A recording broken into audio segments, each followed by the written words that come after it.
40.940 están construidos, así que por favor, tenga presente los puntos de encuentro. Punto de encuentro 1. Ronda museográfica. Se encuentra detrás de la plazoleta de comidas. Punto de encuentro 2. Plazoleta Maurice Arbitage. Se encuentra continua a la autopista Cali-Jumbo. Este es nuestro ingreso principal y cuenta con 12 puertas. Nuestro segundo ingreso es Mañanitas, que cuenta con 3 puertas.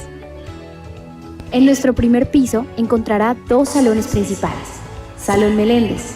Cuenta con 6 salidas de emergencia al pasillo, 4 salidas de emergencia que direccionan al pabellón Manuelita y 4 salidas de emergencia que direccionan hacia el pasillo auxiliar del salón. Salón Rosita Jaluf de Castro. Cuenta con 4 salidas de emergencia al pasillo, 4 salidas de emergencia que direccionan al pabellón Fenalco y 4 salidas de emergencia que direccionan hacia el pasillo auxiliar del salón. En nuestro segundo piso contamos con 3 salones. Comisiones A y B. Para Ambos salones cuentan con 2 salidas de emergencia hacia hall de comisiones, con una ruta de evacuación hacia las escaleras que dirigen al primer piso. Prensa. Cuenta con 4 salones. Tenemos interpretación para el evento de hoy. Estamos haciendo la prueba antes de que iniciemos. Cada salón Si tiene alguno un de sus ingreso colegas y necesita una salida interpretación, hacia el hall podemos prensa.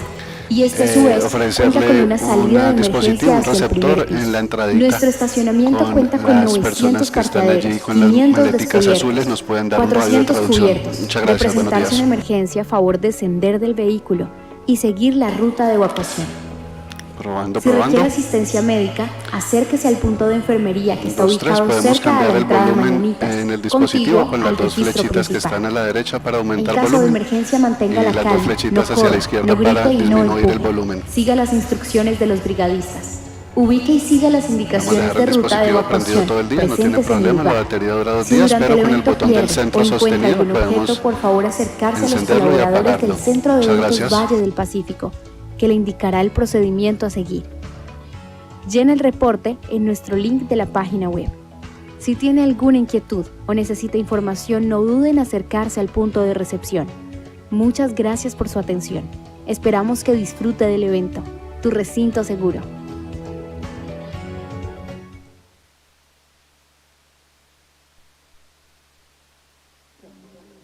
Uno, dos, tres, cuatro.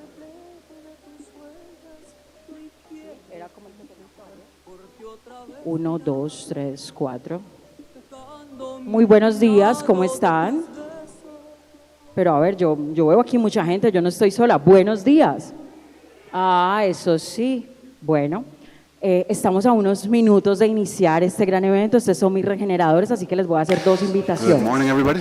Testing sound of the interpretation. La We're going primera, to start in a couple of vamos a colocar minutes nuestros as people celulares get into en the modo room. The silencio first thing we're going para to que do is durante la place cumbre our no tengamos ningún mobile tipo de phones interrupción on silent mode so o that en we modo have no vibración. interruptions or Vamos a on invitar a vibrate todas is las fine. personas que And we estén want to invite afuera everybody that's haciendo- still outside the room. I know that you're looking at our agroecological markets and displays, but we want people coming in, please take the front row seats so that everybody coming in a little late can use the seats in the back. So I think I'm going to give just a couple of minutes for everybody to come in. I would ask you to please invite your colleagues that are outside so that we can get started with our great summit. It's a pleasure to see you here, everybody that arrived so early today. Thank you.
Hola, hola, probando, probando. Buenos días, probando volumen.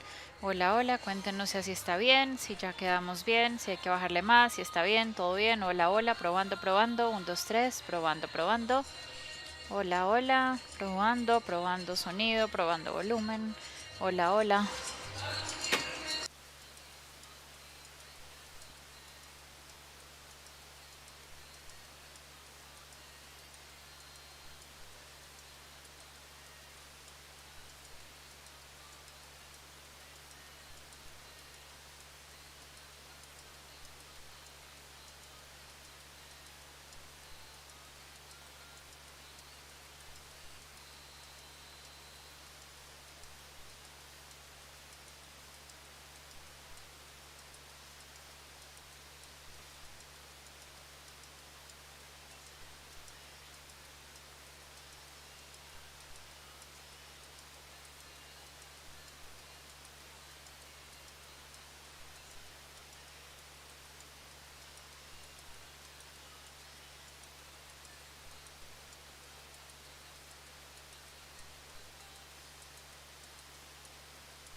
damos las recomendaciones de seguridad durante su estancia. Nuestro recinto cuenta con área total de 76.000 metros cuadrados, de los cuales 40.940 están construidos.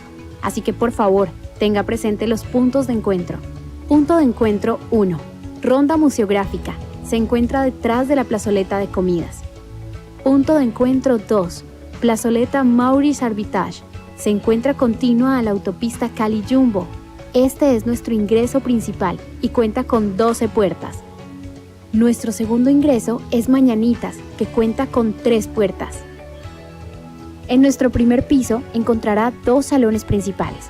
Salón Meléndez, cuenta con 6 salidas de emergencia al pasillo, 4 salidas de emergencia que direccionan al pabellón Manuelita y 4 salidas de emergencia que direccionan hacia el pasillo auxiliar del salón. Salón Rosita Jaluf de Castro, cuenta con 4 salidas de emergencia al pasillo, 4 salidas de emergencia que direccionan al pabellón Fenalco y 4 salidas de emergencia que direccionan hacia el pasillo auxiliar del salón. En nuestro segundo piso contamos con 3 salones, comisiones A y B. Ambos salones cuentan con 2 salidas de emergencia hacia hall de comisiones, con una ruta de evacuación hacia las escaleras que dirigen al primer piso. Prensa, cuenta con 4 salones, Palmira, Argos, Pisa y Cotel Valle. Cada salón tiene un ingreso y una salida hacia el hall prensa, y este a su vez cuenta con una salida de emergencia hacia el primer piso. Nuestro estacionamiento cuenta con 900 parqueaderos, 500 descubiertos, 400 cubiertos. De presentarse una emergencia, a favor de descender del vehículo y seguir la ruta de evacuación. Si requiere asistencia médica, acérquese al punto de enfermería que está ubicado cerca a la entrada Mañanitas, contiguo al registro principal. En caso de emergencia, mantenga la calma, no corra, no grite y no empuje. Siga las instrucciones de los brigadistas.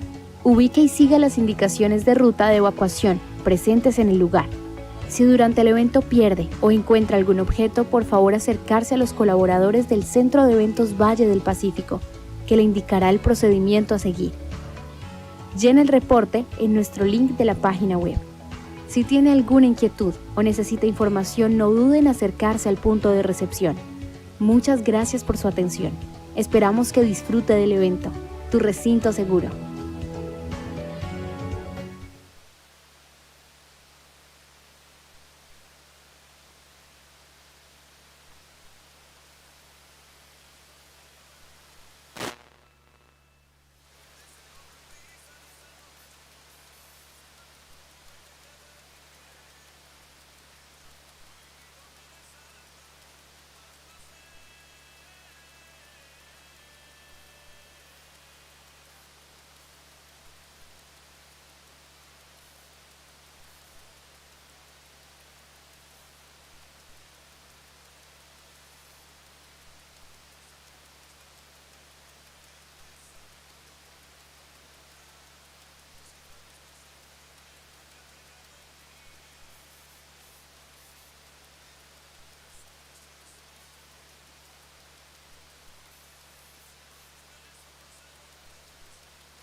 Good morning, everybody. I want to invite everybody that is entering the room to please have a seat. It's great to meet all our colleagues that we haven't seen in a while from other organizations, but would invite you to be seated so we know we all in the room and ready to start. I see some people standing up front. Please, everybody, to be seated so that we can get started. Thank you. Great. So,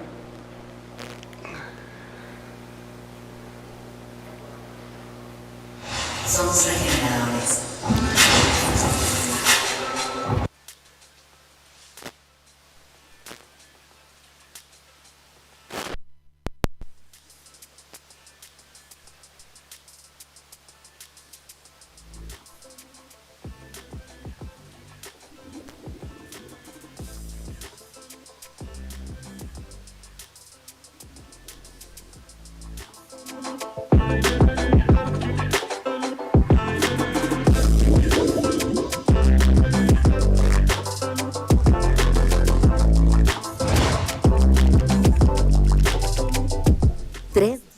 Encuentro, más de 15 países en América Latina. Bienvenidas. 3 days of our summit with over 15 countries from Latin America. Welcome to our Summit Regeneradores meeting for those in agriculture and cattle raising for our regenerative future.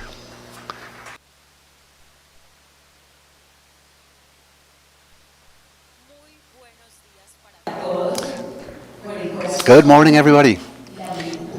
With totally aware mind and heart and our hands ready to work, I welcome you to our Summit, Regenerative Summit 2025 for sustainable agriculture and a sustainable future. As agriculture and cattle raising is more than just raising and harvesting growing the food that we eat. It's history with earth and with nature. So without further ado, we welcome you to this great summit to find new ways and mechanisms and understand practical understandings when we talk about regenerative agriculture and cattle raising, how to bring the solutions into our current times and future, as there are so many objectives, but the path to get there needs to be regenerative. And I'm just so proud to be with you today, where we will have international experts and the local experts to plant ideas in each other and plan for the future. And not just through discourse, but discussing facts and examples. As in the third day of our summit, we're going to have the field visits to understand better the relationship between the earth and ourselves and this beautiful scenery.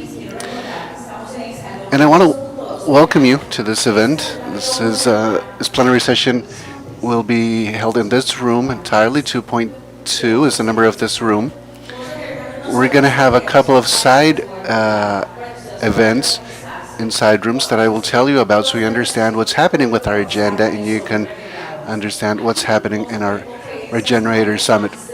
We're going to have lecture type panels and discussion panels, but we're going to have alternate panels running, where we're going to have some conferences to talk about regenerative culture and particular topics. And to welcome us to our Summit Regeneradores, I want to welcome Paula Caballeros, who's Executive Regional Director for Latin America of the Nature Conservancy. Round of applause.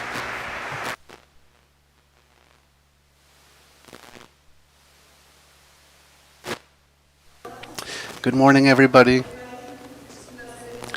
It is a pleasure to be with you today and open this event that I think is a recognition that in the world there's a huge movement behind regenerators. There's a huge movement and commitment to move forward in regenerative agriculture and cattle raising. And this summit, I think, is a milestone in that path that we are generating together. So I want to welcome you to this venue, as this is a space and moment that we are creating together. I would highlight that we are meeting in Latin America, that is the region that is feeding the rest of the world. Let's see.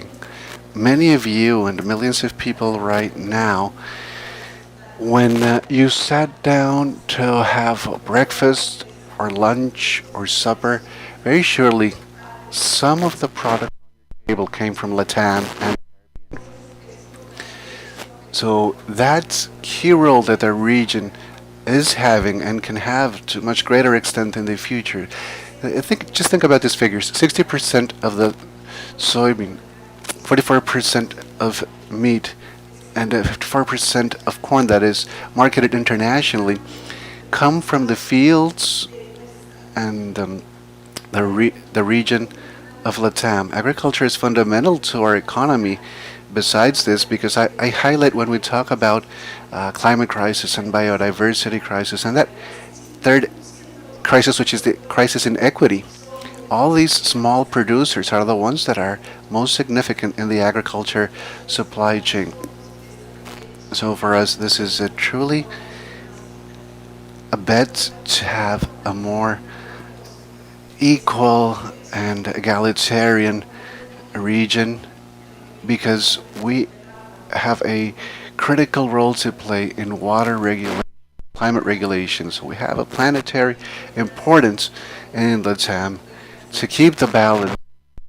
Since the moment watersheds are born in the highlands and traveling throughout the territories and landscape, because 1 out of every 3 drops of rain are originated in Latin America, and we also have over 800 indigenous peoples.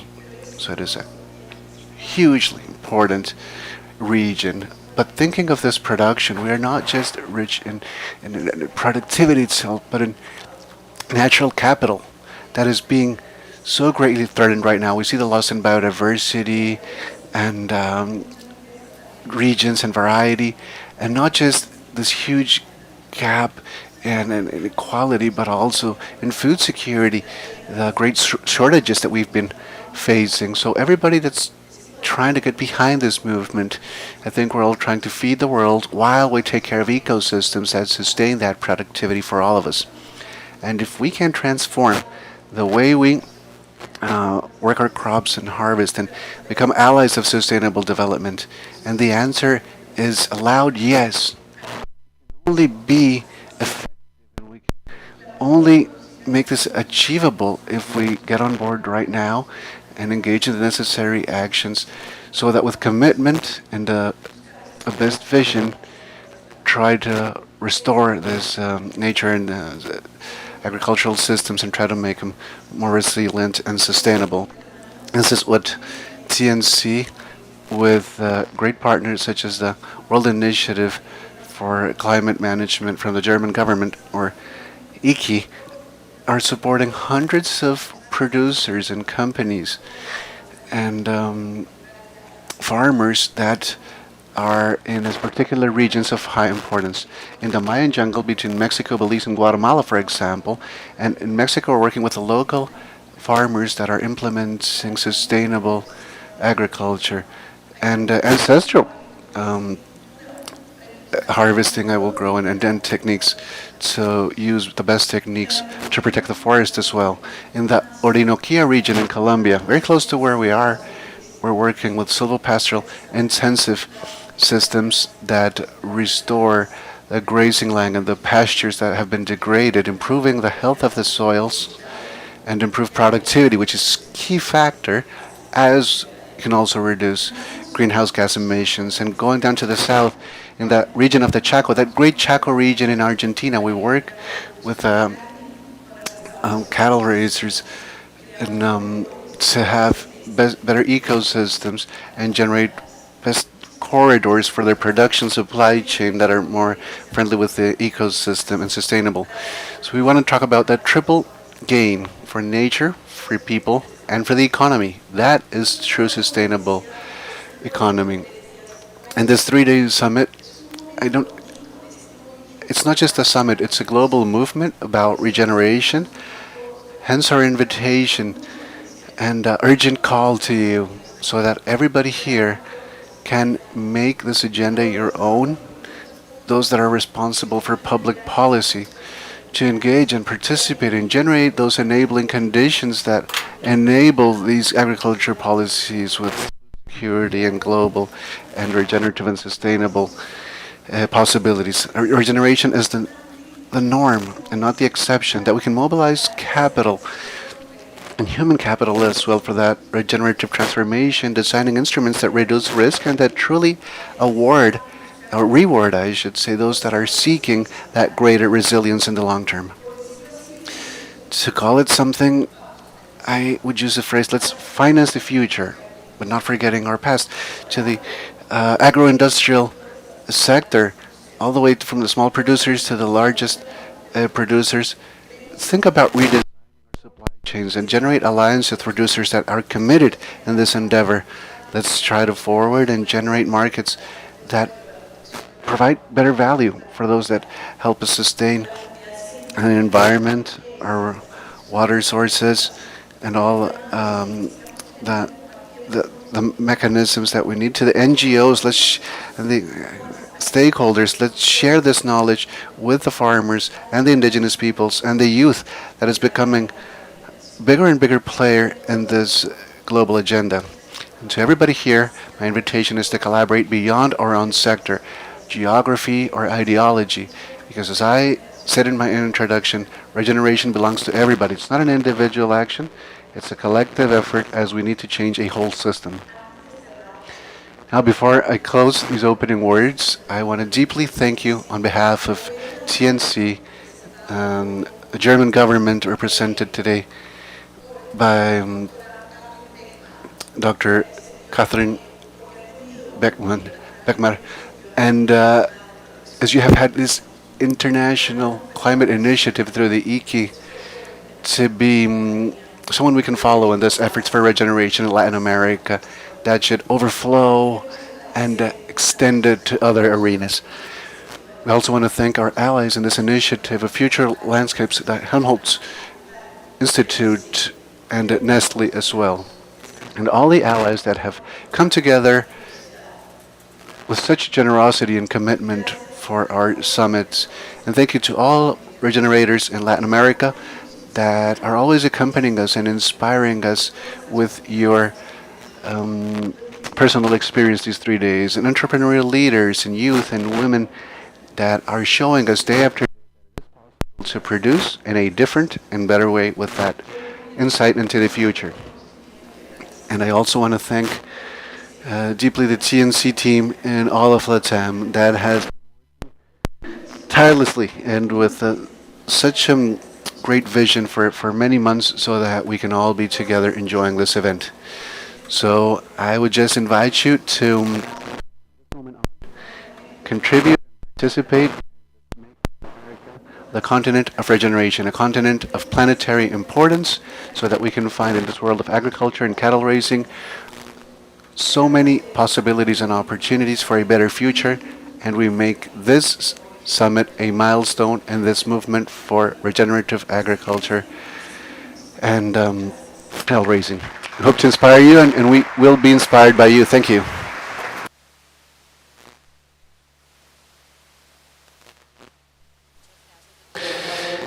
Thank you so much, Dr. Caballero. And as you say, we need to be a regenerative continent, and this is teamwork. Now we have Kathleen Beckman. She's the cooperation head of the German embassy, also for her opening words. Thank you.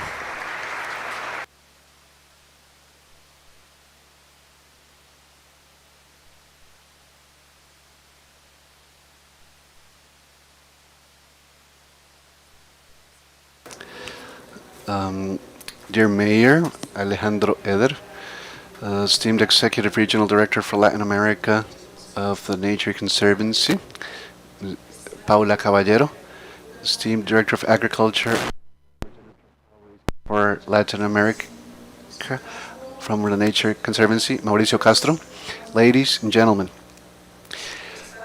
Good morning to you all. And it is my pleasure to present these opening words for this Summit Regeneradores that tries a particular topic for sustainable development, which is regeneration of agricultural and cattle raising landscapes, as the world is facing several crises that have become interconnected in political, economic, environmental, and social levels. And the food system is at the center of this crisis, but also at the center of its solution. This is why Germany is committed to regenerative agriculture and its development as a solution based on nature to face climate adversities and biodiversity struggles and food security issues, both at a regional level in Latam as well as at a global level. We thank the city of Cali and its mayor Alejandro Eder for harboring us in yet another summit in a region with exceptional natural richness. If you remember, in October last year, Cali was at the center of the global negotiations on biodiversity during the COP16 event, where we have seen exceptional leadership and a true example of articulation between the national and local governments, Afro-descendant and indigenous communities, academia, civil society, private sector, and the international community. Now, this week, German cooperation opens its regional office of the GIZ for this department of Valle del Cauca here in the city of Cali. And it's recognizing the importance of this region and our commitment to implement activities for sustainable development that are always aligned with the different actors and stakeholders in all of the region. It is key for this cooperation to have projects that from the IKI initiative through which the German cooperation can finance regional, local, or national projects dedicated to climate change and preserving biodiversity. This Regenerator Summit is born under the Future Landscape Initiative of IKI, which is a German initiative implemented by the Nature Conservancy and its partners. The project is not just being led in Colombia, but also in Ecuador, Peru, Argentina, and Paraguay. Its purpose is not a simple one, as it intends to transform over 3 million hectares to regenerative practices, reducing then greenhouse gas emissions in agriculture and cattle activities, and also benefiting thousands of producers at the same time. Since it began in 2002, Future Landscapes has achieved over 10,000 be affiliated to our training and projects trying to deal with the climate change effects. We've also had transition scenarios for these producers to ensure the continuity of practices that are regenerative in nature. Today, we thank the Nature Conservancy and the Consortium of Future Landscapes and all the participating orgs, farmers, researchers, those responsible for public policies, investors, and communities. We are convinced that Future Landscapes and the Regenerators Summit is a very important step to portray the solutions that regenerative agriculture provides for ecosystems and biodiversity, but also for rural economies and resilience facing climate change, for food security, and finally, for the reconnecting of people with the land and between each other. From Germany, we're very excited with this regional initiative, and we are expecting the best of results from it. That will come from here onward. I wish you the best exchange between all of you for the upcoming 3 days. Thank you very much.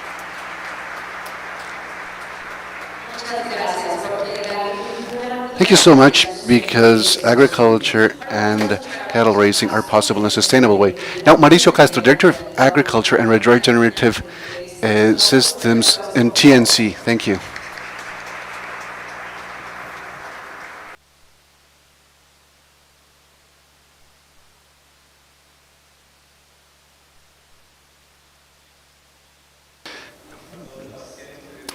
good morning, bom dia.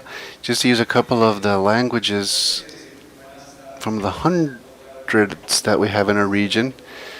Sometimes we say buenas tardes in Latin America or buen dia, but I think even if we start a little late, we can make time, as it is a place where a soccer team can have a flight delayed if they're running a little late to get on that flight. And this is our culture, but it's our honor. And I'm so proud of being possible to meet with so many people that share the same conviction, all of us. And that's producing food in a way that regenerates life itself. I want to share 3 ideas with you today in this context, and I'm going to put them on a table so that we can touch on them during the following 3 days. First one is about the power of words. Second is the principle that guide our actions. And the third is about collaboration that is necessary to achieve real and long-lasting change.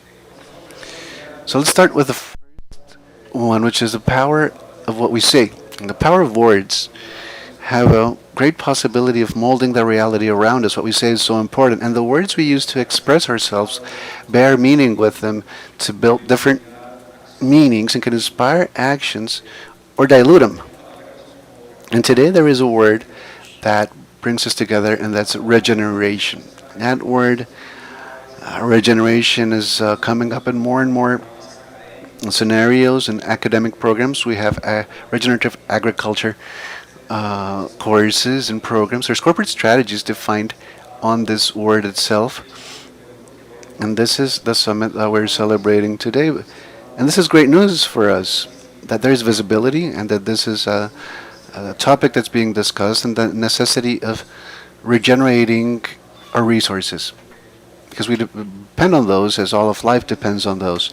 And if more people are paying attention to this concept, it's very important. But, you know, with this popularity, there's also responsibility. And in TNC, or the Nature Conservancy, this word for us is also bears great meaning, and we want to expand this meaning to something that's more than a trend or a slogan in a company, to become a real commitment and a way of behaving.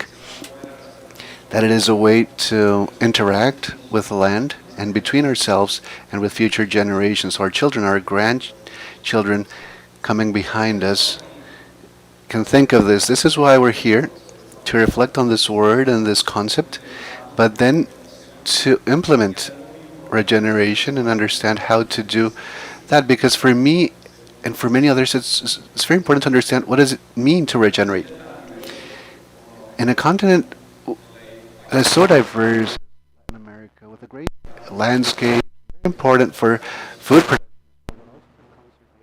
so many languages being spoken, many cultures and ecosystems interacting. This has particular relevance. The definition of regeneration cannot be limited to a series of outlined practices. It's not just a series of concept of regeneration. What is genuinely regeneration and what isn't? And for that, I would shift to the element. That's the guiding principles. I won't take more than 3 or 4 minutes, but the guiding principles are very relevant, as they guide our direction and our goals.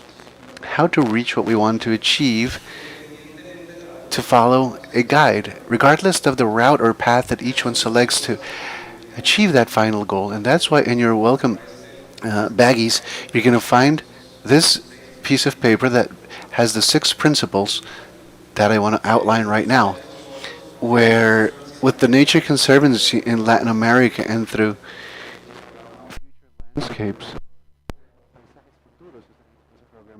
Spanish from the German government, we have adopted this great mission. Many of these principles are based on agroecology, very old concept, agroecology, that today has many groups working on this topic, and we expect to pick up on this experience, but also the life experience from regenerators that are present here today. in Latin America and outside, not just in a region, but ancestral knowledge, local know-how of communities that have been working for centuries, growing and harvesting, and based in nature concepts that today we call nature-based solutions, but that's where the term comes from agroecology. And the principles are six.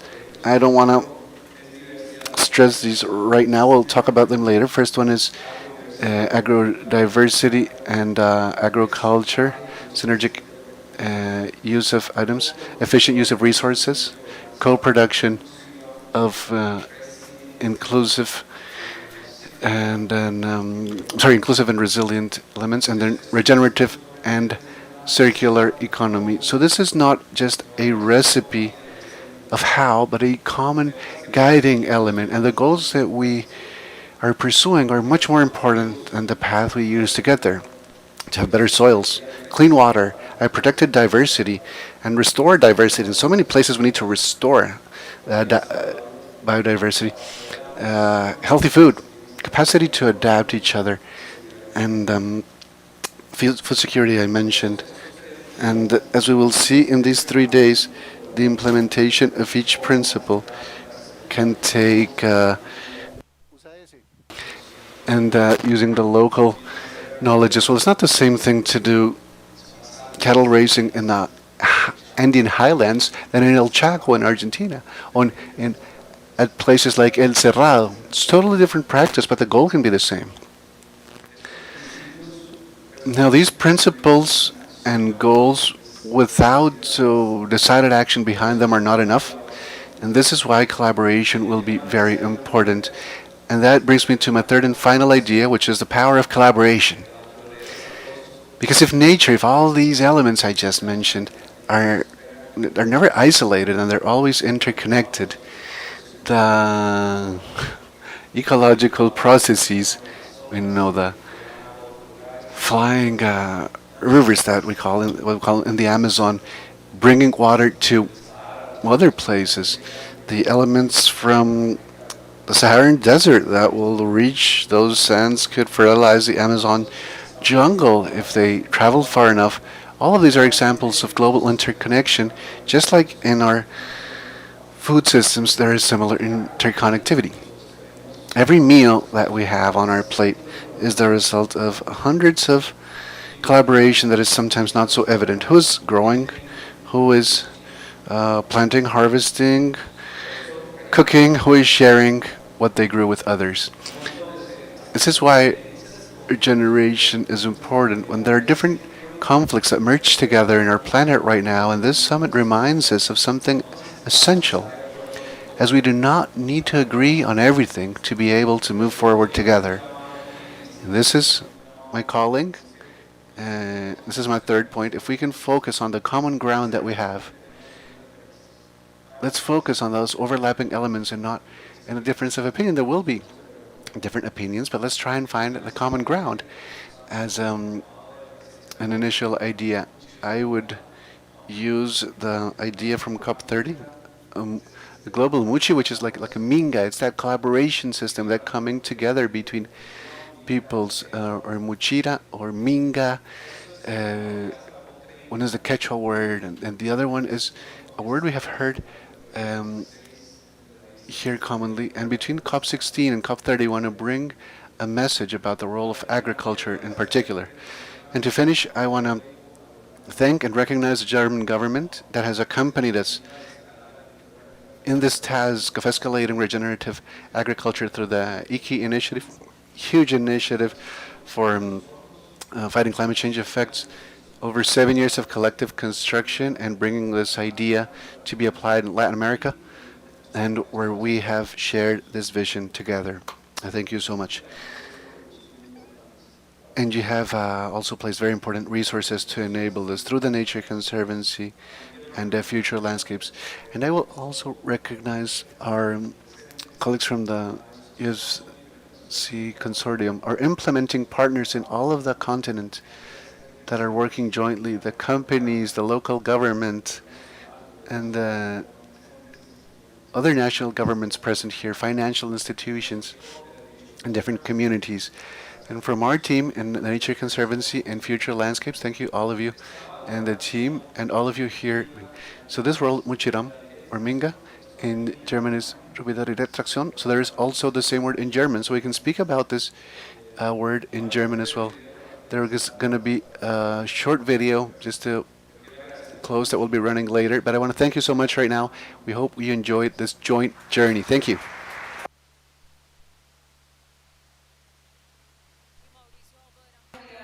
Mauricio will be going deeper into these topics during the next few days, because just like what he was saying, the power of words, principles, and how that becomes a reality, how we execute it, how we carry it out, and how we put it into action.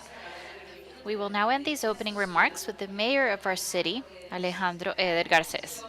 Let's please welcome him with a round of applause.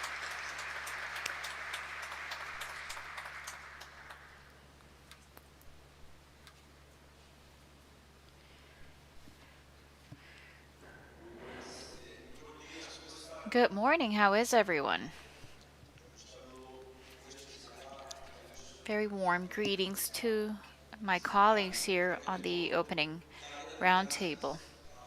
First, I would like to thank the organizers of this summit for having chosen our city for being here in Cali. As you know, Cali is a city that has traditionally been one of the most relevant, not just in Colombia, but also in Latin America. And for many years, unfortunately, because of the abandonment and because of violence and the problems that have historically affected Colombia, we lost that place. Ever since I began my term, a year and a half ago, we set a purpose for ourselves, a very simple one, which is to recover and recuperate Cali in every sense, in its power, its dignity, and in its leadership, both in Colombia and in Latin America. And a fundamental bet to be able to take back her city, not just in our eyes, but also in the eyes of the country and the world, was having hosted COP16 right here less than a year ago. That event marked a before and after for Cali for several reasons. First of all, it was the fastest way to be able to demonstrate to everyone, and like I said, starting with ourselves, that Cali is a place that is ready for world-class events. We organized the largest biodiversity COP in history with more than 22,000 attendees, and it was the one that was organized the fastest. We did it in 6 months. And we had the most energetic green zone in any COP, more than 1 million people who attended this area. And this was held in the center, downtown Cali. And the most important thing is that we were able to position the concept, the awareness of the importance of caring for biodiversity as a fundamental mean to take care of our planet and to deal with everything that has to do with climate change. In Latin America and in Colombia particularly, we have a problem, which is that environmental policies are conceptualized for developed countries. What this means is that they focus on decarbonization. And even though this is important, that is not our problem, to put it some way. Let's look at Colombia's case. Colombia contributes 0.06% of the carbon emissions at a global level. This means that tomorrow we can become carbon neutral and the world will continue warming up. But if we look at the capacity of absorbing and retaining carbon that Colombia has, thanks to the forests and the biodiversity that we have 17% of carbon absorption capacity of the carbon that is emitted at a global level. So this means that we are very powerful in terms of carbon capture. But for this, we need to be aware of it. And for this, we need to be aware of the importance of caring for biodiversity. This is something that becomes even more complex in developing countries such as ours, especially countries that are very much affected by illegal economies. In Colombia's case, particularly, the main threat to biodiversity and the environment are illegal economies. I'm a bit embarrassed in front of all these countries as a Colombian. It hurts me to speak about this. But let's look at the agribusiness of cocaine. Because people talk about cocaine plantations, and they forget that the issue are not these crops. The issue is the agribusiness surrounding cocaine. This business that has been going on for about 40 years has been the cause of the deforestation of 2 million hectares of jungles in Colombia for planting this crop. And with the current crops that exist in Colombia,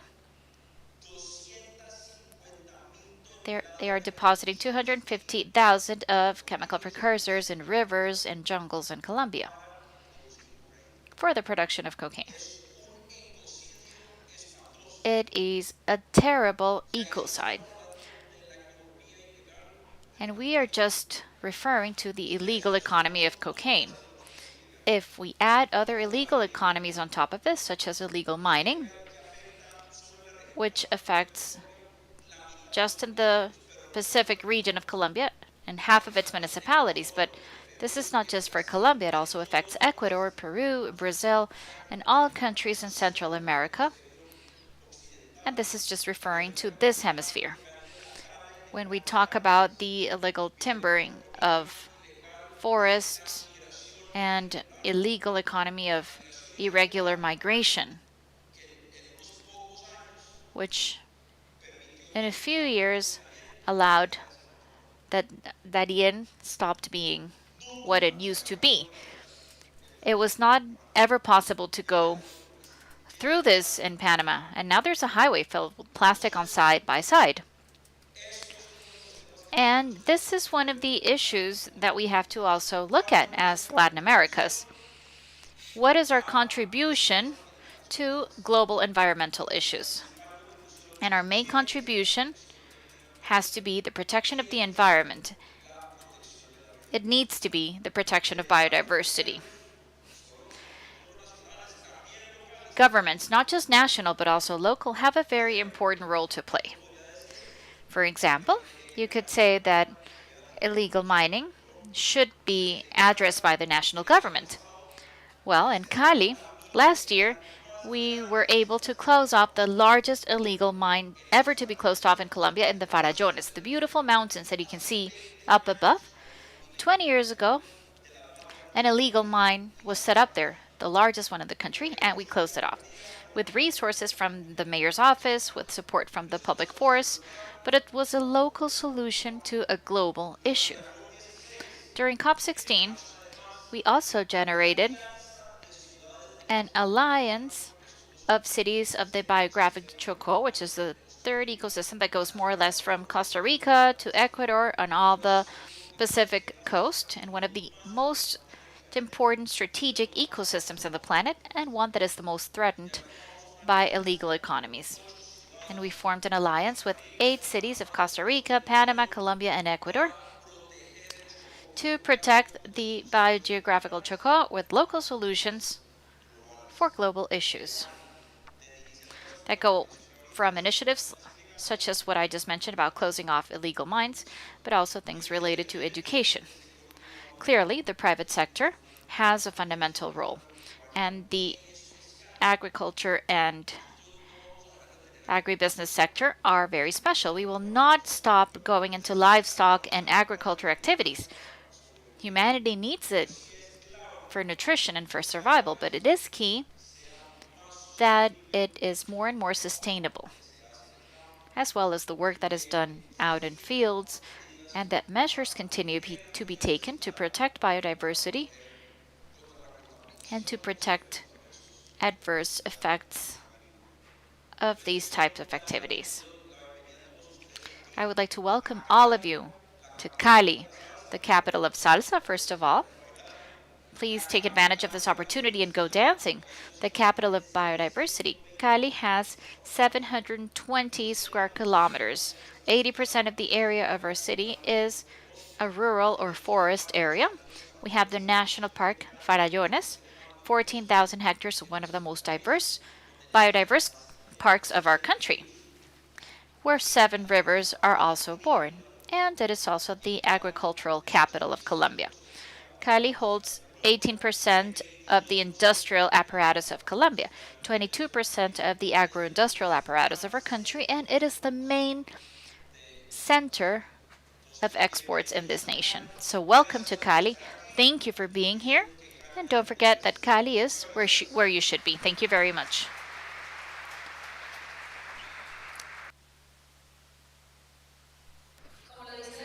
As our mayor said, Cali is the capital of biodiversity, the agricultural capital, and also the capital of salsa.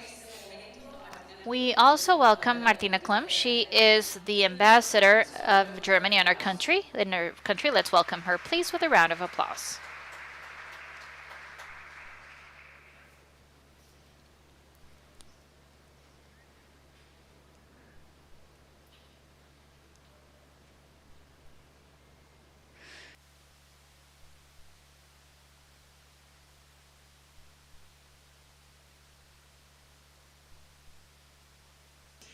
Good morning. I apologize to our panel and to all of you for the delay. It wasn't my fault. It was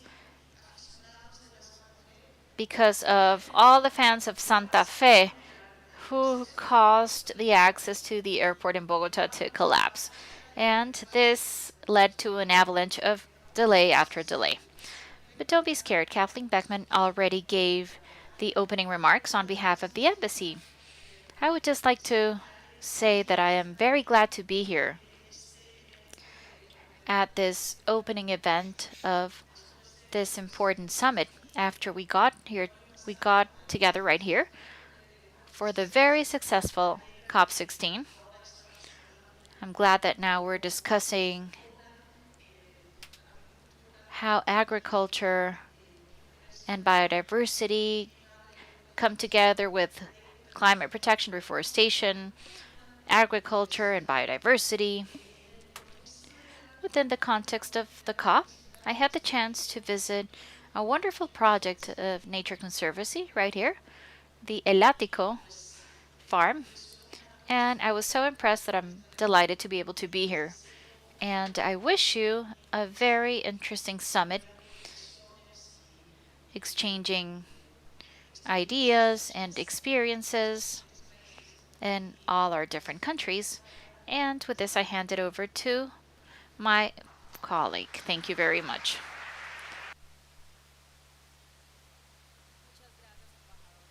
Thank you very much, Ambassador. And as you mentioned, this is an initiative that is done collectively. When we talk about regeneration, we talk about teamwork. If not, this would not be possible. This summit is organized by Paisajes Futuros under the leadership of Nature Conservancy and the Health Horse Center of Research for the Environment, UFC. It is also an event where we would like to remind you that this is possible thanks to the encouragement and initiatives of the international community and the support from the Federal Republic of Germany. We have gotten together with organizations, producers, leaders of public and private and civilian sectors that bring us together to talk about this in a collective manner. Now we will put our heart in the ground and our hands ready to plant, and we will begin with the first presentation that will open this very important event. We will talk about this conference, which is Regenerating Hope and Meaning of a New Agriculture.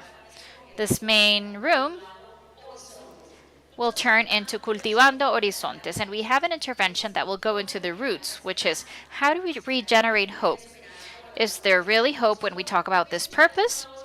We will hear a voice that is inviting us to reconnect, to come together with the purpose of agriculture from innovation and regenerative action. Give a big round of applause to our first international guest, Javier Peña from Spain. He is the creator of Hope, and he will remind us all why transformation is possible and why there is still hope. Let's welcome him, please.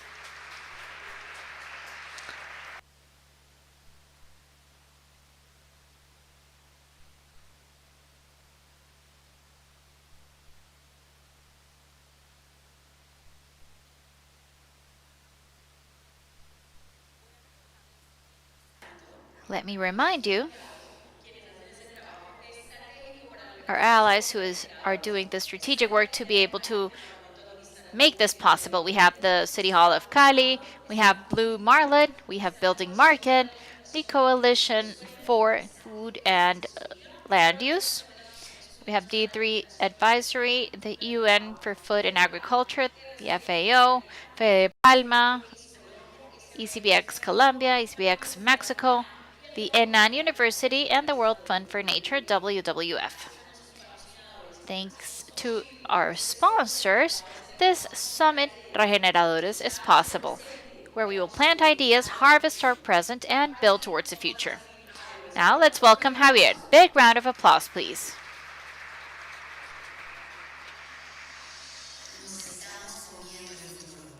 We are eating up the future. The expansion of the conventional food production model does not just go against the soil, but it threatens biodiversity, pollutes water, puts our health at risk, and weakens the fabric that holds together life, leaving those who grow our food more and more exposed to weather events. Can we feed a growing population and protect the ecosystems that house all the forms of life at once? Land and those who care for it teach us that this is not just urgent, but possible. Latin America, the most biodiverse region of the planet and one of the main pantries of food in the world, builds a hopeful response. Here we believe in an agri-food system that regenerates the soil and the well-being of those who work on it and depend on it. One that puts the life at the center of the economic, ecological, and social principle. But this change does not just occur out in the fields. It's also about governments that regenerate with new public policies, researchers that connect science with local knowledge, entrepreneurs, businesses, and investors that bet for regeneration as the best investment, and consumers that know the origin of their food. All those are called upon to build an active network that frames the pathway. We understood that regenerating is restoring life in the spaces where it has been lost and generating conditions so that it can bloom again, once and again. From the microorganism in the soil to the most diverse seeds, from the native tree to the animals that seek shelter in its ranches, from the farms that restore to territories that connect, from businessmen to consumers. This is a future landscape that cares for life from end to end, where agriculture and livestock farming are not antagonists of nature, but allies of its conservation. We are Paisajes Futuros, a network that promotes agricultural regeneration in Latin America through alliances that restore life, the soil, economy, and food. Together, we regenerate the field of Latin America. Join us.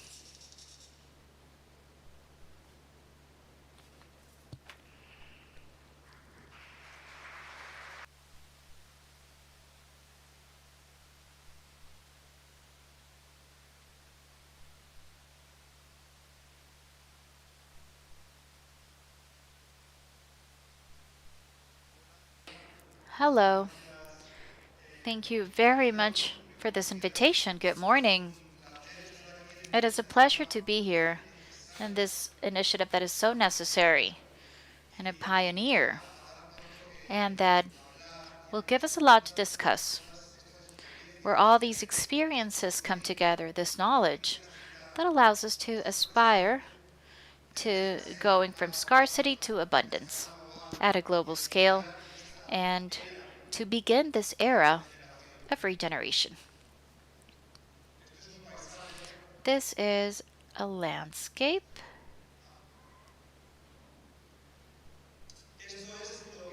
This is what regeneration can do in a large-scale landscape. This is a before and after image, a big transformation project led by hundreds and thousands of producers with the support of the Chinese government and the World Bank. Because we need to understand something that is fundamental, which is that fighting against nature and destroying the pillars that hold us up is a suicidal road. And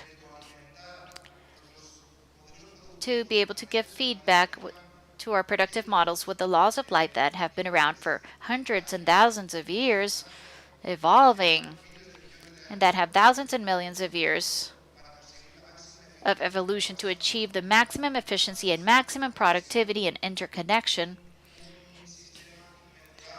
a system that cannot be improved allows us to aspire to transforming our fields but also our landscapes. This is something that we will now discuss. I am lucky enough that since a few years ago I have been communicating this information and focusing on finding the best solutions and documenting them. So I've had the good luck of getting to know many of the producers that are pioneers in the world, that are pushing the borders of what is possible.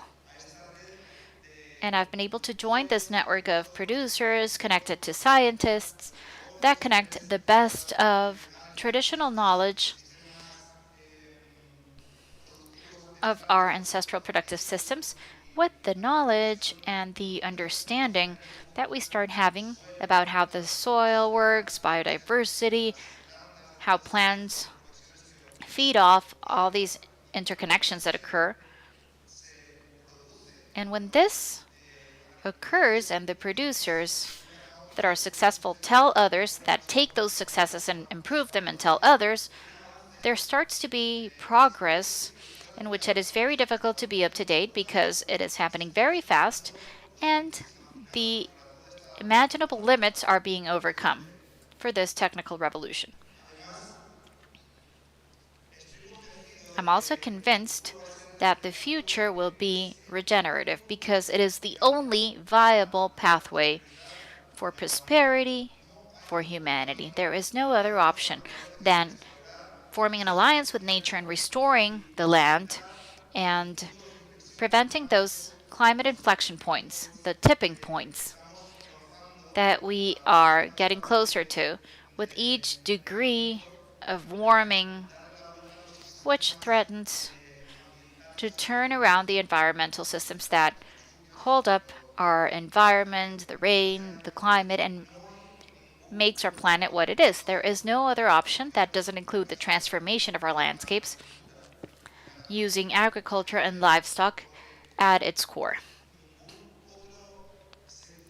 No other sector has such an impact on the planet as the production of food that we have on our plates. We have almost half of the surface where the population lives on the planet is used for the production of food. So any change that we make at a large scale because of the dimension that our harvesting lands occupy is a change that will transform the world. It transforms the cycle of water, biodiversity. So it is a starting point in which we've done a few things very well, and others we can now see the consequences of models that have not worked. And we have a huge opportunity to fix what has been broken. A producer in the southeastern part of Spain, Cristobal Araña, said that all generations have the responsibility of handing the next generation the world that they received from their parents, at least in the same conditions as when they got it. But our generation is different. Our generation has the obligation of fixing what is broken. We have inherited a planet with multiple crises. We were blind in the face of many of the effects that have been produced by industrialization, by the green revolution in the fields, the agrotoxins revolution, and now we have to be able to generate systems, agri-food systems, that brings together all these requirements that can be highly productive. We need to feed a growing population. We cannot settle for low productions that need larger spaces of land, that they can be competitive in cost so that they can move forward and they can be scaled up and give economic viability for the producers. They need to be extremely resilient to extreme weathers, climate chaos, droughts, and floods and imbalances that we're facing, that they can restore human health because we are experiencing severe health crisis because of the accelerated consumption of agrochemicals in our food and because of the loss of nutritional density that is causing the destruction of soil, that can also restore biodiversity and that allow us to avoid the extinction of insects, the terrifying silent springs that are extending themselves everywhere, and that also restores climate balance. It might seem like a lot to ask from just one sector, and it would be a lot if it were a sacrifice to do so. But what we are proving with the example of so many pioneers throughout the world is that the sacrifice is maintaining the current agri-food system based on agrotoxins, destroying biodiversity and destroying soils. That is the real sacrifice. Regeneration is the big opportunity for producers, and it is being demonstrated by hundreds and thousands of producers throughout the world. Our agri-food system currently is very productive and it has low costs. And the regenerative system is being able to surpass the intensive one in terms of productivity. It's being able to be just as good or even better in terms of cost reduction and also complying with the other requirements. It is the main vector, it turns the main vector of the loss of biodiversity, the main sector of greenhouse gas emissions into a solution for climate crisis and for the loss of biodiversity. So turning all this sector around is a condition of possibilities so that humanity can have a prosperous future in the 21st century. This is the backbone, the regenerative thought with its entire toolkit of new agriculture that, like I said, brings together a lot of what has occurred in the past and incorporates new techniques. And it is absolutely crucial for humanity to have a future. And it is basically based, like Paul Hogan said, the author of Regeneration, that regeneration is very simple. Regeneration means creating more life than what existed before your activity. It means making your productive activity generating more life than what used to exist before you did your economic activity. And this might seem like a lot to ask, but when you try to substitute chemistry for biology and you support yourself in that chain of life that has been holding up plants and the land system since thousands and millions of years ago, and you learn how to cooperate with the fungi, the bacteria, protozoans, and all the other beings, and you support yourself in those huge fertility producers, you can only win. And it is unstoppable. When you understand and when you learn how to use the networks of the land and of life, then you're able to go from soil that is considered as a substrate that is compacted and does not retain water and generate fertility, and you have to apply it with you have to add expensive chemicals. This is an image of the electronic microscope of a conventional soil. And this is what we achieve with the regenerative soil.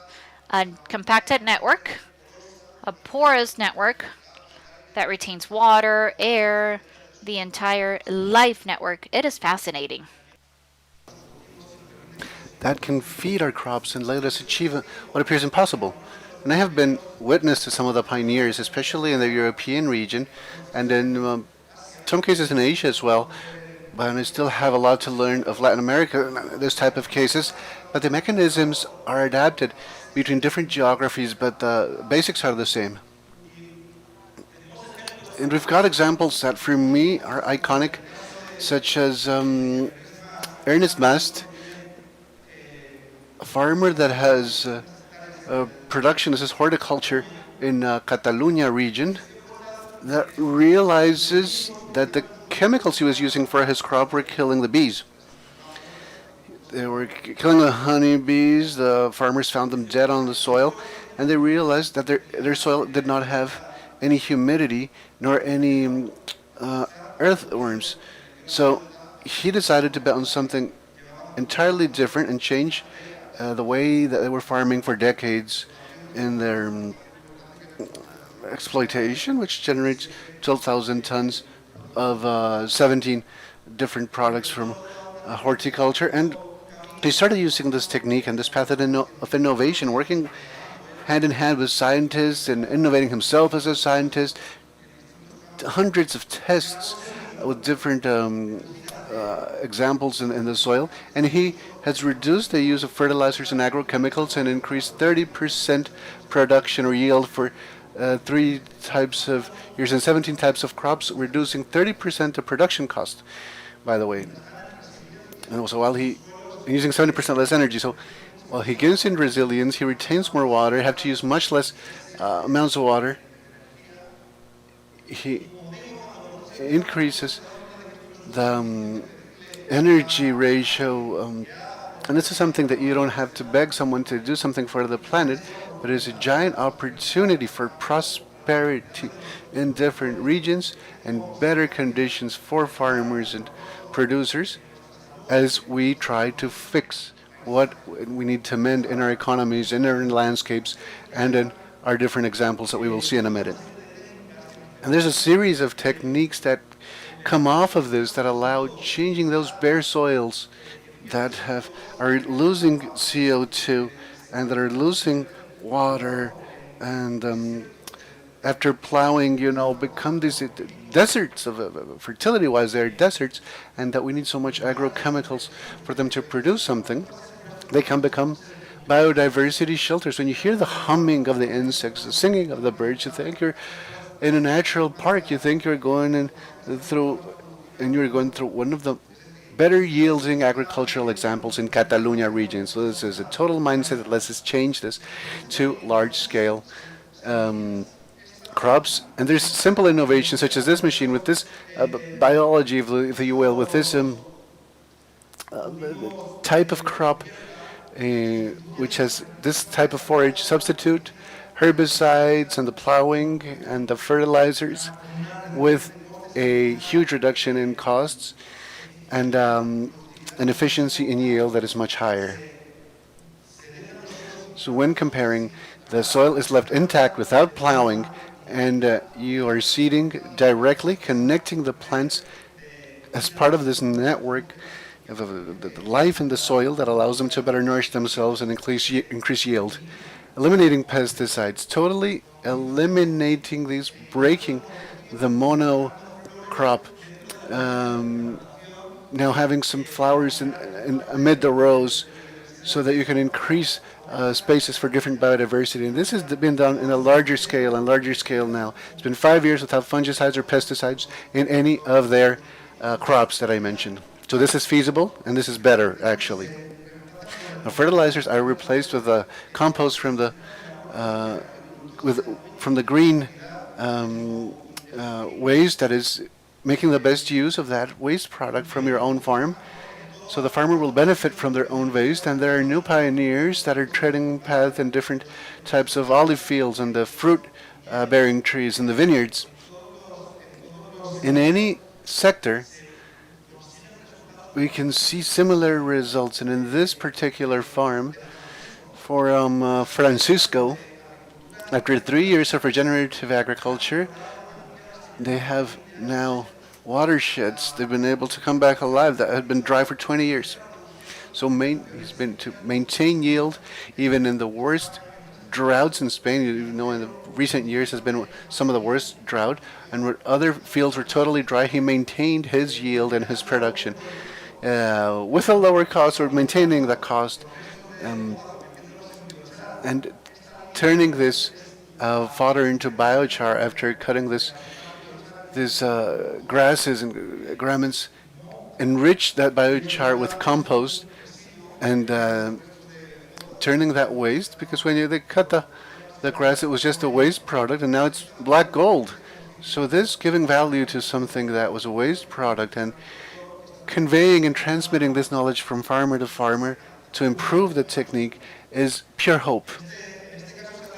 In this case, they reduced 60% of the cost and increased 30% of the yield, and the improvement of the nutritional density of the final product that is being harvested has catapulted him into being one of the 10 most healthy oils in an international contest that measures the amount of antioxidants and organoleptic properties. So we're turning food into medicine by restoring the capacity that the soil has itself to produce better food. And these are methods that can also be applied to livestock farming, with images such as this. That the green portion of this is just after crossing a fence that has higher density of cows than the other area. They actually have a higher density of bovines, and it has 35% higher yield, and they've been able to increase 2,900 times the capacity of infiltration, or 2.9 times the infiltration ratio. So any of these farmers, if you ask them, they say they would never change their profession. But we're not talking about sacrificing what you do. We're talking about a technical and cultural revolution that will let us mend what is broken on a global scale and fix many of the issues of our farmers and our society as a whole. Now, this can also be done in cereals, such as in the famous case of Det Brand, with 2,000 hectares with 90% less inputs and herbicides, and increasing yield as well. We were able to increase productivity to such an extent that the Guinness record for rice production worldwide is produced by a regenerative farmer from India that has 22 tons per hectare of yield using fertilizers, and not using traditional fertilizers, I mean. And now 1 million farmers are following on him and his techniques to grow rice, making it possible to have a national law to support transition towards natural farming in India, that it recognizes all the advantages from these regenerative concepts, because all the farmers that are adopting this new system of these rice fields have an increase in yield between 50 and 100%. 50 and 100% while reducing costs. So this is what is building this great neural network of farmers sharing knowledge with each other through social networks and learning one from another and pushing the limits of what's possible today, and that let us aspire to this great future. This is a plantation, this is a coffee plantation of the most productive ones in Ethiopia that we had the chance of visiting, or filming, I should say. It's integrated as part of a tropical forest that has been reforested, I would add, and complementing the coffee crop in this area that tends to be intensive monocrop plantations, and you can see the effect we can achieve there. And there are changes in the general landscape when you change a monocrop. This is when we go into agroforestry with centropic concepts, which is more complicated to try to mimic the complexity of them the forest services that allows for generation of landscapes with a biodiversity that is very similar to a natural forest that is much more productive than a monocrop as well. And this is an example of a case study between a monocrop with a productivity of 2,100 kilograms per hectare and versus the 800 kilograms per hectare. The ones that have the mono crop, only 800 of this castor oil crop. So you can see, not just in that, but in other crops, the increase in life and the yield and productivity. And there are other methods and barriers, you should say, that are starting to get blocked. The first one is, in this first year of transition, sometimes could be frustrating. Could be very difficult until the soil started to react, but now we are learning to use microbiology applied with the whole compost with the exact amount of fungi or bacteria or predator that will allow us to change a degraded soil into a spongy, lively soil with a single application or at a single time that the farmer can generate what he's applying to that soil as well in his own farm. We're increasing the time of maximum productivity, and this doesn't stop. It's millions of producers now connected with the scientists to improve these productive systems and give us a great hope for our future. Now to talk down a bit more about particular landscapes. This Future Landscapes Initiative, I think, is a great name, by the way, because there are more and more scientists betting on that. One of the main factors that is, and less studied factors until now, and has become more relevant to determine our weather and our precipitation or downpour levels is water management. 70% of global warming is generated by the water effects or the effects of water management turning into greenhouse gases that can be managed depending on how we manage our fields, our pastures, if we work regeneratively, and if we can hydrate the landscape, if we want to call it something, and harvest that excess of water vapor that is a greenhouse gas. Through biology, we can change our downpour, we can change the amount of rainfall. And this is a small diagram that displays how the rain is created, basically. So the humid currents come from the ocean. They are reloaded with the coastal system and with the trees, with the live soils, and they reach a threshold or particular moment that allows for downpour and for rain to fall and for this moist air to be harvested, the air that came from the ocean. And when we impoverish our landscape, this same flowing air does not have enough or does not achieve enough humidity, and you have pockets of humid air over the ocean that then will break into torrential extreme rains in very short moments. And when we talk about the biological capability of a landscape to retain this moisture or manage it, we're preventing catastrophes, we're preventing drought seasons, and we are lowering the temperatures directly, or I should say immediately. And it's more and more known. The biotic pump is a concept that's better studied now, and where forests, besides generating rainfall at a local level because evaporation and respiration, they can add the forest as extractors of humidity from the clouds and act at a regional scale as well. And one of the greatest paradigms I've seen as an example is the restoration of the Loess Plateau that is being replicated on several places around the world. It's just an image is worth 1,000 words. And talking about poverty and the condition that farmers were facing in this area and how they're restoring the abundance not just of a landscape but a region that has brought down its temperature since this restoration, increasing rainfall as well, and which has reduced extreme adverse meteorological effects. And as Alan Sabry says, and I'm closing my presentation in a bit, because he says we tend to think that drought generates bare, naked grounds, but it's backwards. These naked soils generate drought. And this lets us think about immediate benefits that we can achieve for our region and climate management and the amount of rainfall and abundance and the prosperity of a whole region. We don't need to wait anymore for all countries to do the same. And I mean at a commitment level with commitments with the environment or biodiversity. We can bet on regeneration at a small landscape level to improve life conditions and the improvement of a smaller landscape that can be applied in any corner of the world. And with that, I thank you very much for the invite, and it's a true pleasure to be with you. Thank you so much.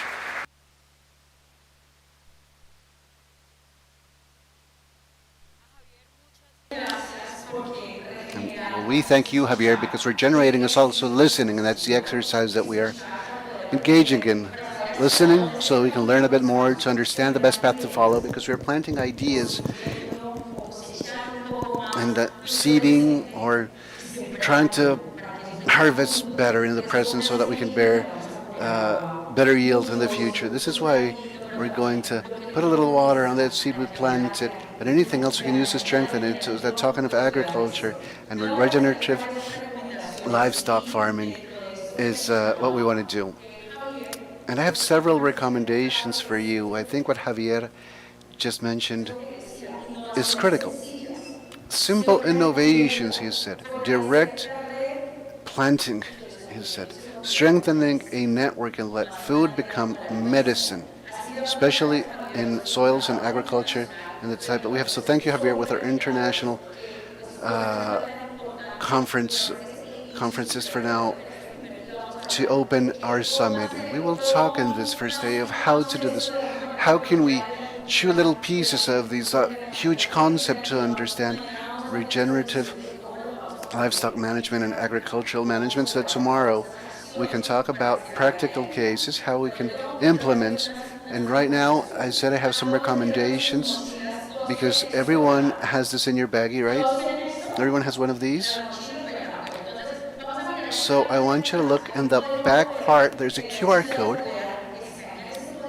of this little paper, and you can have dialogues and conversations in the WhatsApp groups that we have for the Summit Regeneradores group, so that we can have a regeneration, very large group for Latin America. So I invite you to all pull this green sheet of paper out of your baggie, and you can scan the QR code on the back so that we can all come together through this WhatsApp group, because we're doing this. It's not just about words. We need to move into the facts so that we can have collective initiatives and work as a team.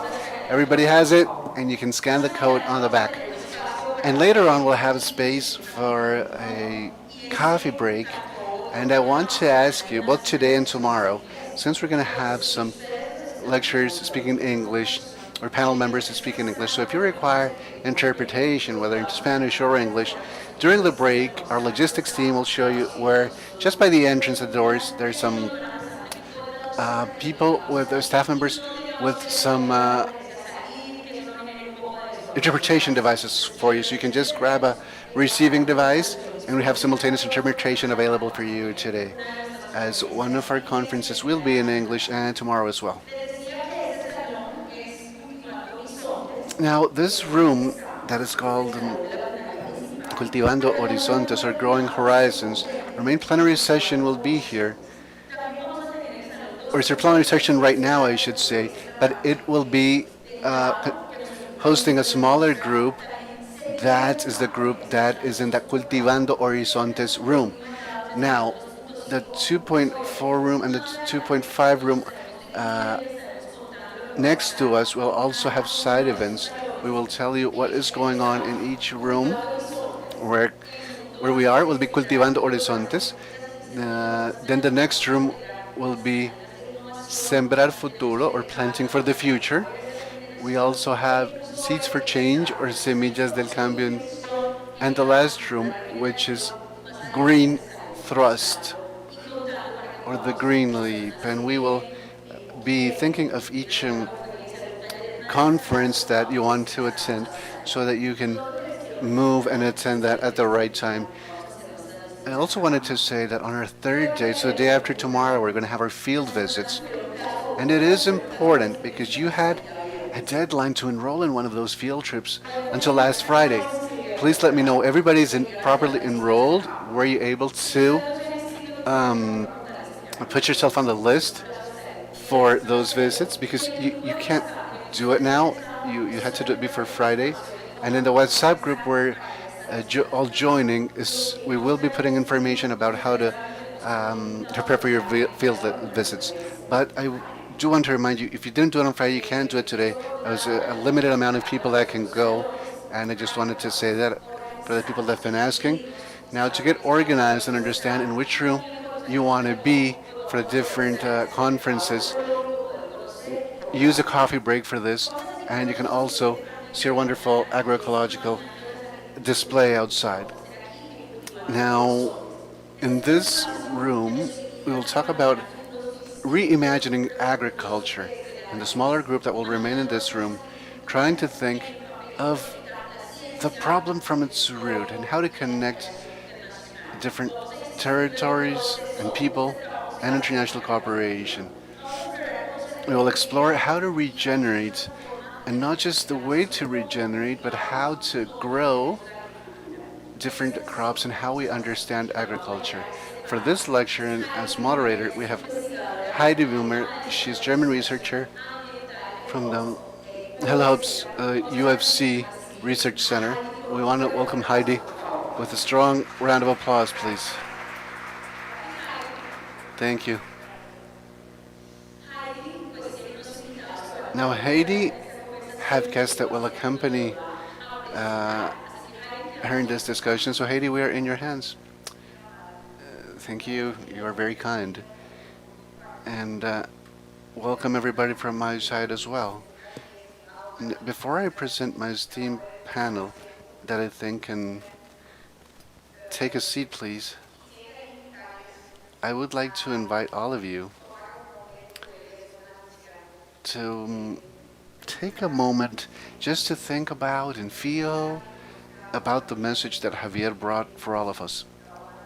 And I think it's a message we've been working repeatedly since the morning. If you don't mind closing your eyes for just one moment and feel what is possible and imagine what's possible with regeneration. I want you to place perhaps in your normal field of work or your household environment and what you could do, what would happen, what is possible if you started implementing regeneration concepts to a greater extent.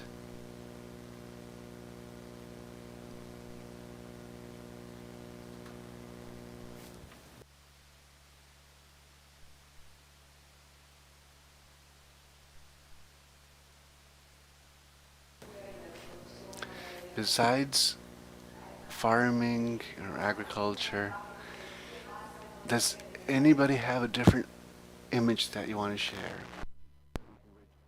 Tourism, okay. Ourselves, what else?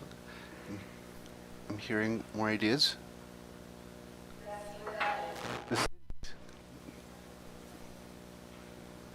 All right, louder please. Cultural heritage, great, great. Thank you for that. So we're saying that with similar questions is what we're going to present our panel with.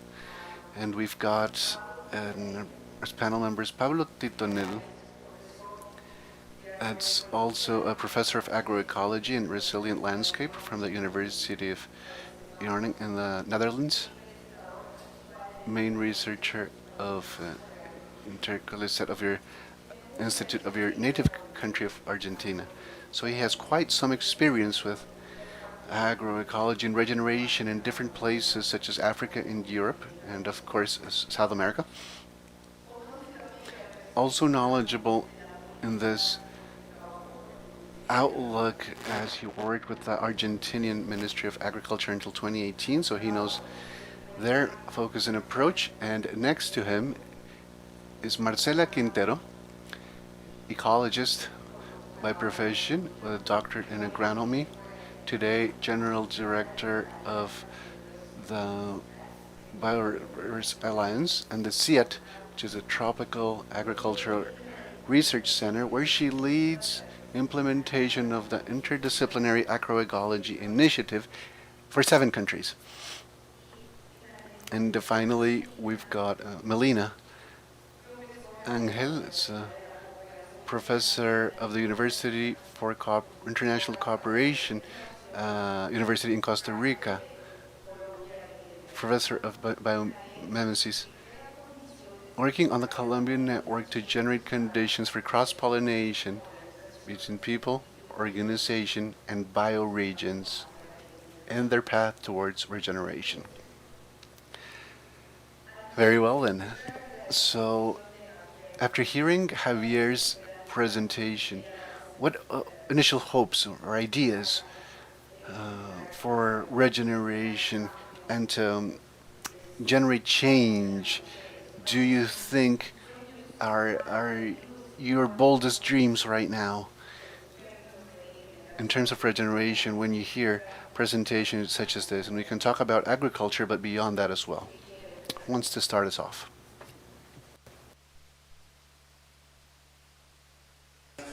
Well, good morning, everybody, and then thank you for the invitation.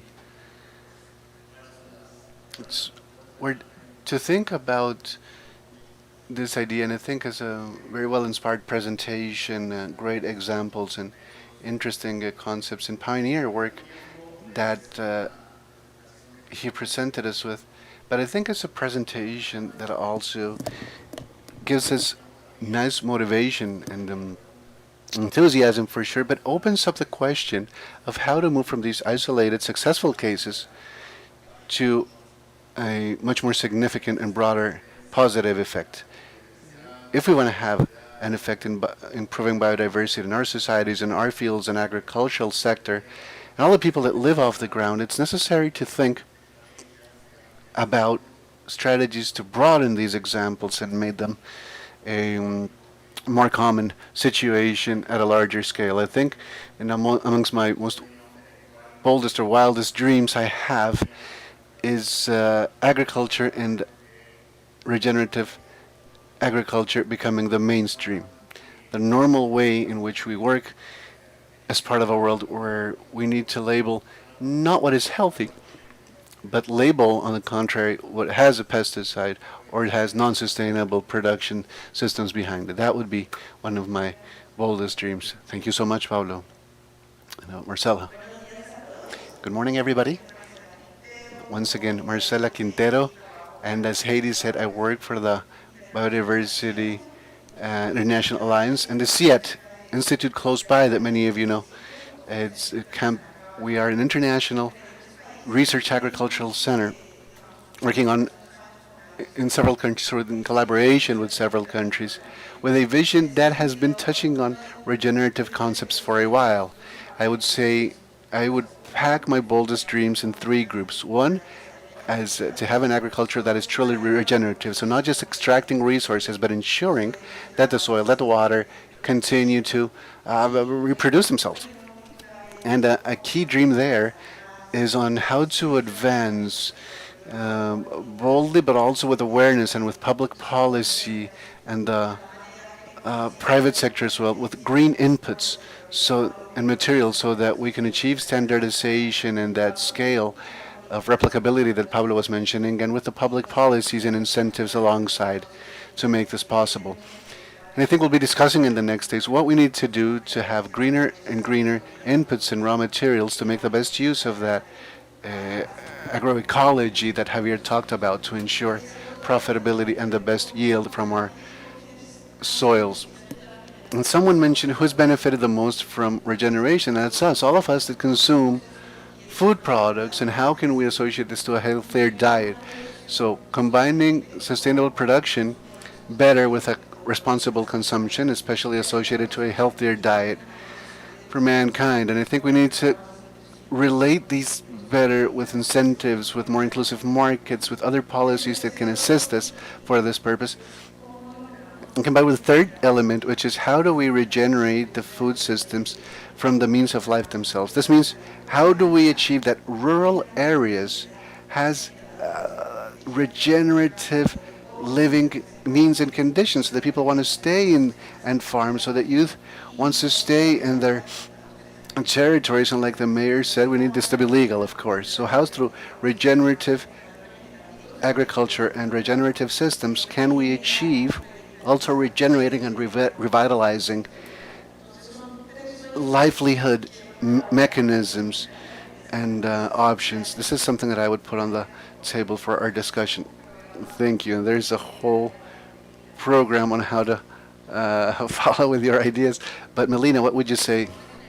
First of all, regenerating life is asking ourselves what life is.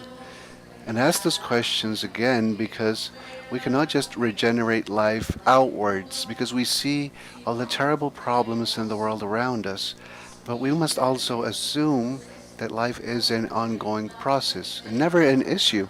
How many of you get up in the morning asking what issues and problems you need to solve today? Raise your hand. Right? So there we are. And life is not a problem. It is a process first. However, the systemic approach that we require to be able to live through that process has two main moments or points: understanding that we are part of nature, so we are a part of a process of life. And first is our personal attitude towards regeneration, as we cannot intend to regenerate life outwards if our own life is a disaster. I mean, if we continue sustaining, layer after layer of unconscious personal and collective pain that we have not been able to heal ourselves. So we need to heal collective traumas collectively is what I wanted to say. And then work on ourselves first. Then and following, we cannot intend that regeneration at this scale if we want to increase the scalability. Going beyond a productive farming unit is done without considering the social erosion. So the social erosion planet-wide is something that is reducing our capacity for regeneration so much. Because we cannot say that farmers that have their perfect productivity and this is what we want is not enough. Who are they? We need to understand what their pain is, what is their capacity to interconnect with others, or how can they connect once again with their area and their land. So this needs to be not a top-down approach, but a bottom-up approach that we can use within a particular socio-cultural context that can enable the next step in regeneration. And it's only through this approach that we can talk not only about the technical, but how will we heal and mend human relations. This is not being financed. There's zero financing for this context and this idea, because we're always thinking about yield. We need to have something that needs to be productive. We cannot have too much risk, but the risk is that this component that I'm mentioning is not financed in the current level of evolution that we are right now. Thank you so much. I will go a little bit deeper into regeneration beyond the technical aspects, including individual and social aspects. We're very tight in time, but I would like to ask you each a question in terms of the way in which we can achieve the transition, or at least an idea. I can start with Marcela. You will be the moderator of today's last session in Cultivando Horizontes, where we will be talking about the resilience of landscapes. Since 2019, the alliance between Biodiversity International and CIET was established. What was the intention behind that alliance, and how do you see the role of that alliance in terms of regeneration? Thank you very much, Haiti, and thank you also for your question.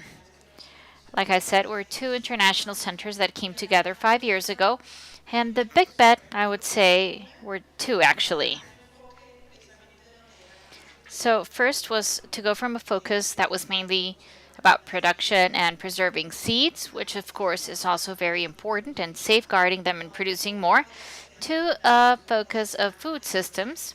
And like I said before, that creates this bridge between applied science to produce in a more sustainable manner, but with a more responsible consumption that also has benefits for human health and for the environment. So first, it was a food system focus, which is challenging because it also has to do with knowing what is the behavior of the consumer. So it's not just about the producer. And the second issue is that also requires that we work with an interdisciplinary focus and that point where environment, nutrition, and production come together. Now, I would like to highlight that the agriculture focus, or food systems that are regenerative, goes hand in hand with this because we're referring to regenerative actions in agricultural production, regenerative actions in the environment, and also in terms of how our human nutrition is and how that also transcends to our livelihoods. Those are the two main bets. How we're doing so, and I would like to bring this together with the afternoon's panel, which also required that we worked further than just the parcels and the productive farms to a landscape focus, where we try to bring together production and harmonize it with conservation and sustainable uses, considering soil, water, but also biodiversity. As you all know, we also have a mandate for safeguarding biodiversity, but beyond preserving it, we have to also use it in a better manner. How do we use it in the soil, the landscapes, and agrobiodiversity as well to generate these multiple benefits that can make these landscapes constantly regenerate and not be in deficit? And this afternoon, we will be talking about this landscape focus. And the third has to do with the food system. Just to give you an example of what this means, just to finalize. In Cali, we worked together with FOLU and with many allies in Cali, including City Hall, universities, and a roadmap for more sustainable food systems. And what this focus does is go beyond the agricultural borders of a landscape or a city, and it looks at what those production food systems are beyond the consumer, what are those different components where we can bring together regenerative actions and other actions to be able to achieve a food system in this region that can be more sustainable from the environmental, social points of view, but also human health. So this is the other side, which is not about geography, but more about understanding the system, which is the food system. And that is the other big bet that we have. And how do we bring it together into concrete territories like we're doing in Cali and Valle del Cauca? So, Melina, you are a professor. So you will be opening Semillas de Cambio, one of the 4 rooms where we will be looking at the need of connecting and transitions towards regenerative agriculture. So you are a professor. Could you briefly explain what your subject matter is and how that can help us reach more regenerative systems? Biomimesis is the emulation of nature, the evolution of nature, live systems, to be translated and applied to human systems. It can be product development, technologies and processes, but also systems. So we can be similar to how the biosphere works, because apparently we forgot a bit about this. So this reminder of how to be a biosphere and how to be planet Earth implies being able to observe how life is constantly emerging in human systems and social systems. And what I have seen around this network of Regenerative Colombia, where we have been learning with the territories how regeneration is and how regeneration emerges in territories, we see that many things are happening at once that are invisibilized. Nobody can really see how life emerges. And the processes of life emerging in the territories are not just productive processes, which of course have to be present, but at the end of the day respond to processes and the vital push of recovering vitality, which is regeneration. That is what regenerating is, recovering and recuperating life. There are many fields amongst this. The most interesting process is that we have been observing how the human scale emerges, that we refer to as bioregion. Even though a bioregion is not what you would normally consider, but it's this participatory process of bioregionalizing, of being in the process of life emerging through human relations in territories to be able to increase vitality. And this is natural. A bioregion can be a small basin, or it might be a big savanna or a riverbed or larger territories. But the interesting thing is that socioculturally defining this community, it generates a belonging and a distribution that is collaborative. So an economy, a local economy that autocatalytically closes it off, and it is sustained in a life coherence for future generations. So from the perspective of life systems, regeneration is occurring. It exists. It constantly emerges. The point is, how do we maintain this? How do we maintain those processes that already exist? And how do we facilitate that this can occur in a more powerful manner? Because the first thing is the fact that we are the land, we are the biosphere. So the illusion of us not being is really an illusion. So we really are. But how do we do so that it's even more connected? How do we connect even deeper with that real event? And that is where it is an extra step towards deep regeneration and not just something that comes from the top to just resolve issues. Thank you very much. Perhaps, Paulo, you can go deeper into that question and how to sustain the vitality and regeneration. You will be giving a presentation in the first session this afternoon in Cultivando Horizontes, where you will be talking from your perspective and sharing your experience. But perhaps to go a bit into that aspect that Melina just shared. Yes, what Melina presented and everything regarding the food system, and thinking about the fact that we have a very big challenge in terms of the food system, which is trying to transform it to be able to face three big problems that humanity has, which is the loss of biodiversity, climate change, and hunger, especially hunger.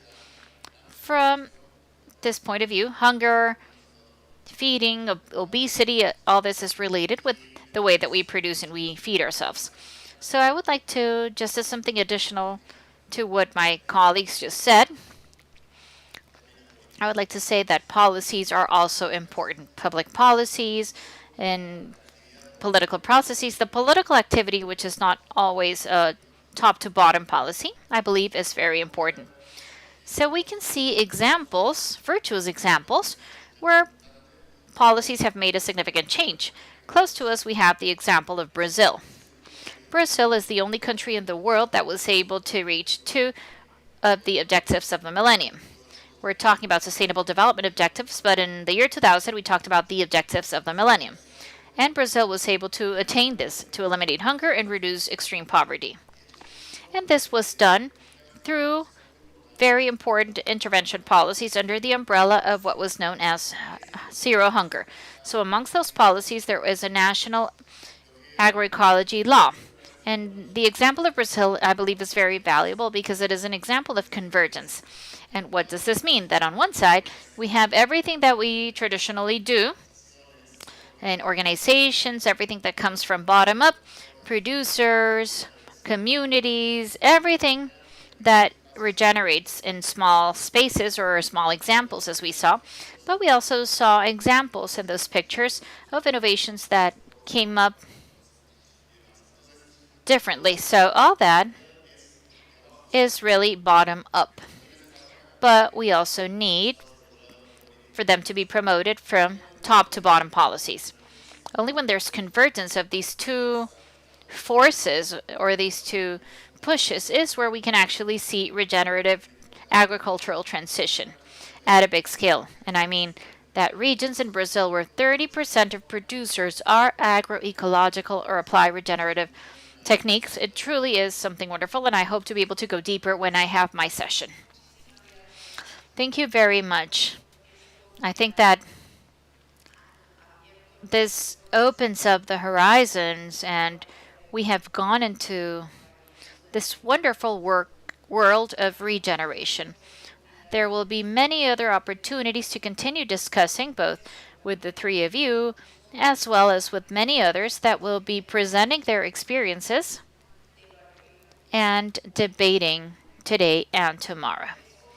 For this, we have divided the first 2 days in a common discussion space here in the plenary in this room, and also parallel sessions where we split out into 4 different rooms, as Lily was saying.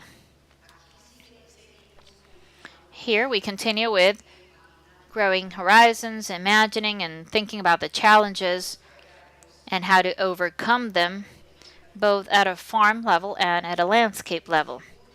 The second, in room 2-3, will be talking about planning the future and imagining a regenerative economy and looking at new business model of regenerative businesses.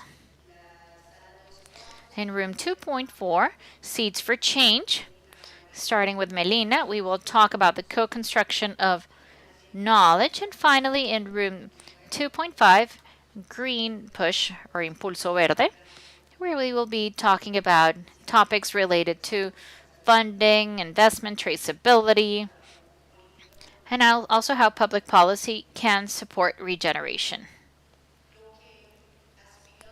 What we aspire to do in all sessions is to broaden our dialogue amongst all types of regenerators that are gathered here today. Those that study it or design it, research it, those who put it into practice in your companies and territories, those who support the transition processes. We have a very broad spectrum of participants with different understandings and ideas.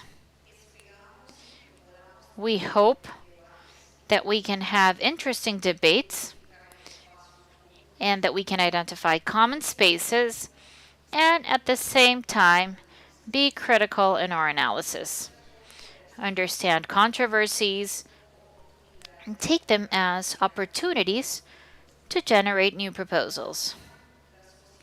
Transforming human society towards a version that is compatible with the rest of life on this planet. It requires a lot of negotiation. Here we will have a chance to practice this. Thank you very much.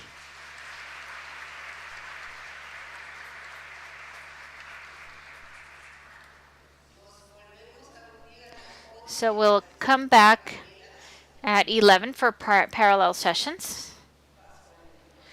And then I hand it over to Lady. So once again, round of applause for everyone. We would like to thank Haiti and her guests, Pablo Titonel, Melina Angel, Marcela Quintero, for this vision that you granted us in this panel that connects science, territory, and of course, international cooperation. And I really enjoyed something that she was saying, which is life is not a problem, it's a process.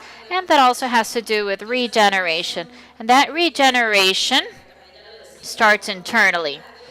So you cannot give part of what you don't have. You cannot talk about regeneration if internally you have not healed what you have as human beings. So the invitation is also going through that. And you can also regenerate cultural heritage, and I think that that is key because everything comes together and that all comes together collectively and it all brings us all together. So what has been present in the history of the world for many years? Food. We sit together at a table around fire to share, to talk, to debate, and to say that we don't agree, and it's valid. We don't all have to think the same, but all come together and agree. So that food that has been present is now present in this Regenerator Summit, and we will be sitting around fire to debate, to look for solutions, and to see what is that route towards regeneration. We will now hold today's first break, and as Heidi was saying, we'll have a 30-minute break. We'll be able to talk a little bit and spend 15 minutes outside, and after these 15 minutes, it's 11:13, so at 11:30, according to the agenda that we all have in hand, we will decide if we stay in this room, which is the main plenary session, or if we go to 2.3, 2.4, or 2.5.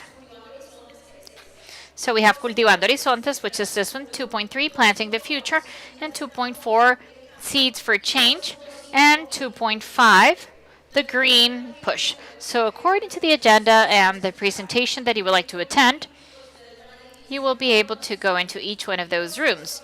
And of course, we will have a very interesting presentation that has to do with paradigms. And this is a paradigm where we will have luxurious international guests moderated by a colleague.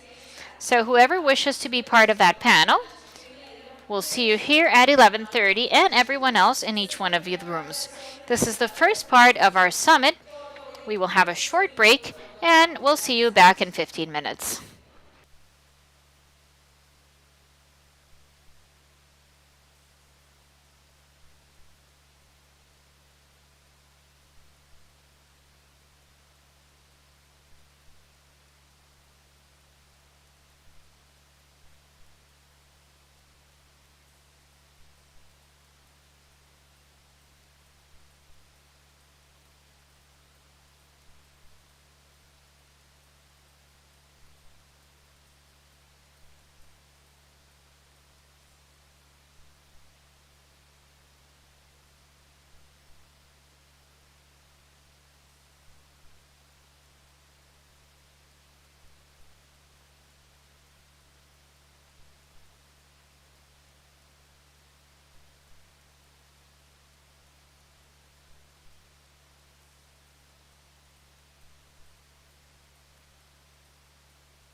¿Nosotros?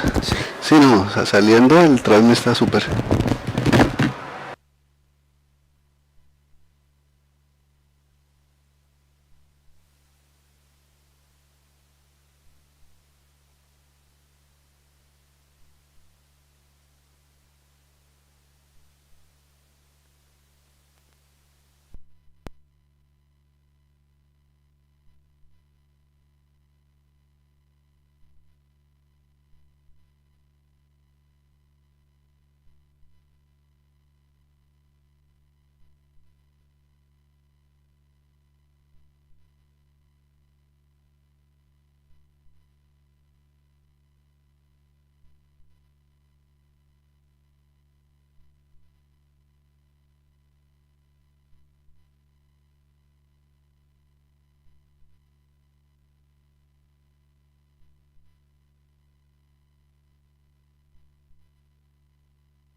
No, pues nosotros sí, pero esa no es esta.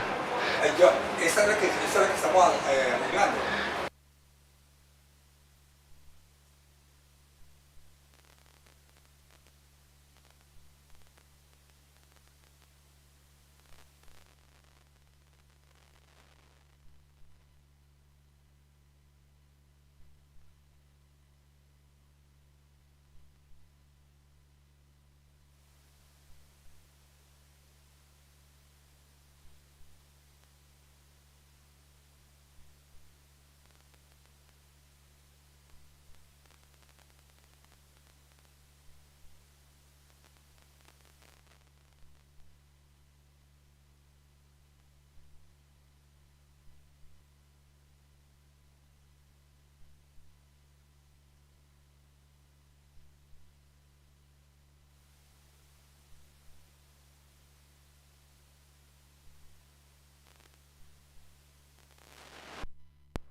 ¿Qué no te has entrado al salón, ¿qué pasó? Dame el celular si me estás oyendo. Acá yo tengo un radio en la frecuencia 2 y no se oye, no nos están mandando.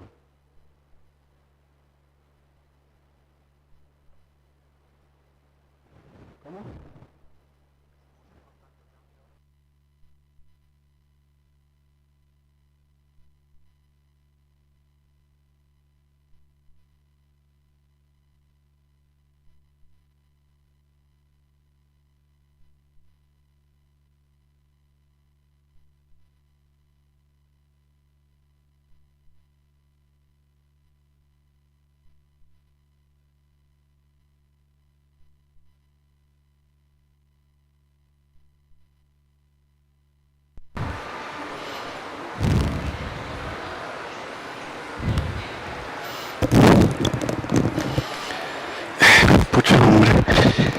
Ese es el que... ¿Muelo? ¿Muelo otra vez?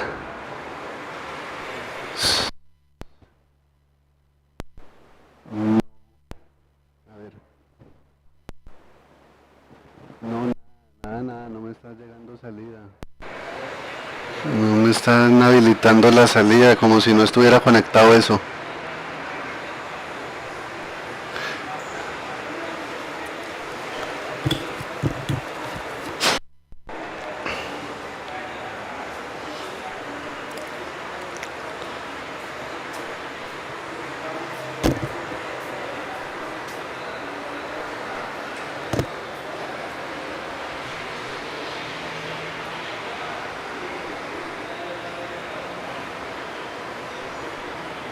Yo no escucho nada. No sé si te llevaste un microfonito para probar. Estás tratando de probar.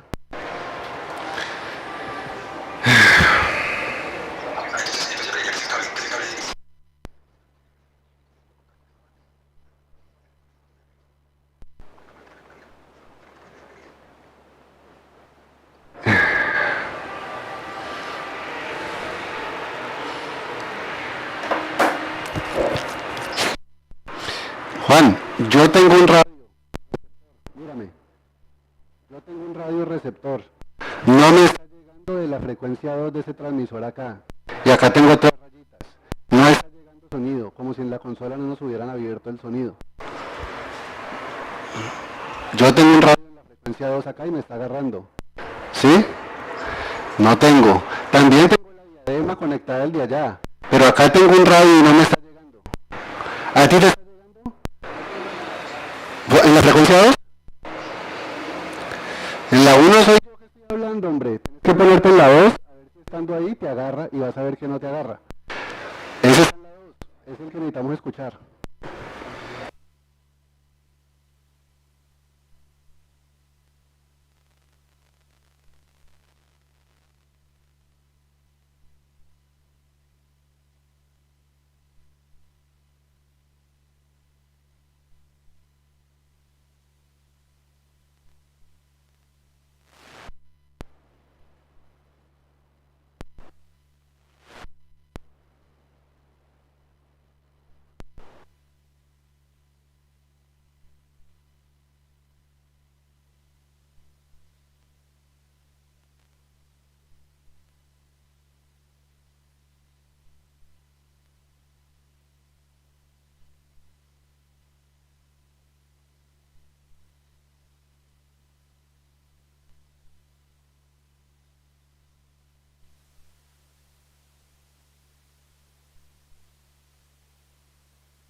empresario o sea del comercializador, sino que realmente los productores y los proveedores se vean inmersos en modelos de negocio. Por eso hablamos de núcleos duros empresariales.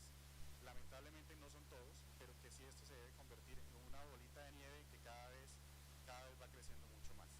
Y por último, dejar temas de cofinanciación, como les decía, y que haya una gobernanza estable, que haya un dinamizador. Hoy el dinamizador de estas iniciativas clúster pues son las cámaras de comercio, para el caso de nosotros.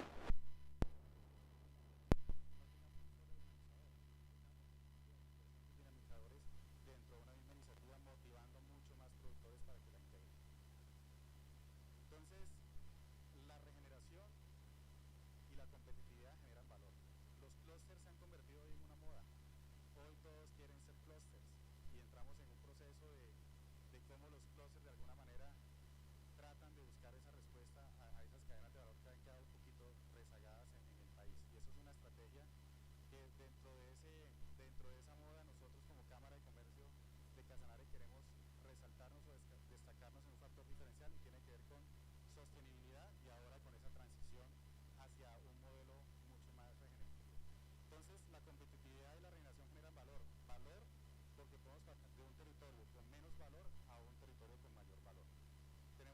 Podemos pasar de una rentabilidad que no solamente se mide en cifras, sino que también podemos tener un enfoque o una transición generacional. Valor que transforma el entorno para que podamos hacer negocios. Y un valor sí o sí que conecta a esas personas que están en los territorios con un mercado mucho más consciente, un mercado que realmente pueda reconocer ese esfuerzo que se hace por producir de forma mucho más amigable. Aquí unos datos de las iniciativas clúster en el país. Hay más de 148 iniciativas clúster registradas ante una red que se llama Red Clúster, más de 37.000 empresas, 35 cámaras de comercio, pero hay una cámara de comercio en el país que realmente le está apostando desde los negocios verdes a producir de forma mucho más amigable, de producir realmente con principios regenerativos hoy en día. Y tiene que ver con la Cámara de Comercio de Casanare. Impulsamos 7 iniciativas clúster, iniciativa, digamos, de las más antiguas que arrancó desde la crisis por allá de 2014 con el tema del precio del petróleo, que tenía que ver con el clúster de bienes y servicios.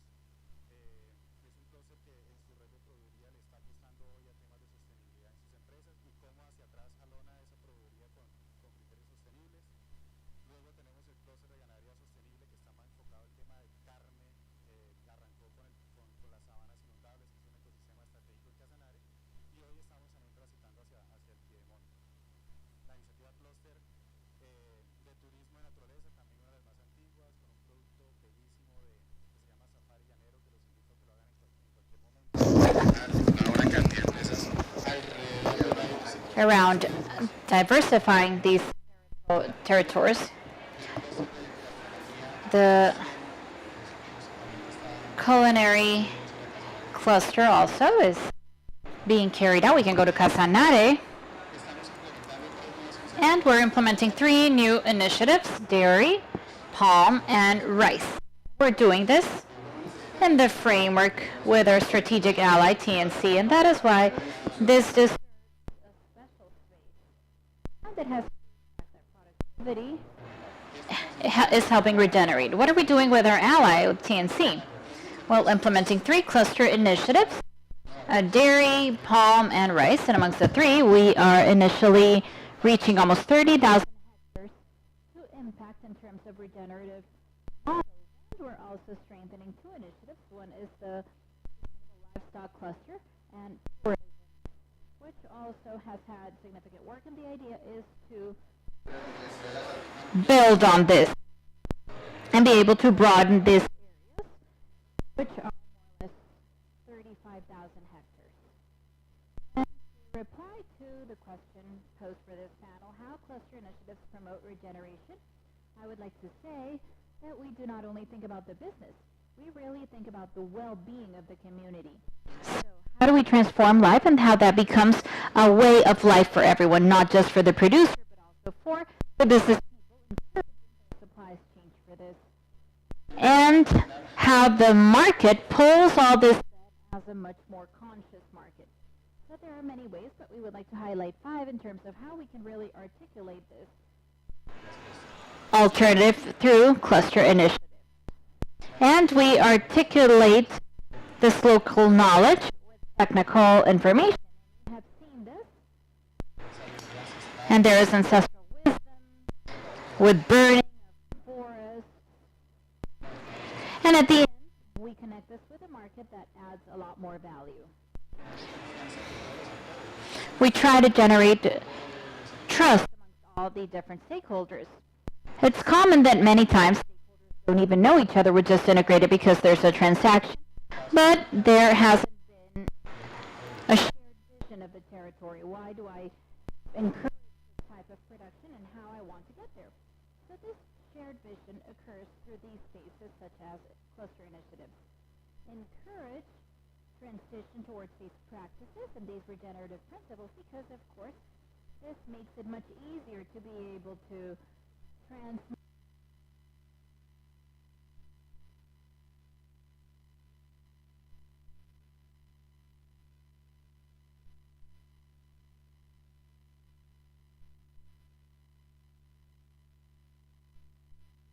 that we grant information to those who are not part of the cluster, but also all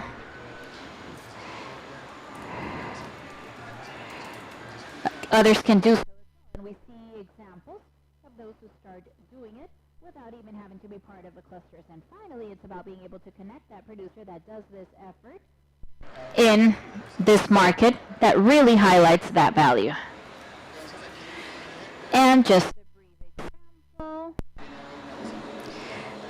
The cluster has more than 144 stakeholders, strengthened producers under projects that we have been leading, more or less 35,000 hectares of sustainable management, and 12 demonstrative territories. 2 of those have been worked on with Paisajes Futuros, one in the Savannah, and the other in Piedemonte. And there will be an important reference point to be able to scale this up. This work that we have with TNC.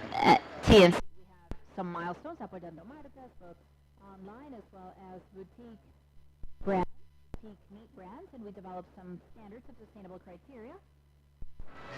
We have had an effect on policies. We're working on a policy of sustainable development, and we also, for the first time in a national development plan, we have seen that these savannas are also coming up, and this is also important. So this floods for 12 to 8 months, and around this savannas, we produce dairy. We're the second dairy farm in Colombia with 2,450,000 animals, and this is our big bet. We want to be the extra natural beef produced in regenerative landscapes that preserve biodiversity for sustainable and conscious markets. And here, this means that the message does not have to be just left in this space, but we have to communicate it to those that really make the purchase decision at the end of every activity. So what our producers are doing is really taking this down. And that is what we're trying to do from the cluster initiative. So to finalize, we have 6 conclusions. And as a strategy, this can be a vehicle for that real transformation of going through that traditional livestock farming towards regenerative farming as well. Have innovative processes, and that this can really generate an impact, and that we can also bring all the sectors into this, that it can be a multi-stakeholder platform. We have the final consumer all the way to those who are selling the necessary supplies. That we can have a vision, that we can really know where we're headed. So Casanare is also involved in all these activities. So in many chains it's wonderful because we don't really sell a piece of meat, but through all this we have a way of life, and we have these many different elements that I'm selling through that piece of meat. And we have an economy with purpose. Thank you very much. And I hope that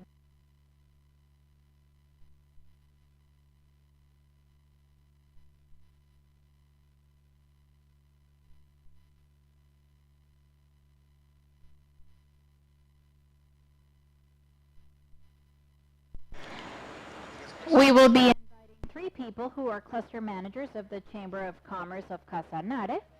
The first is Valentina Gonzalez, and she is the cluster manager of tourism and conscious culinary. And then we have Rafael Najib Fonseca, a logistics expert, who is a cluster manager of sustainable rice. And finally, Andres Cadena, who is an economist with master's in systems, and he is a cluster manager of PALM. So welcome to this space. And we have questions for them. We hope that we can be efficient in terms of our use of time and that we have some time at the end for some questions.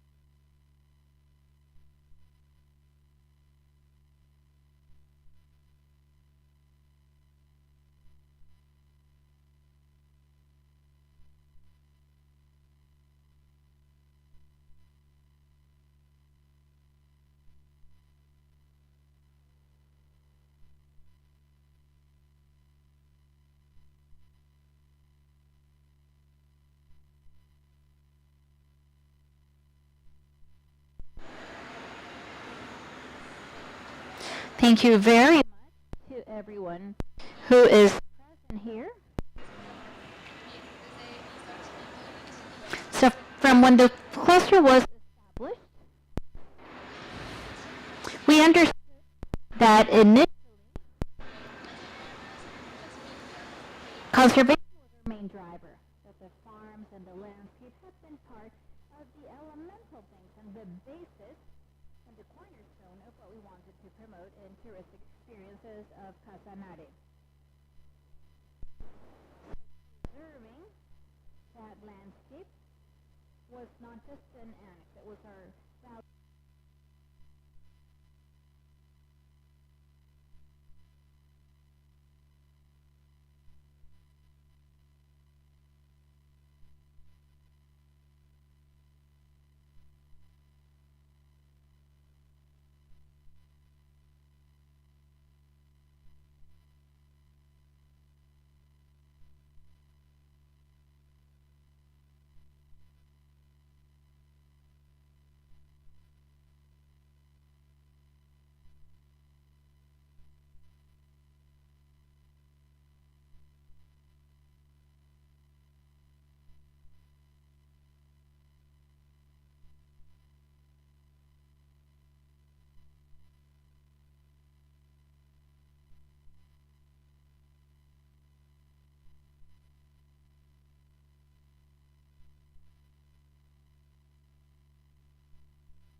Establishing these economies because it is a new source of income for those families dedicated to tourism, which allows us to promote that integration of regenerative principles into the touristic supply chain.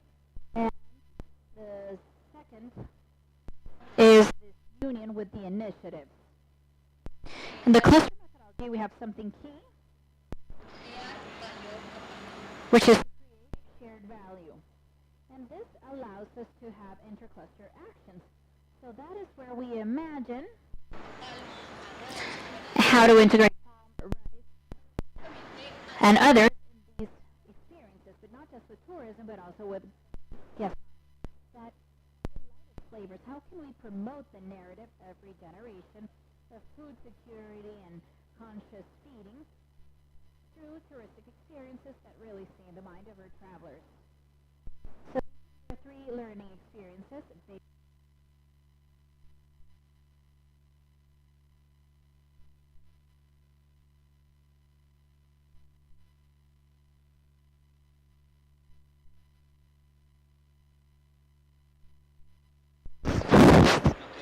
look at the rice cluster and what challenges have been identified and how these initiatives contribute to more regenerative agriculture. Good morning, everyone. When I understand how rice works in Casanare, I have to keep in mind what Casanare is in rice. Casanare is the biggest rice producer in Colombia. We produce 35% of the rice in Colombia, and we have an annual production of 1,008,000 tons. 800,000 tons, and we have 220,000 hectares of rice. And this means that we feed Colombia. And this means that the impact of the territory is very significant. When TNC makes a strategic decision and says, we'll see what is happening with the iconic landscape of Casanare, we need to understand that rice in Casanare has particular characteristics. 60 days.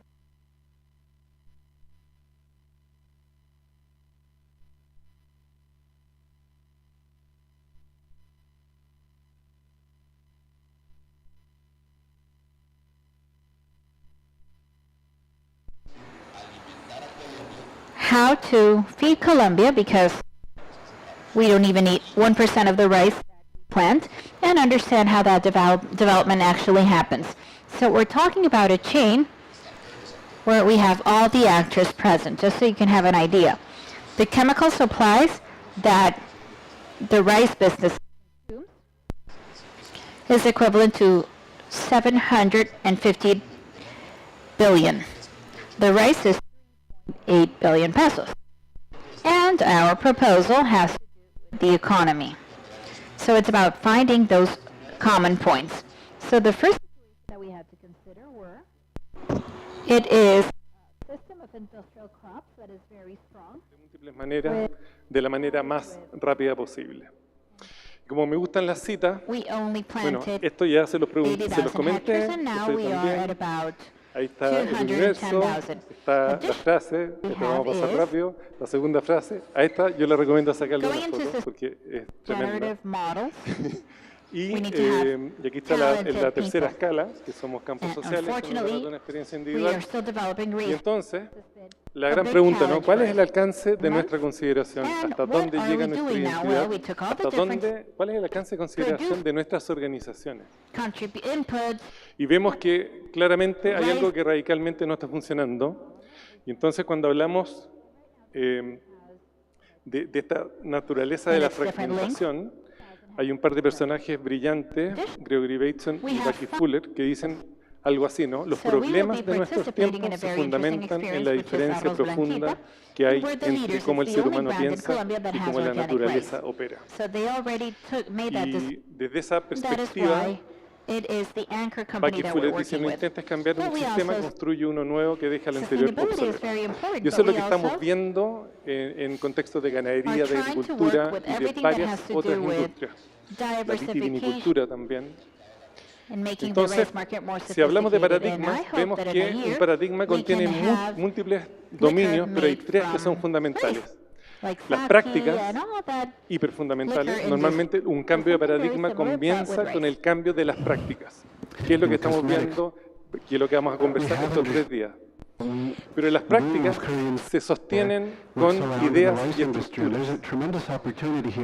Y las prácticas y las ideas se sostienen con éticas. Entonces, un paradigma nace y crece hasta que llega un momento en que empieza a tambalear para luego decaer. Y en el momento en que empieza a tiritar, emerge un paradigma nuevo. Esa es la manera como el ser humano se transforma. ¿Alguien de acá ha tenido alguna transformación profunda en su vida? Que levante la mano. Okay. Probablemente acá, yo cuando conocí este modelo, me empecé a explicar muchas cosas.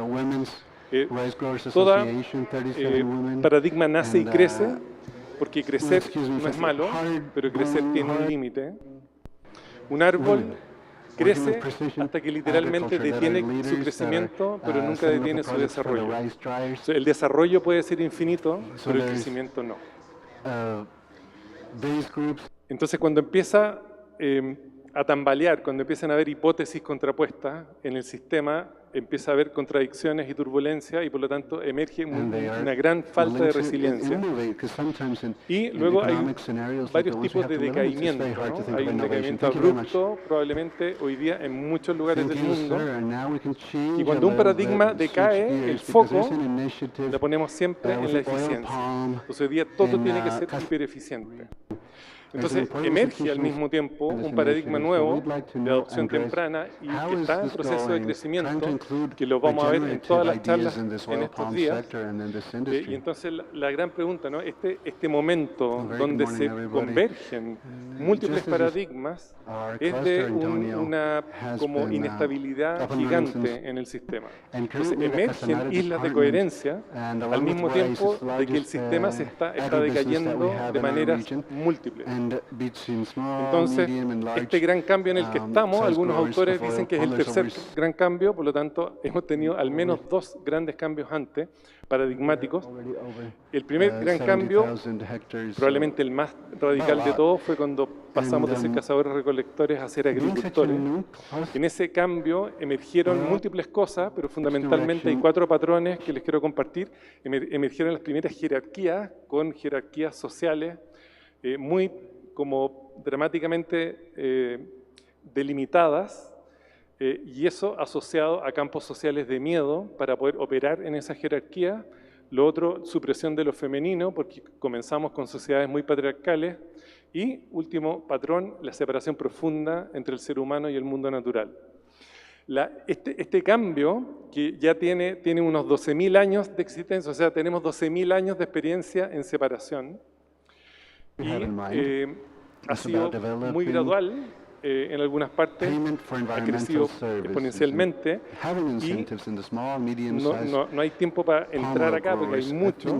Quizás solo decir que reemplazamos un tipo de economía del regalo y del retorno inmediato por un tipo de economía de transacción y de retorno retardado, y eso cambió las reglas del juego dramáticamente. Ni que hablar de la pérdida del movimiento, ¿no? Las consecuencias biológicas y psicológicas de la pérdida del movimiento. Bueno, esto se integra al segundo gran cambio, que es lo que algunos autores llaman la sociedad de crecimiento industrial, donde profundizamos en esta idea y esa integración nos tiene hoy día en un estado profundo de sobrecarga y colapso.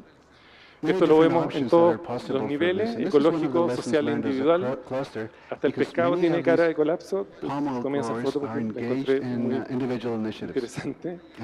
Y entonces el paradigma subyacente del mundo en el que vivimos opera bajo esta idea de que podemos crecer infinitamente en un planeta que es finito. Y eso no es sostenible y eso tiene sus días contados. Entonces esto va a implicar fundamentalmente un montón de transformaciones, ¿no? Ahora, ¿quién subsidia el crecimiento? Y una y otra vez las respuestas son la naturaleza, las comunidades más marginales y las futuras generaciones.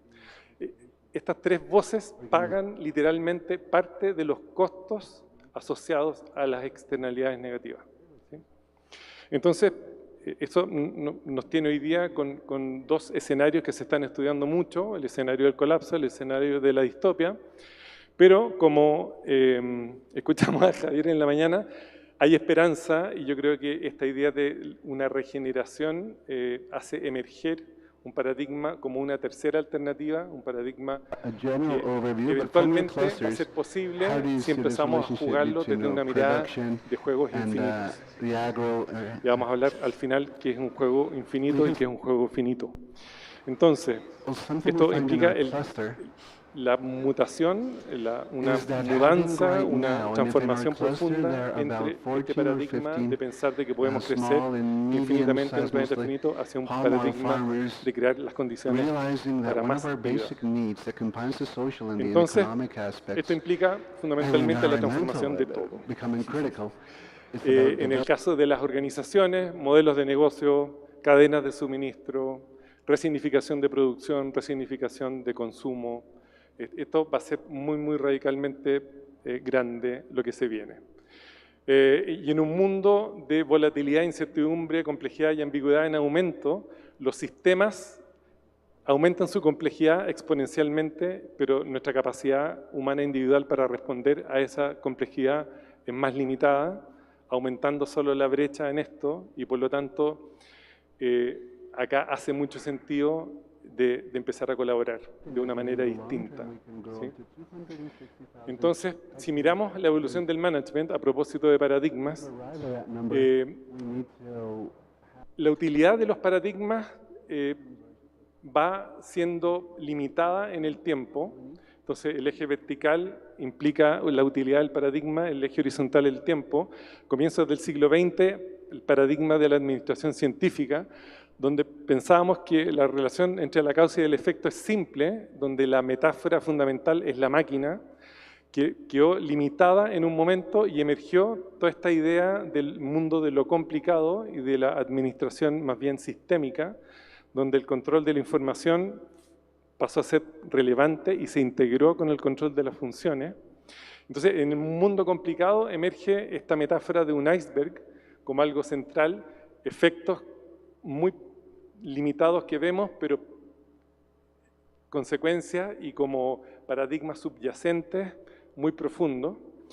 Y ahora vemos que esta mirada de un mundo complicado también está quedando corta, porque el aumento de la complejidad hace necesario que aparezcan nuevas maneras de enfrentar ese aumento, sobre todo en términos de incertidumbre. Y por lo tanto, la metáfora del iceberg se va reemplazando por la metáfora del árbol o una metáfora ecológica, y donde el mundo de la complejidad implica un tipo de administración que es distinta. Cómo administramos la incertidumbre y cómo administramos la complejidad pasa a ser algo relevante. Y aquí no tenemos mucho tiempo para explicar esto, tenemos solo unos segundos, pero los que quieran profundizar en esto, en la tarde tenemos un taller donde nos vamos a meter en un marco.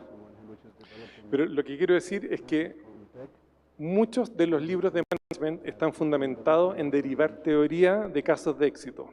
Eso cuando una receta la aplicamos en otro contexto, falla. Porque lo que no estudia en esos libros es lo que pasó con las organizaciones que no fueron exitosas. Y cuando uno se sumerge en eso, se da cuenta que hicieron la misma receta. Por lo tanto, el problema no está en la receta, está en no entender el contexto. Entonces emerge todo un movimiento de fundamentarse en cómo la naturaleza opera de tal manera de poder generar un tipo de administración distinta. Acá solamente decir que, por lo tanto, para ser sostenibles en el largo plazo, necesitamos empezar a regenerar y a restaurar hoy. Y abajo, lo que está en azul, es súper interesante el trabajo de Carol Sanford, que evidencia que el mundo convencional trabaja en un paradigma de extraer valor.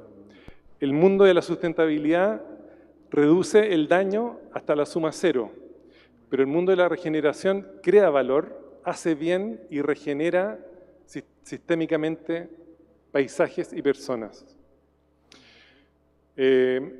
Entonces, para mí la regeneración es el fenómeno emergente de la evidencia del aumento de vitalidad, integridad, salud y belleza, 4 temas clave a empezar a medir del vivir de los seres vivos. Y si esto lo aplicamos al mundo organizacional, esto implica el vivir organizacional, implica sus campos sociales y implica todos los sistemas sobre los cuales las organizaciones se anidan. Y aquí, un poco retomando lo que comentaba Willem, para mí no hay regeneración ecosistémica posible total sin la regeneración de los campos sociales. Entonces me lo he pasado los últimos, digamos, 20 años intentando entender un poco estas dinámicas de cómo poder hacerlo. Acá hay un par de pistas de que todo es contexto dependiente y no libre de contexto, y eso cambia todo. Vamos a compartir la presentación después, porque ya no hay mucho tiempo, porque quiero compartirles brevemente los patrones que aumentan la resiliencia en los campos sociales organizacionales, fundamentados en cómo la naturaleza opera. Son 3: creatividad, ritmo y polaridad. eso supply chain right solo now. We have aumenta la 18 males, resiliencia en los campos sociales, porque la creatividad tiene que ver 1.8 cognitivamente con el million total aprendizaje, capacity cómo for storage. el ser humano So just for you to conoce y los dimension this, cambios en el in conocer. 45 days, 20, La naturaleza del ritmo, de acoplarse a los ritmos del negocio, también es clave. Y finalmente, la polaridad que está ampliamente presente en el mundo natural implica de cómo podemos gestionar tensiones tempranamente en big el mundo inventory organizacional. business that we need to manage. Esto solo Now what's important para is that comentar que de at los some dolores time in the organizacionales que bags hemos of rice levantado that en the los últimos consumers 15 are años, buying, hay 6 there's something clusters that que says son it's claves sustainable rice. It que comes from definen Casanare lo que region, and llamamos it should be el consumed. aumento de la coherencia en el mundo organizacional, Eat que it and son consume la it, you're gonna feel estrategia, la better. estructura, la gobernanza, los estilos de thank you so liderazgo, much, los the three of you. procesos I y wanna los invite patrones de Orlando comunicación. on Y si stage ustedes once piensan again, brevemente we en did cuál es keep, su dolor time más judiciously. I presente think we have en este momento a del time for tiempo, Q&A. con So if we can seguridad have van a a encontrar microphone for the alguno de audience, we ellos can take a couple como of a questions. vivo, ¿sí? Entonces, de esta manera, nos preguntamos cómo funciona la naturaleza. La naturaleza no tiene un objetivo esperado, no trabaja con objetivos esperados y con la reducción de la brecha. La naturaleza solamente lo que sabe Good hacer afternoon, I'm es sorry. entender muy bien el momento presente, I definir have just la dirección de one viaje que question, aumente la because some of the vitalidad questions you were answering y along the avanzar way, en some adyacentes of my pending posibles questions, what que tienen specific que ver con los indicators do próximos you pasos have when you talk plausibles about en esa dirección transition de viaje. towards a regenerative Esto me lo system? salto. Is there indicators Y about a este es el specific marco plot of en land el cual que hemos that ido belongs desarrollando en los últimos to 20 one años, que individual? implica observar a las Because I hear organizaciones this como organismos figures vivos, that you're throwing y out, todo but organismo vivo who do they tiene apply un to, on metabolismo what stage of hacia el regeneration interior are you currently in? That's y my un first metabolismo question. hacia el exterior, And que se llama if I catabólico. El may, metabolismo actually interior trabaja la have a resiliencia second question. With organizacional, all el this metabolismo exterior trabaja la prevent coherencia. these, Y si quieren saber más de esto, how do I lo say podemos ver this? a las How do we 5 not de la fall tarde. into a Entonces, para terminar Just esto, talking about hay this menos dos data, tipos and de when you juegos. see these Uno huge puede llamarse figures, finito, el otro there's a series infinito, of elements decía James Cars. Un juego behind finito se that juega are con el being lost propósito and de we're losing ganar. trackability of. Y cuando And alguien gana, third el juego se question termina. actually is El very juego specific for infinito you, se sir. juega con el If, propósito de how seguir do we jugando. prevent greenwashing from the Probablemente brands ese es that el are gran in the desafío que tenemos, ¿no? cattle industry? En la próxima década and the vamos a ver la cattle mayor farming industry? velocidad de cambios Do you have a comparado strategy con for this? cualquier Thank you. década que hemos tenido registro. Okay, so Así before que, the panel members can answer, bienvenidos a los años más I would mention desafiantes that para la the historia de la presencia value humana chains sobre that la we are Tierra. seeing here, the three of them are quite different. One thing is cattle farming, and if it's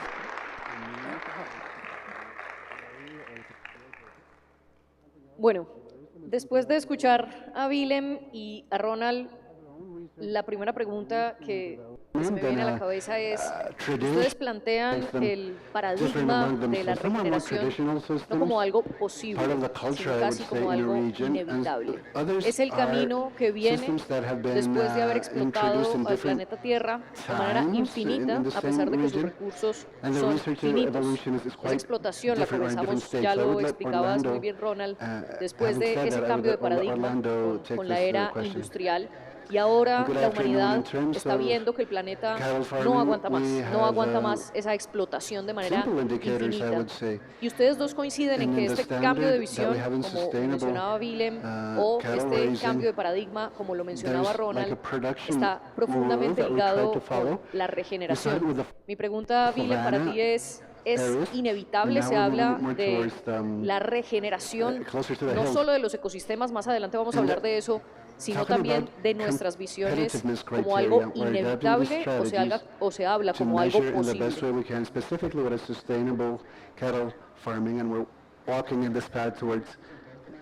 Willem, no sé si nos escuchas, si sigues aquí. Disculpa, ahorita sí. Adelante. Mi pregunta es, ¿ese cambio de paradigma para la regeneración es algo inevitable o es algo posible? Es definitivamente posible, pero también significa el conocimiento o, bueno, la evolución del humano va a esta dirección que Ronald también ha siguiendo. Entonces yo creo que nosotros como especies estamos en esta ruta ahora y no podemos no podemos evolucionarnos en otra ruta. Entonces, el conocimiento y la conciencia de somos parte de la naturaleza, para mí es clave, y como mucha gente también en Colombia dice, especialmente la gente indígena, es la biodiversidad, es como manifestación del alma, del espíritu. Entonces, si más gente van a entender eso, esta ruta es la ruta hacia la economía de regeneración, es clave.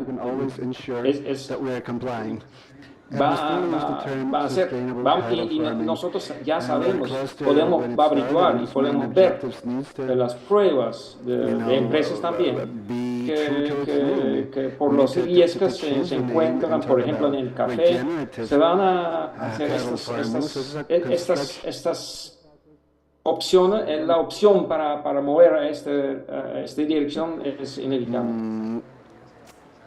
Pero la pregunta es, ¿realmente la humanidad como un todo coincide en la necesidad de ese cambio de visión, Ronald? Y primero, ¿debe cambiar la visión de cómo entendemos esa naturaleza? Aquí en esta sala varias personas han coincidido que somos naturaleza, pero ¿piensan lo mismo la agroindustria, los monocultivos? ¿Y qué debe cambiar primero, esa visión o las prácticas? Se ríe Willem. Es una súper gran pregunta. Yo siento que en todo paradigma que está en proceso de decadencia siempre hay una resistencia, ¿no? El status quo se intenta alargar lo más posible, muchas veces con estrategias justamente de hipereficiencia, porque es muy grato internalizar las utilidades y externalizar los costos sistemáticamente, ¿no? Entonces, por un lado está esa realidad y por otro lado está la evidencia de que en un cambio paradigmático lo primero que cambia son las prácticas. Entonces, la visibilización de esas nuevas prácticas y la generación, es interesante lo que decía Ilya Prigogine, el premio Nobel de Química, decía, pequeñas islas de coherencia tienen la capacidad de llevar a todo el sistema a un siguiente nivel. Y entonces lo relevante de mucha gente que está acá, están visibilizando estas islas de coherencia que hay que unirlas y hay que evidenciar que en realidad ese es el camino. Pero cuando hablamos de cambio paradigmático, lo que gatilla el salto es justamente los principios y éticas asociadas a esas teorías y prácticas. Entonces, cuando tú dices es posible o es inevitable, yo creo que el sistema todavía lo quiere evitar y el potencial es gigante. O sea, es muy posible, pero no sabemos y por lo tanto está todavía toda la dinámica de qué es lo que realmente queremos elegir. Entonces, para mí la respuesta es no sabemos, el potencial es infinito. Y entonces el cambio o la transformación que todavía la podemos hacer por amor a la tierra, eventualmente después la vamos a hacer por dolor.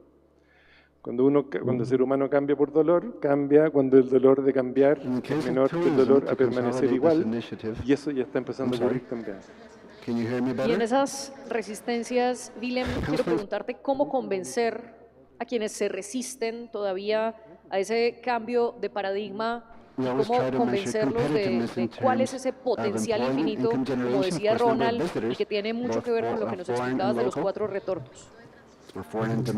Bueno, mejor dicho, en el práctico, cuando trabajamos con gente, con campesinos en el campo, elegimos áreas donde el crisis está muy fuerte, entonces donde hay mucho dolor y traumas. Y gente, como Ronald ha dicho, gente que están en traumas y dolor tiene más potencial para cambiar y para entender, porque están más abiertos para cambiar también. Entonces, nuestra experiencia es que buscar estas áreas y también buscar la gente que también tienen trauma, pero también tienen mucho dinero para financiar esos procesos. Y eso es... al principio fue bien difícil, pero ahora tenemos mucha más experiencia y sabemos mucho más qué preguntas se pueden hacer, qué preguntas y qué comunicación se pueden utilizar. Y por eso soy optimista que es posible que por la ruta de dolor y trauma se pueden cambiar cosas más rápido que pensé antes. No, y yo no sé qué es una respuesta a tu pregunta, pero son las prácticas en que a mí me interesa qué son los cambios en el campo de la gente por largo plazo que también se pueden ver en la naturaleza, en el paisaje después. Entonces, en la realidad del paisaje, porque el paisaje es como un espejo de la alma interior. Entonces, cuando hay mucho dolor en la gente misma, también se encuentra dolor en el campo, en el ecosistema.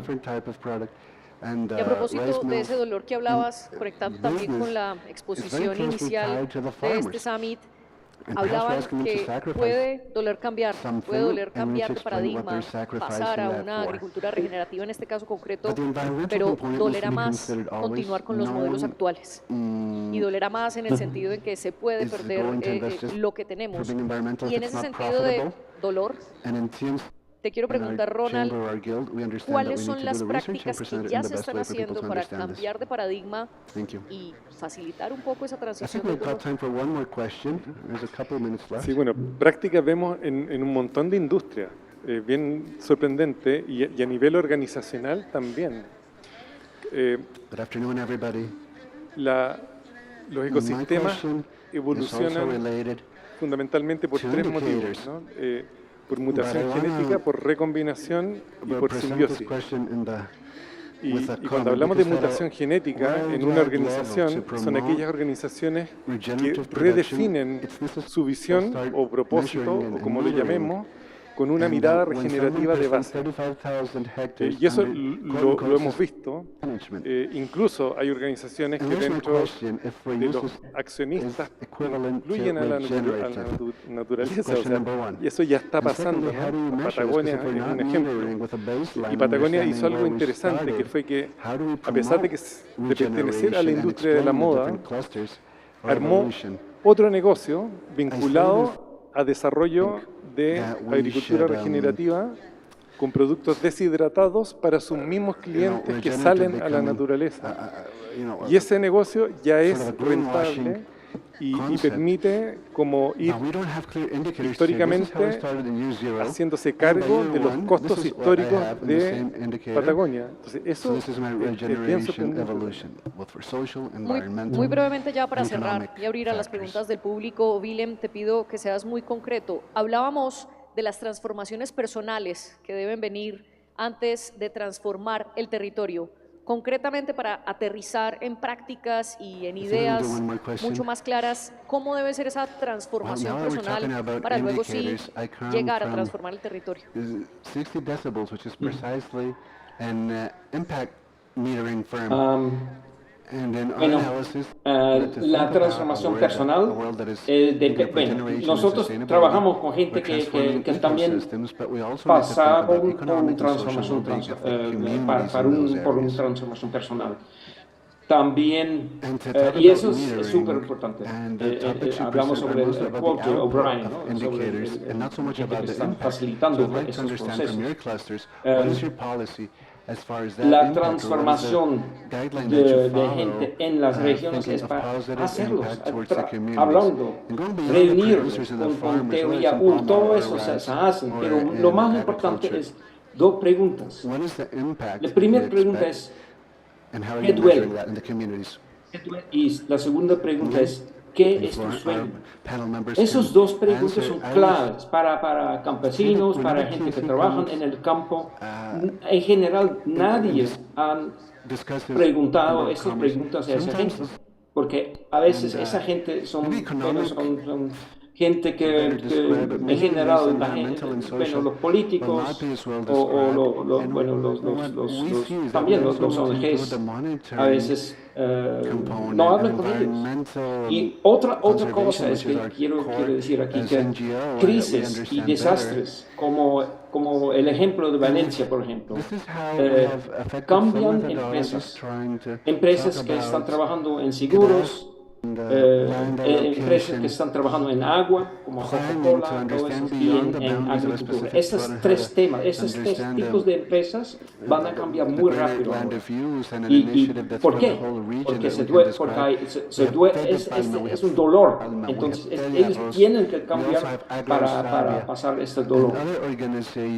Ronald, ¿y qué añadirías a cómo cambiar esa visión? ¿Cómo cambiar esa visión? Me acordé de la historia de un amigo que empezó a trabajar con regeneración de pastizales el año 82, un amigo mexicano, con Alan Savory en sus primeras intervenciones. Y un día salimos a tomarnos unos mezcales con mi amigo y me empezó a contar su vida. Y me contó de cómo él mismo fue cambiando en la medida que empezó a entender cómo la naturaleza iba cambiando. Y entonces, a veces esa transformación se produce antes, pero muchas veces se produce durante el proceso.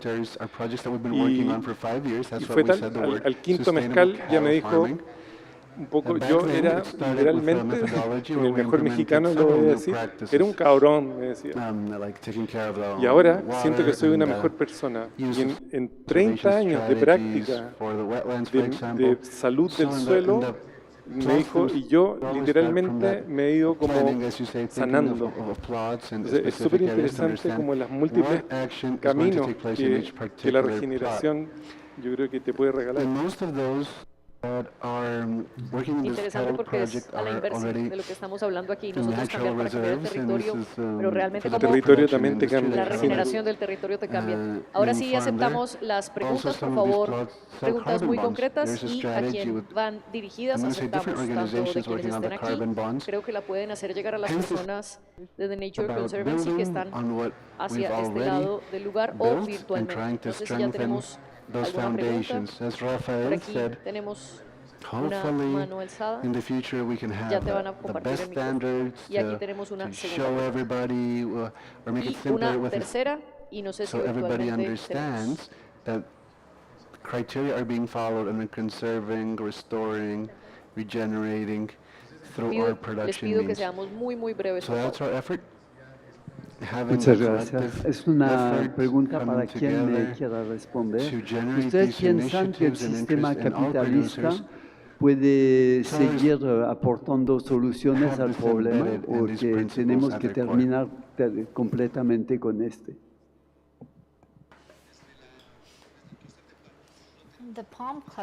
Perdón, que si se puede repetir, por favor, es que aquí el retorno no estamos con retorno acá. Falla un poquito. Si el sistema capitalista se puede seguir usando para la nueva fase en la cual entramos, o si esta nueva fase significa el fin de este sistema político. Wow. ¿Puedes decir algo sobre eso? O Ronald, por favor, si quieres, primero. Propongo que vayamos respondiendo muy brevemente mientras compartimos el micrófono por aquí. Hay otra segunda pregunta y cerramos con la tercera al fondo, por favor.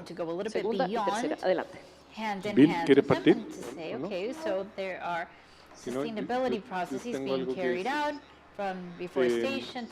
Excelente pregunta, es una gran pregunta. Hay como dos tipos de respuestas, los que se inclinan por querer transformar el capitalismo en otra cosa y los que se inclinan por reformarlo, ¿no? Probablemente, y cuando hablamos de capitalismo, justamente estamos hablando de este paradigma que está en proceso de decadencia. Por lo tanto, algunos de sus fundamentos van a tener que cambiar sin duda, ¿no? Porque no podemos seguir midiéndonos solamente por el PIB. O sea, es totalmente ridículo. Entonces tienen que emerger nuevas maneras de poder entender la medición donde haga sentido la salud sistémica. Por lo tanto, el capitalismo como lo conocemos, yo siento profundamente y espero que tenga sus días contados. Willem, no sé si quieras agregar algo en 30 segundos. Bueno, sí, estoy de acuerdo. Yo creo que el sistema sigue y va a evolucionarse un poco más cuando los precios van a, los costos, la internalización de los costos de la naturaleza sociales y espirituales van a ser parte de los precios. Y vamos a tener mucho tiempo para averiguar cómo desarrolla este proceso, pero sí, el sistema que tenemos ahora va a cambiar. Ahora sí, la segunda pregunta.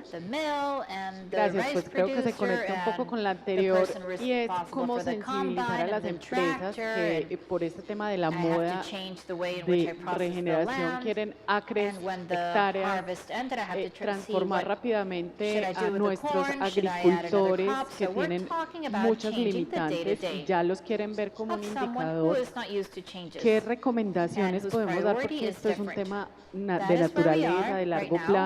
Entonces yo siento que, pues, volviendo al tema del capitalismo, cómo en realidad llegamos a estos directivos a que se conecten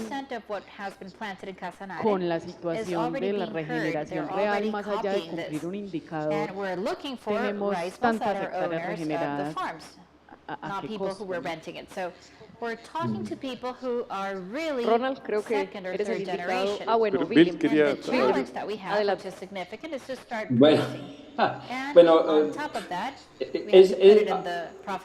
hay tres cosas que tiene que hacer. Primero, sigue y continúa con la práctica.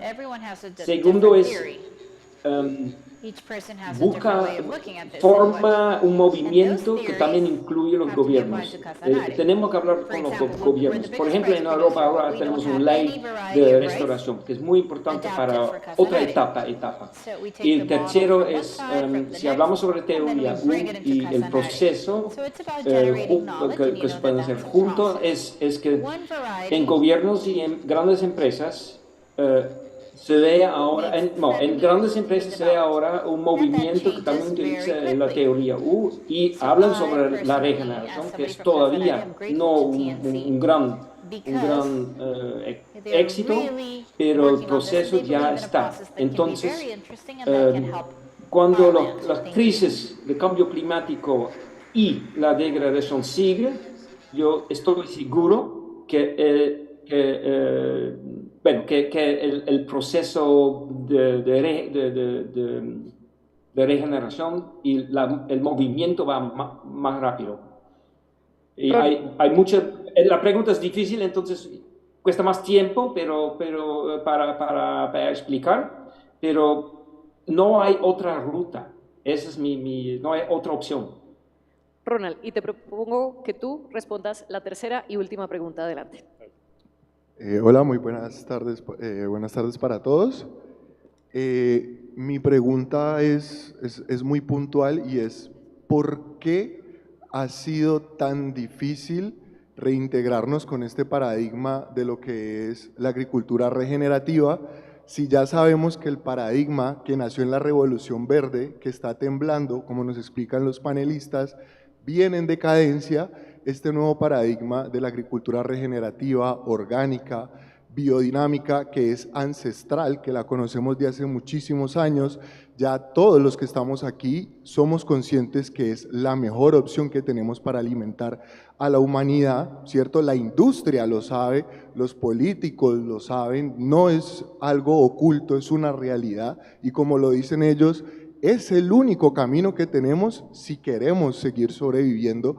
¿Por qué romper ese paradigma ha sido tan extremadamente difícil? ¿Sí? Y pues no me gusta hablar de política, pero hay que hablar de que el capitalismo pues también está incluido aquí. Ronald, adelante. Yo creo que hay harto que decir, pero yo siento que fundamentalmente es difícil romper ese paradigma, primero por costumbre. La industria de la agricultura es una industria como de mucha tradición. Hay muchos incentivos muy mal puestos asociados a paquetes tecnológicos, ¿no es verdad? Y entonces como que la inercia que tiene ese mundo es muy grande. Yo creo que eso es parte de la dificultad que hay y la gran esperanza es que proyectos como los que trabajan en Commonland y cientos de otros que estamos viendo asociados a tipos de economía distintas, emergentes, fundamentadas en temáticas muy distintas, también está creciendo. Entonces yo creo que ha sido difícil, pero cada vez va a ser más fluido, porque además los costos van a empezar a subir en un montón de cosas y eso también va a gatillar, va a desencadenar un montón de otras. Y con este mensaje y este deseo terminamos. Ronald Sistek, Willem Verwerda, gracias por su participación, gracias a todos ustedes y despidámoslos con un fuerte aplauso. Muchas gracias. Muchas gracias a María Clara por haber conducido este espacio. María Clara, muchas gracias a Ronald y a Willem, quien se conectó de manera virtual para hablar de estos paradigmas que emergen cuando hablamos de lo regenerativo, para mirar qué es ese paradigma, como muy bien ellos lo decían, y cómo esa transformación se debe hacer de manera profunda y nace. Creo que todos los que han pasado esta mañana han llegado al mismo punto. Tenemos que volver a la esencia, a la raíz, para poder hablar de lo regenerativo. Y algo que decía Ronald que me parece fundamental es que uno nace como un árbol, crece como evidentemente lo hacen los árboles, pero ese árbol llega a un punto en el que se para, ¿no? Ese crecimiento llega a un punto y dice hasta ahí, pero no se detiene su desarrollo. Y creo que ese es el camino al que debemos llegar y no nos vamos a limitar en ese desarrollo. Y por eso de esta manera vamos a finalizar nuestra primera jornada de la mañana del Summit Regeneradores, el encuentro de ganadería y de agricultura regenerativa por un futuro sostenible y por esos objetivos que tenemos, pero que la ruta pues nos lleva a hablar de paisajes regenerativos y hablar de paisajes naturales y de encontrarnos en esa relación que tenemos con la tierra y con nosotros. Vamos a hacer este pare del mediodía. En este momento vamos a ir a la hora del almuerzo, son exactamente la 1 de la tarde, ¿verdad? Entonces a las 2 nos vamos a volver a ver aquí. Recuerden que este es el Salón Cultivando Horizontes, que es el 2.2, el principal de todas las plenarias, pero también tenemos el Salón 2.3, 2.4 y 2.5. Ustedes revisen ahí en su agenda cuál es la jornada que necesitan, cuál es el taller, la conferencia en la que quieren estar en la tarde, y en punto de las 2 los esperamos aquí nuevamente. Aquí vamos a tener una conferencia muy importante que tiene que ver con nuestro invitado internacional, que es Catalizando la Regeneración. Recuerden que estamos sembrando ideas, cosechando y abonando este futuro, para este presente, para poder construir el futuro. Así que vamos a hacer este receso y en punto de las 2 ustedes tienen una cita con nosotros y nos vemos nuevamente aquí. Este es el Summit Regeneradores, el encuentro de agricultura y ganadería por un futuro sostenible y regenerativo. Los espero aquí en punto de las 2. Muchas gracias.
Bueno, en este momento me encuentro con Martina Klum y quiero empezar preguntándote cuáles son esas alianzas de cooperación que tiene Alemania en este momento con Colombia en pro de la regeneración.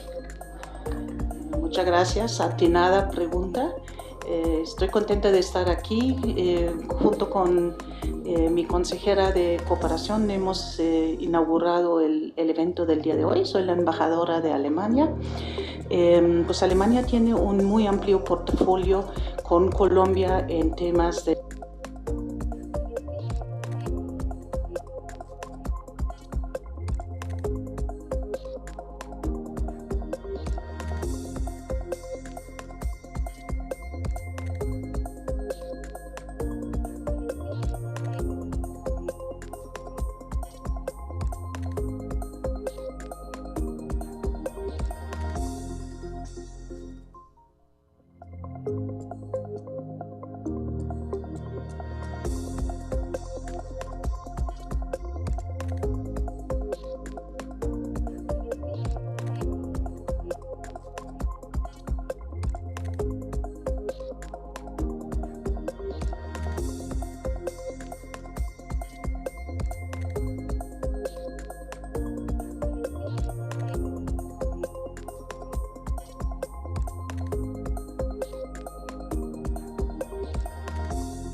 Bueno, en este momento me encuentro con Martina Klum y quiero empezar preguntándote cuáles son esas alianzas de cooperación que tiene Alemania en este momento con Colombia en pro de la regeneración. Muchas gracias. Atinada pregunta. Estoy contenta de estar aquí. Junto con mi consejera de cooperación hemos inaugurado el evento del día de hoy. Soy la embajadora de Alemania. Pues Alemania tiene un muy amplio portafolio con Colombia en temas de cambio climático y reconversión energética justa. Y en ese contexto también la biodiversidad entra. Estuvimos aquí en Cali la última vez en un muy gran despliegue con más de 60 personas en la COP16. Y pues son muchísimos los proyectos que existen. Hoy nos reúne aquí una cumbre, un encuentro que organizó The Nature Conservancy, que es una organización con base en ese proyecto en diferentes países de América, entre ellos Colombia. y tratamos el tema de cómo pueden coexistir de manera amigable y mutuamente provechosa la ganadería y la protección del ambiente, la reforestación, la recuperación de suelos, y es un tema que aquí en el Valle del Cauca es muy pertinente. Y quiero que me cuentes entonces justamente por qué es importante que se den estas alianzas entre los diferentes países. Porque cada país tiene sus especificidades. Colombia es un país mega diverso, biodiverso, y hay posibilidades de aprendimiento mutuo, de investigación mutua, de aplicar experiencias comúnmente trabajadas, logradas. Aquí tuve la oportunidad de visitar cerca de aquí, del centro de convenciones en otoño, una maravillosa finca donde han empezado a recuperar terreno y cazar la ganadería y la agricultura de una forma muy mutuamente amigable.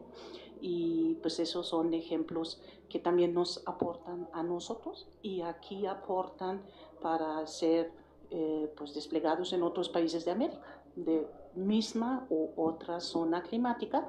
Entonces es un ganar-ganar. Muchas gracias, Martina.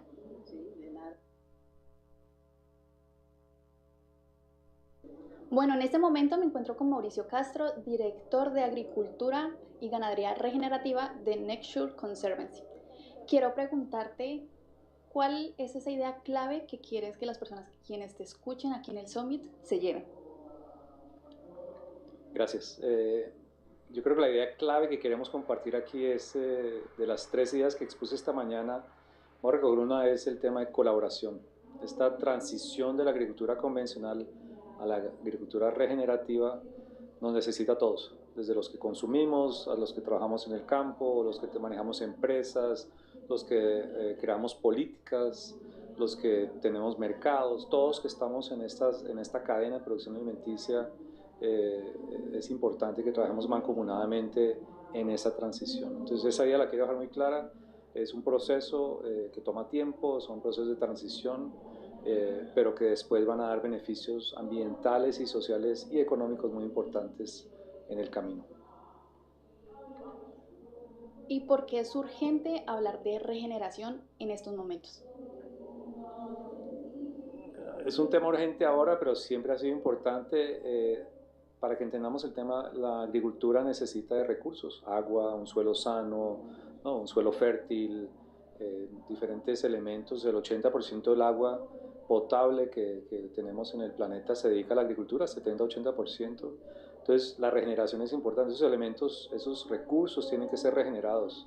De los que depende la agricultura y la ganadería son ciclos. Entonces es el tema de regeneración, de que vuelvan a estar disponibles, que sean cuidados, que estén allí, y eso tiene que ver con todo. La biodiversidad también que está en esos paisajes tiene que ser protegida, hay que restaurar terrenos que han sido perdidos, que son importantes para la conservación. Entonces el tema de regeneración es exactamente eso.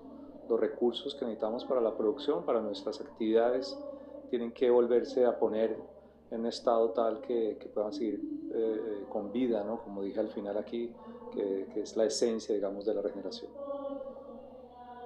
Listo, Mauricio, muchísimas gracias.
¿Y las algas?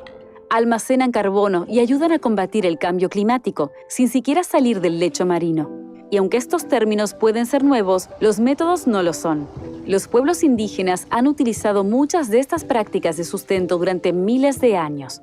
Y eso es solo una gota en el océano de posibilidades que los sistemas alimentarios regenerativos pueden ofrecer, a medida que protegen activamente la diversidad, que hace que la comida sea mucho más que solo comer y que el cultivo sea mucho más que solo producir.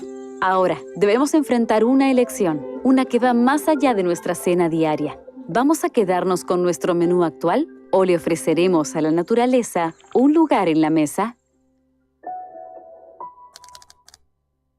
Se preserva lo que importa. La tradición de montar en bicicleta con tus hijos. El partido con tus compañeros de la universidad. La muñeca de trapo que te regalaron a los 2 años. Los cafés con tu mamá y los almuerzos con tus abuelos. También las caminatas en las que reflexionas, ¿y ahora qué? Y la llamada de cumpleaños a un amigo que nunca ves.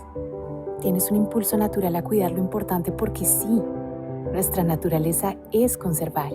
Nuestra esperanza para la naturaleza es que ese impulso natural por conservar lo que amas en tu vida pueda convertirse en acciones para conservar lo que todos amamos. Y eso que amamos y nos da vida, a veces lo conocemos como páramo, sabana, bosque o fuentes hídricas. Tenemos tanto por conservar que le hablamos a tu naturaleza por conservar. Esperanza para la naturaleza. The Nature Conservancy.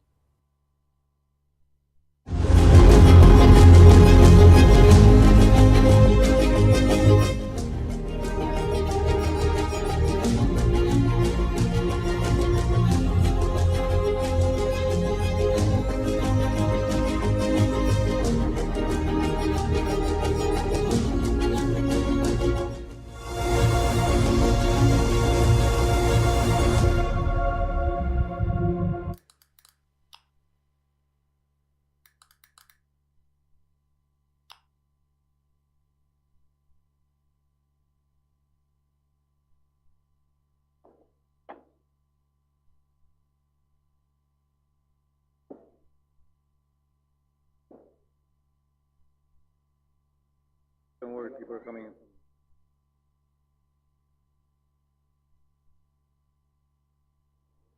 Muy buenas tardes, ¿cómo están? Pero yo, este auditorio, o sea, no estamos solos y ¿qué pasa? A ver, buenas tardes. Ah, eso sí, así me gusta, yo pensé que era que estaba sola. Espero hayan disfrutado su almuerzo. Vamos a continuar con la segunda jornada de la tarde de este Summit Regeneradores, el encuentro de ganadería y de agricultura por un futuro sostenible y para que hablemos de agricultura regenerativa. En la mañana hicimos un recorrido con nuestras conferencias y con nuestros paneles en lo que tiene que ver con la estructura de regenerar, cómo se puede transformar esas innovaciones sencillas en la siembra directa en lo que comemos todos los días. Y lo que decíamos en la mañana, es esa relación que tenemos a través de los platos, de la comida, que ha estado presente en toda la historia de la humanidad. ¿Cuál es esa herencia cultural que tenemos? Y algo clave que mencionaron en las horas de la mañana fue que tenemos que volver a la esencia y regenerarnos nosotros como seres humanos. Un poco We have and what we want.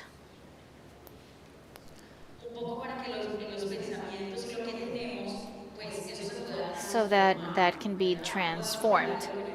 We cannot talk about what we do not know.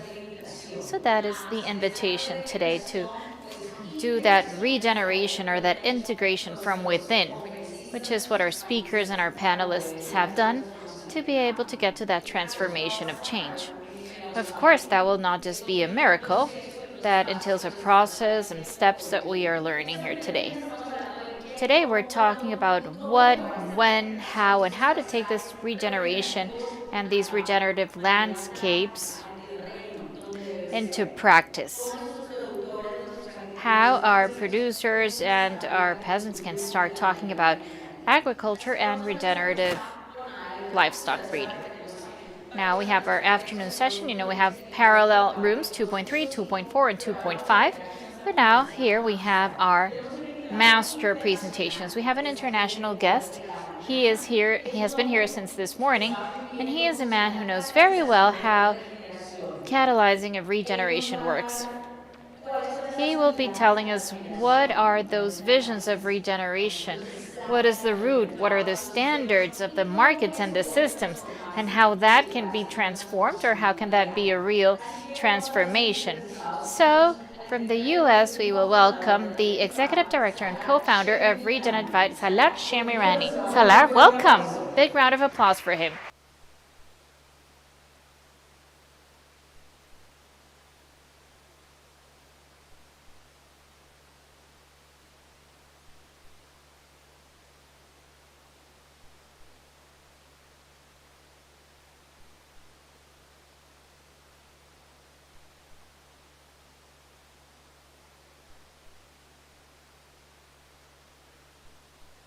Buenas tardes, señoras y señores. Soy Salar Shemirani y yo vengo acá desde Dallas, Texas, por si no pueden notarlo por mi acento. Quería contarles que de ahí es de donde vengo. Y yo me he enamorado de la agricultura y ahora estoy aquí en este país tan hermoso gracias a esto y me siento muy afortunada. Tengo la fortuna de estar aquí el día de hoy para compartir algo de información sobre el catalizar la agricultura regenerativa. Y para hacerlo, primero tenemos que entender por qué. Y mis queridos colegas estarán teniendo una discusión en un panel después de mi presentación y espero que pueda darle algo de contexto para esa presentación antes de ese panel.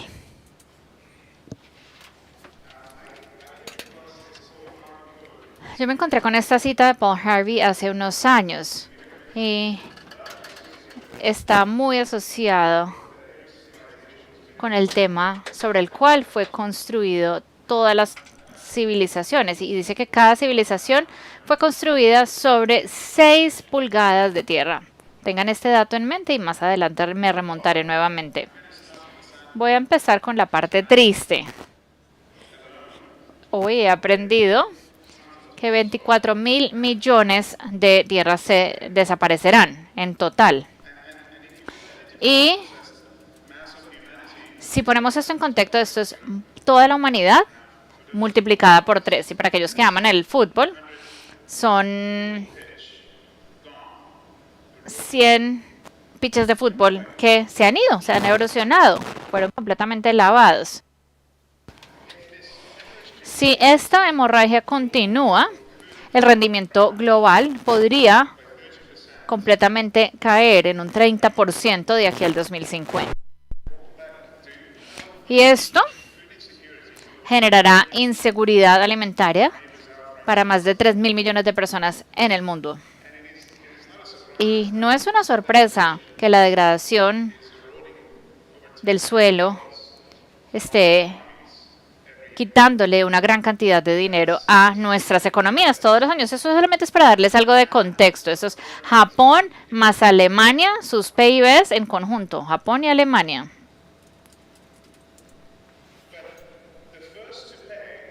Y los primeros que van a pagar el precio son los productores. Hay más de 600 millones de granjas, de familias en el mundo que alimentan al resto del mundo.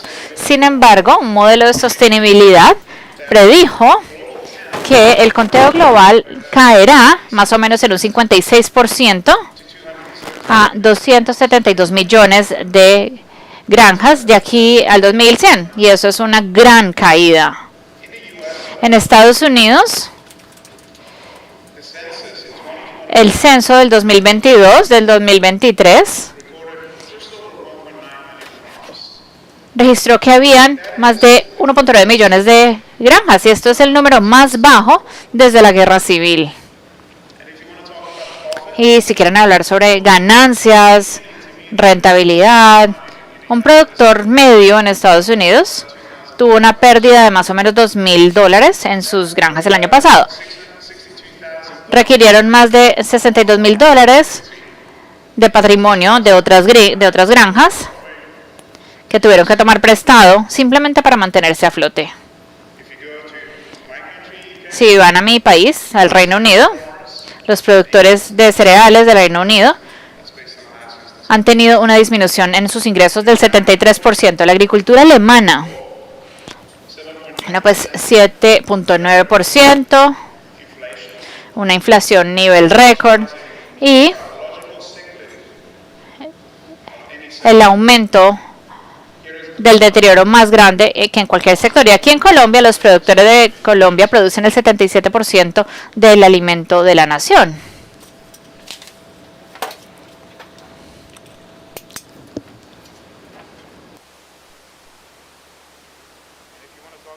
Y si quieren hablar sobre la salud mental, esto es lo triste.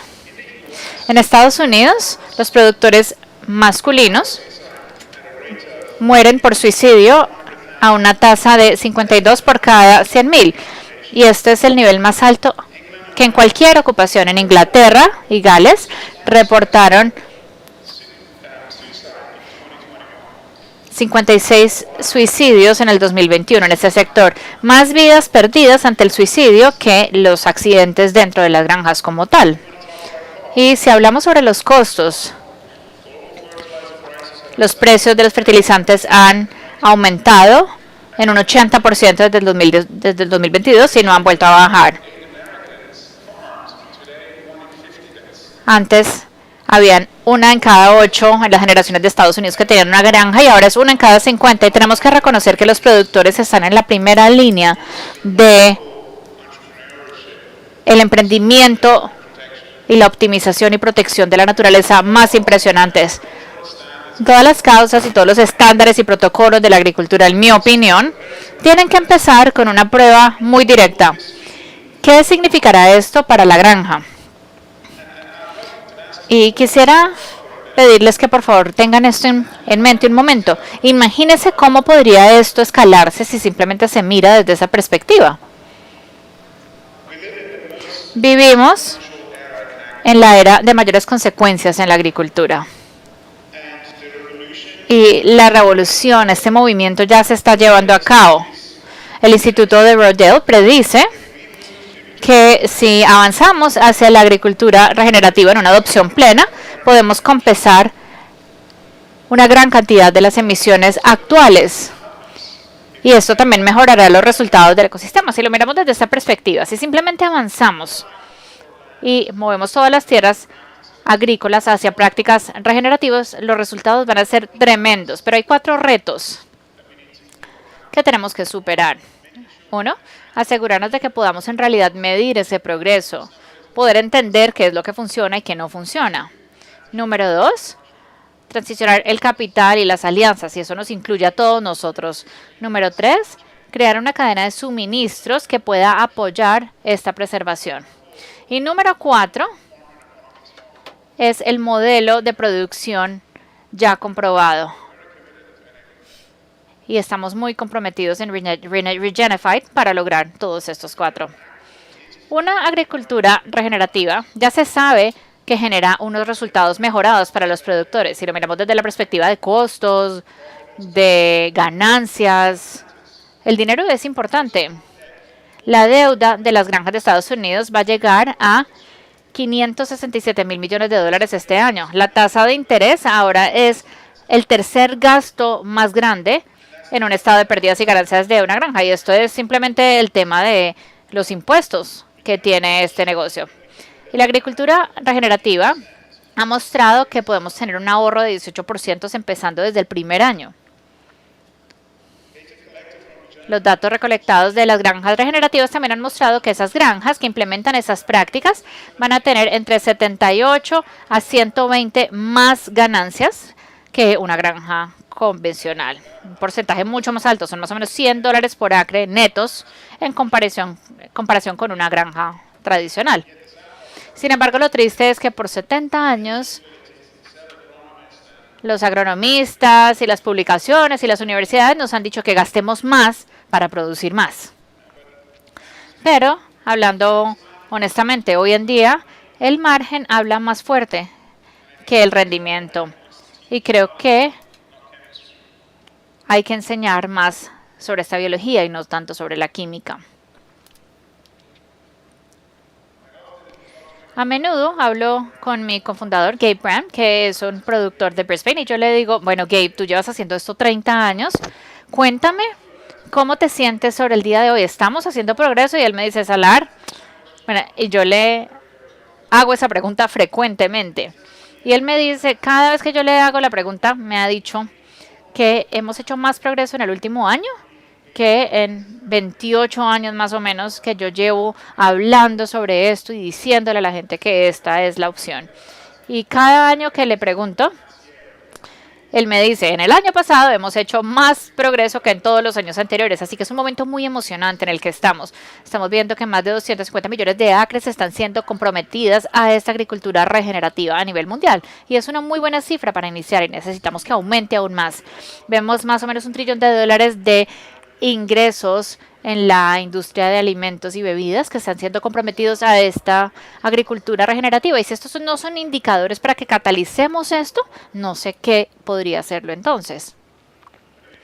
Pero si no se puede medir, no se puede manejar y no se puede mejorar. Y yo estoy aquí para mostrar perspectivas desde nuestro lado. Yo sé que la industria tiene mucho que medir, mucho que aprender, hay mucho que investigar y descubrir. Y lo que yo puedo decir es que me encantaría mostrarles cómo lo vemos nosotros desde nuestra perspectiva en Regenefied. Nosotros fuimos fundados por 3 productores y yo. Y nuestro objetivo era asegurarnos de crear un estándar y protocolo centrado en los productores que mida y reconozca las prácticas de agricultura regenerativa en las granjas y poder proporcionar el contexto, la información a los productores para hacer mejoras, para poder construir sobre ese reconocimiento. Empezamos en los 90s y hemos estado tratando de unir estos puntos comunes entre la ciencia y la practicalidad por todo este tiempo. Y tenemos la fortuna de tener unos conocimientos de producción que nos permiten ayudar así a los productores. Fuimos fundados hace más o menos unos 3 años y desde ahí hemos hecho mucho progreso. Hemos estado probando nuestros protocolos para el estándar del mercado de Estados Unidos y así poder ver cómo podemos aplicar nuestros estándares a nivel global en diferentes contextos.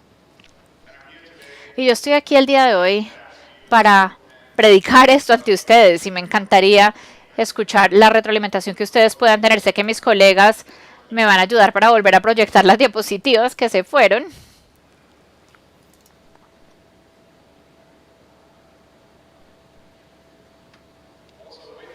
Mientras esperamos de las diapositivas, algo que nos importa mucho en Regenefied es que en Regenefied creemos que la agricultura regenerativa no solamente tiene que ver con las prácticas, que en última, si queremos en realidad medir el impacto de la regeneración, hay que medir los resultados. Y es difícil, porque en las etapas más tempranas, cuando uno empieza esas prácticas, pues no puede en realidad medir los resultados como uno quisiera. Y por eso es que las prácticas nos ayudan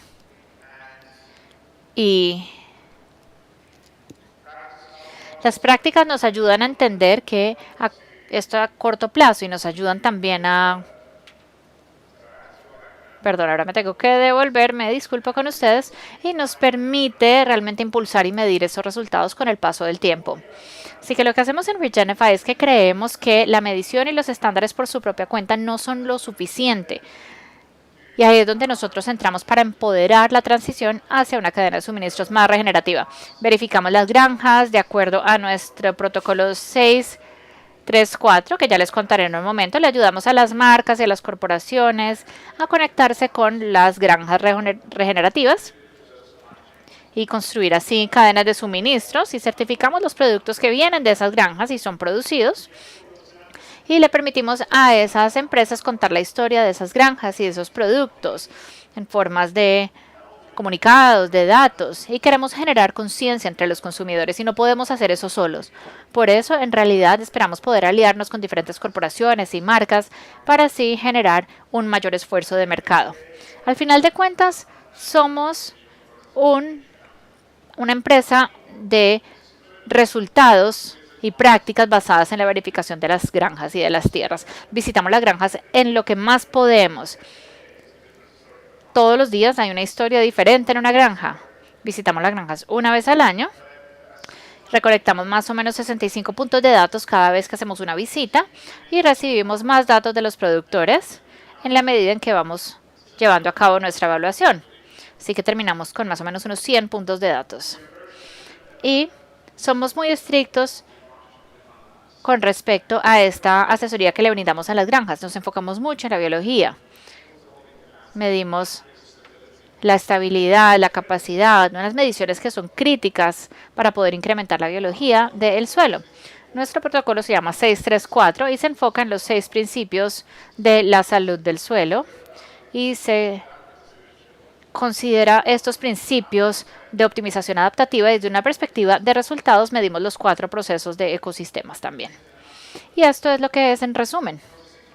Desde una perspectiva de 6 principios de salud, el contexto es una parte absolutamente crítica de este proceso. Uno no puede comparar una granja de cultivos aquí a en cualquier otro lugar. Los climas varían, los suelos varían, el contexto varía, las actividades y prácticas históricas varían entre cada granja y su propio contexto. Hay unas disrupciones, ya sean químicas, mecánicas, biológicas, que son diferentes, los fertilizantes, los elementos sintéticos, todo esto. También revisamos la biodiversidad en las granjas, las especies de animales, de insectos, las raíces, si solamente se cultiva una especie o varias.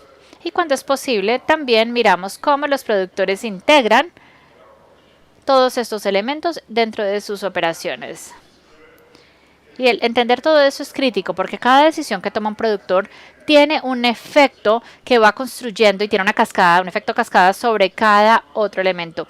Y es crítico no entender cada decisión por su propia cuenta, sino entender por qué un productor tomó esa decisión, porque puede impactar otras decisiones que luego tomarán. Y como les dije, el proceso de ecosistemas es crítico y no importa dónde estemos, esos 4 procesos del ecosistema van a ser constantes. El flujo de energía, el carbono, todo esto será concepto. Podríamos decir que, algunos podrían decir que hay una crisis del agua, de la salud,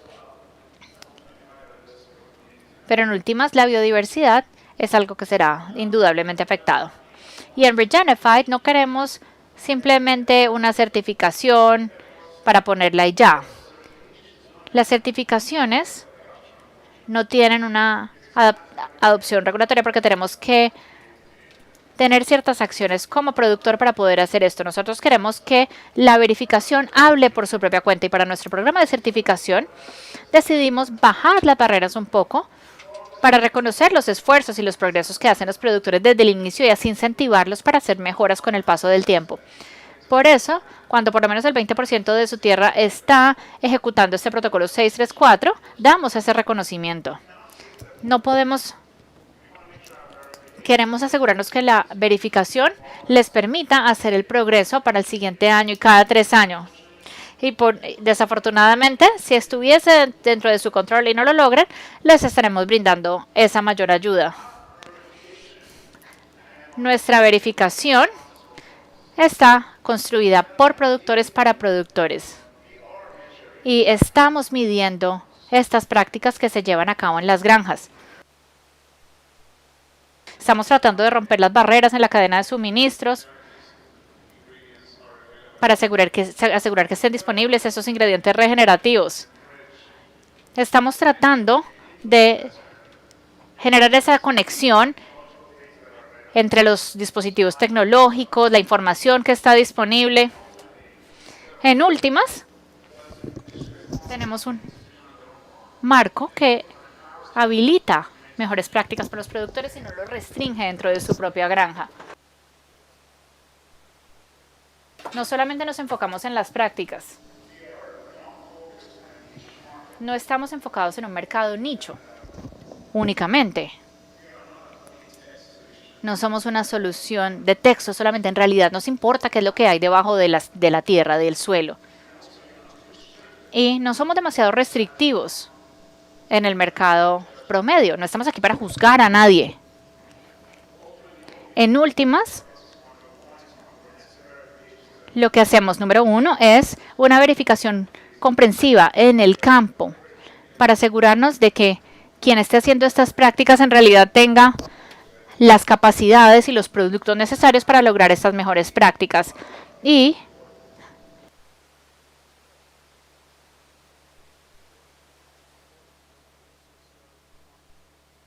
para cualquier reporte también tiene que cumplir con las necesidades de los productores.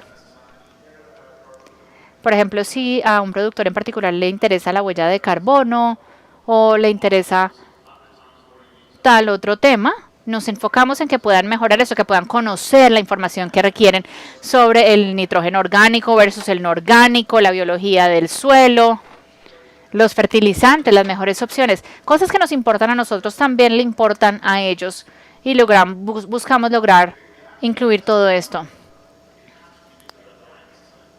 Si tenemos los elementos de la izquierda, también tenemos que pensar en los de la derecha. Aquí tenemos algunas muestras donde muestra lo clave que es la educación. Eso es algo crítico realmente. Y la mayoría de lo que nosotros vemos cuando llevamos a cabo nuestras verificaciones es que esto en realidad busca brindarle una educación a los productores para que ellos puedan entender qué es lo que estamos midiendo y así también logren hacer esas mejoras. Y en últimas, a ellos les interesa la ganancia. Así que tenemos que asegurarnos de que las intervenciones y los datos se traduzcan en una rentabilidad, en mayores ganancias. Queremos ver cómo se puede utilizar la naturaleza para poder lograr tener unas mejoras en la rentabilidad de los productores. Y no solamente tiene que ver con los productores, sino que también está en la parte de los consumidores. Queremos ver esa conexión que hay entre los productores, la densidad nutricional de los productos. Y hay unos estudios que hemos logrado llevar a cabo donde estamos logrando ver que hay una proporción interesante entre el omega 6 al 3. Y los predios y las granjas que son certificadas por Regeneradores logran tener una mejor proporción de este omega 6 al 3. Si vamos al tema de los fitoquímicos, que son en realidad algo muy interesante.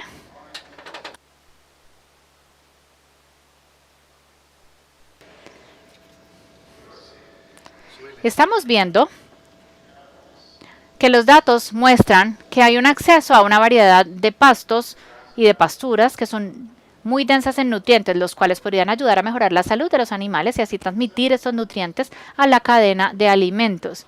Estos fitonutrientes también juegan un rol muy importante para mejorar el perfil de los sabores y lógicamente podremos ver cómo todo esto llegará a un beneficio que terminará reflejándose en un beneficio económico para los productores.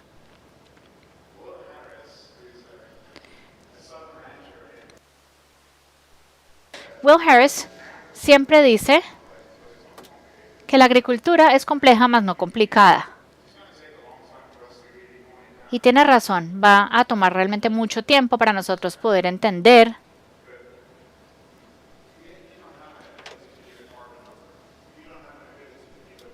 que no tenemos la habilidad para emitir una cifra de carbono, por ejemplo, tan sencilla. No se remonta solamente a esto.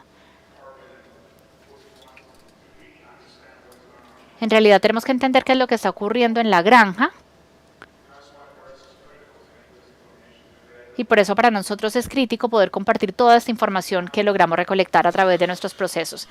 Y entonces, ¿qué pasa con el futuro? Bueno, estamos viendo un mercado regenerativo emergente. Y esto es liderado por los consumidores. Los consumidores regenerativos que van informando a todos los demás. Estamos viendo unos defensores que es muy probable que logren recomendar estos mercados regenerativos. Y en los últimos 4 años solamente hemos visto un porcentaje mucho mayor en ese mercado que ahora le interesa, le importa esta agricultura regenerativa, la entiende, la conoce y queremos asegurarnos de que a través de nuestras prácticas y nuestro trabajo logremos ayudar a los consumidores a entender de qué se trata realmente. Por ejemplo, una empresa de ganadería regenerativa usa estos elementos, hace estas prácticas y esto, por lo tanto, tiene tales efectos sobre los consumidores. Queremos usar esos datos de la verificación de estos ecosistemas para poder así hacer esa conexión y poder generar mayor conciencia entre los consumidores. Creemos firmemente que un catalizador para este movimiento creciente es lograr llegar a todos. Yo estoy aquí aquí ante ustedes porque yo también he estado expuesto a esta generación de conciencia. Tenemos estos tres documentales que pueden ser ampliamente vistos y conocidos por muchas personas y nos permiten generar esta conciencia. Y esto es crítico, poder conectarse con los consumidores, no solamente a través de una etiqueta o un certificado, sino de una forma que genere más impacto.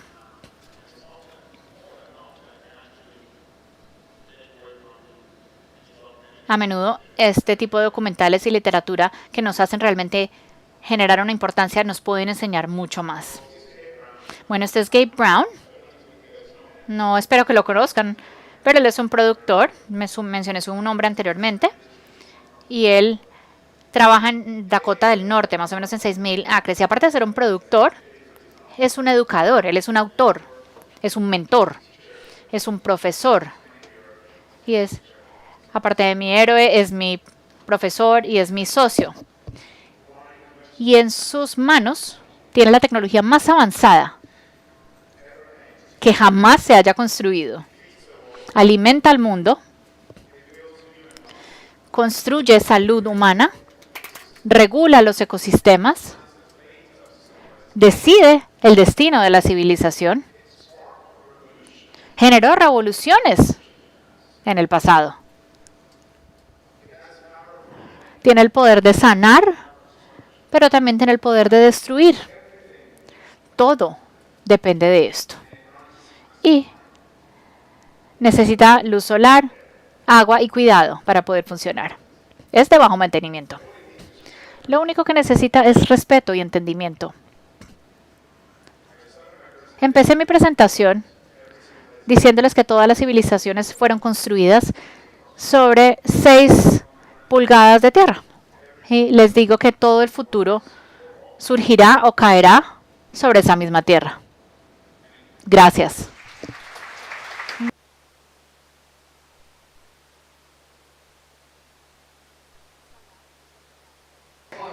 Solange, thank you very much for telling us about all the work that you do at Regenify, for speaking to us about that supply chain, that solution model, and something that I believed was key is that spending to produce more is not the right way. The pathway should lead us towards regeneration, and not just the practices, but we also have to measure those results and how we are putting this into practice.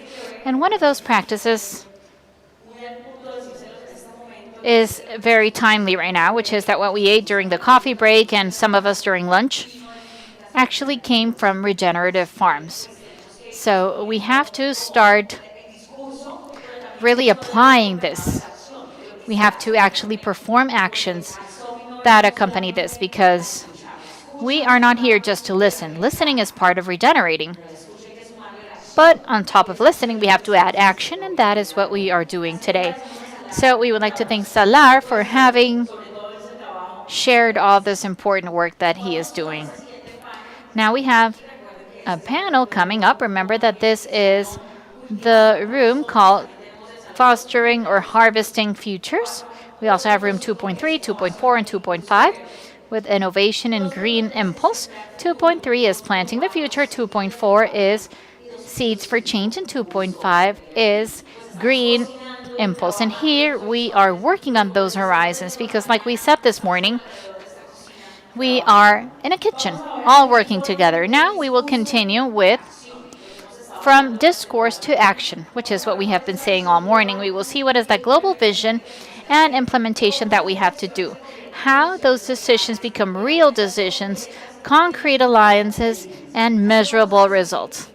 So we will now welcome our moderator and our panelists. We have Claudia Durana. She comes from the natural reservoir El Silencio. A round of applause for Claudia, please.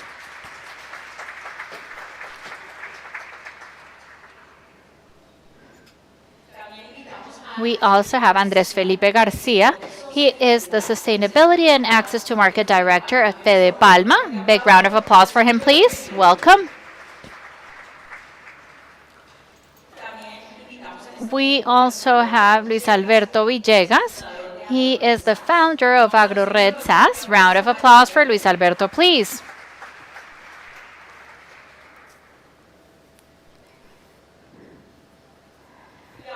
And we will close off this panel with Mauricio Castro, Director of Agriculture and Regenerative Livestock in Latin America. Welcome. Mauricio, please guide us through this and tell us, please, how we go from discourse to action. Good afternoon. It is not easy to have the session after lunch, but we will have a very interesting session. I would like to have a conversation with all of you. And after the presentation that we just heard from Regenify, I'll be giving you a few speaking points so that you can tell us a bit of your story. We have 3 panelists that have actually lived what the transition process has been.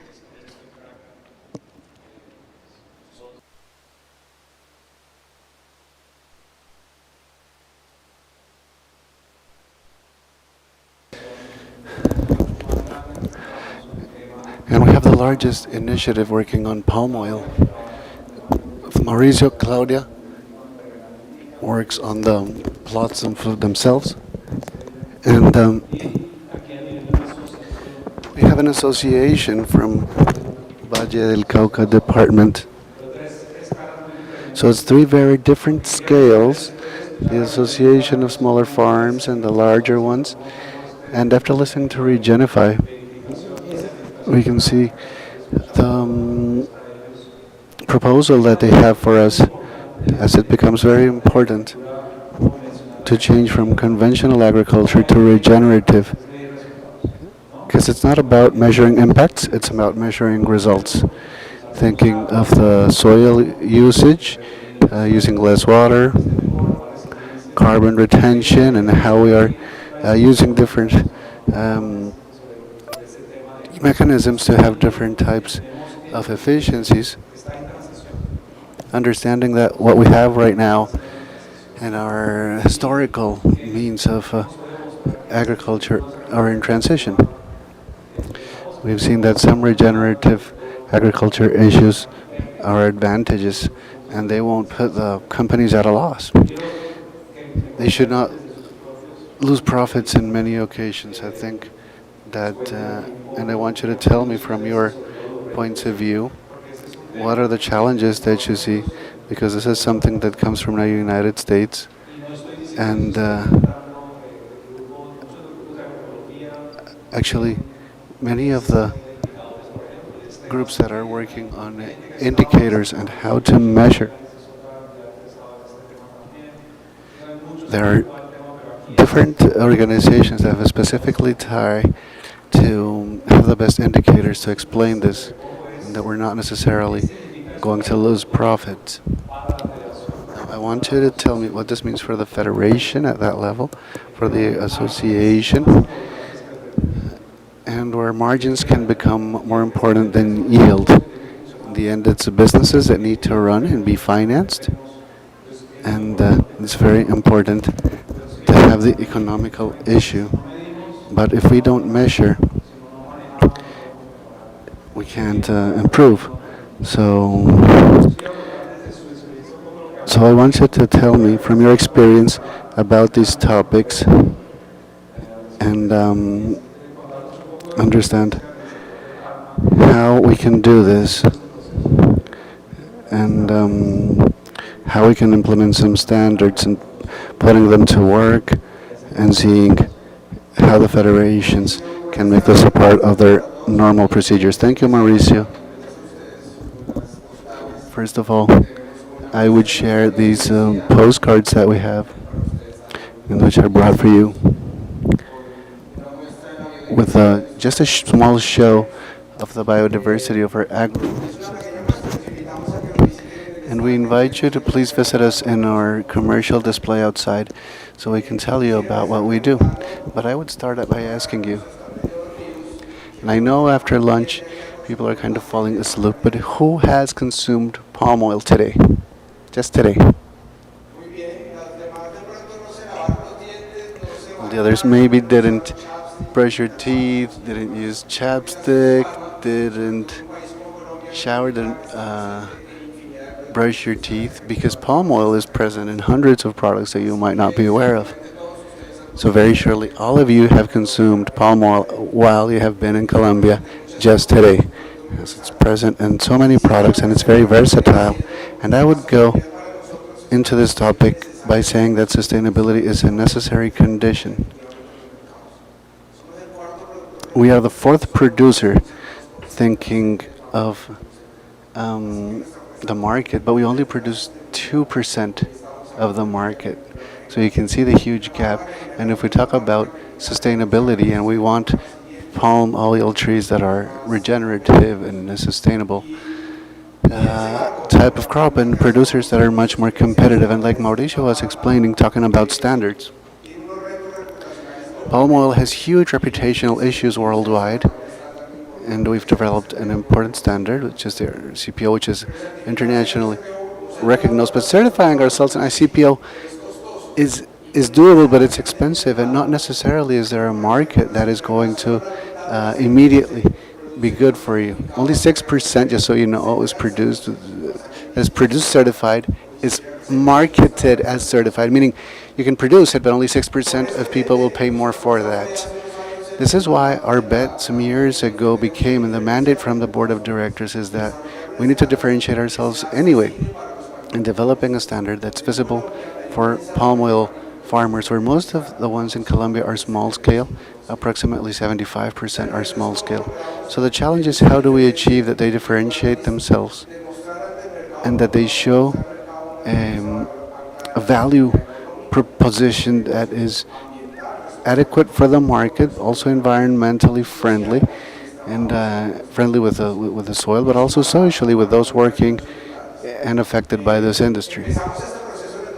And we started this process in 2018. The first certified company obtained their certification in Jan 2023. Today we have approximately 370 certified producers that represent in our standard sustainable oil species in Colombia, about 18% of the production of raw palm oil.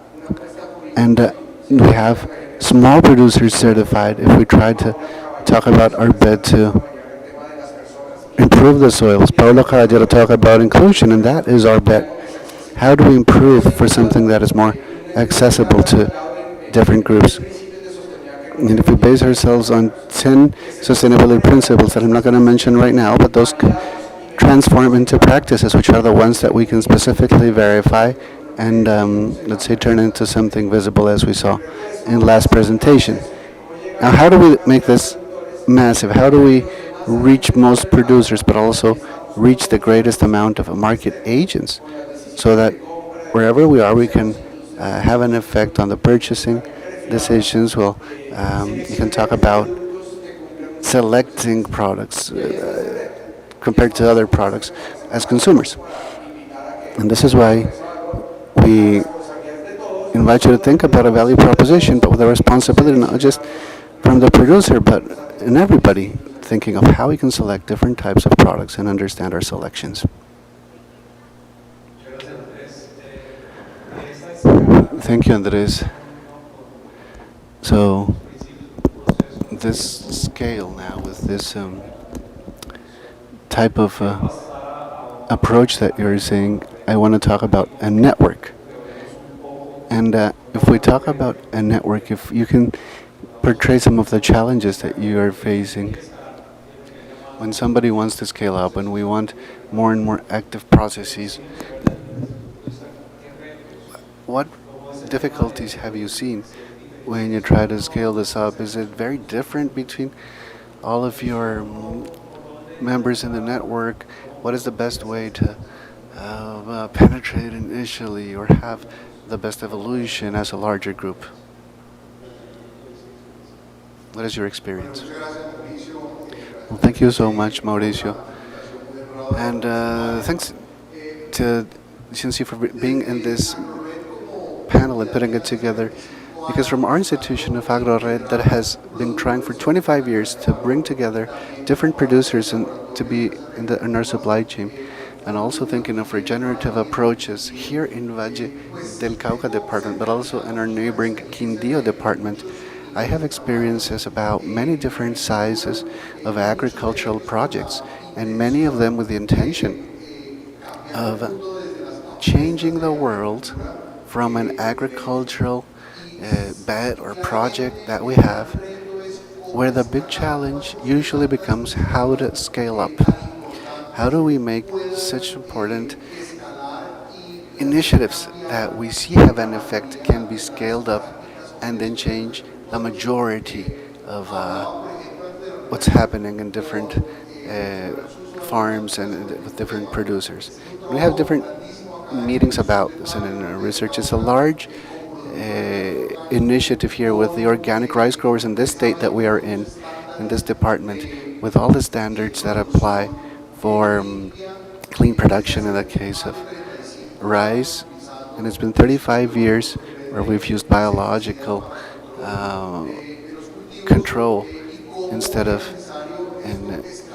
insecticides, and how in the regions of Arauca and Casanare rice cultivation is growing a lot, combined with small experiences that look at different types of greens in Palmira, what we call micro farmers in the northern area, just north of where we are, that perhaps don't have the tools to change entirely into regenerative practices overnight. So always the motivation or decision will depend on the economic factor, and this is why the scaling up needs to be with the economic component as one of the important ones in that virtuous triangle of sustainability. And if it's hard to think of social and economic indicators otherwise, if you don't first think about these initial component and the economic returns that can be obtained, so that we can find a way that other producers can also seek profitability, but always, just as we do during a transition or when the government is providing subsidies, and governments are conditioned or tied down to changing the way a producer is working his plot of land and how his family business and agriculture has evolved. And when we combine more and more efforts, we need to reach that critical mass.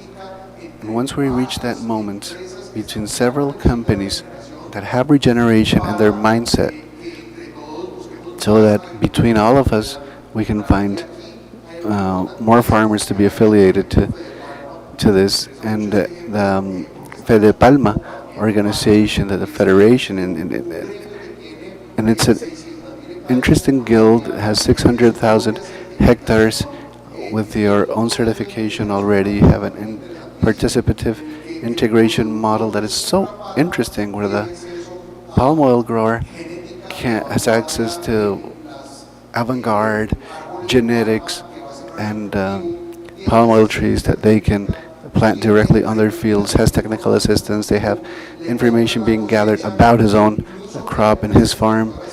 They will buy his harvest, and even some of them give him stock options in that business. So the model improves quite a lot if we can have all these best practices included.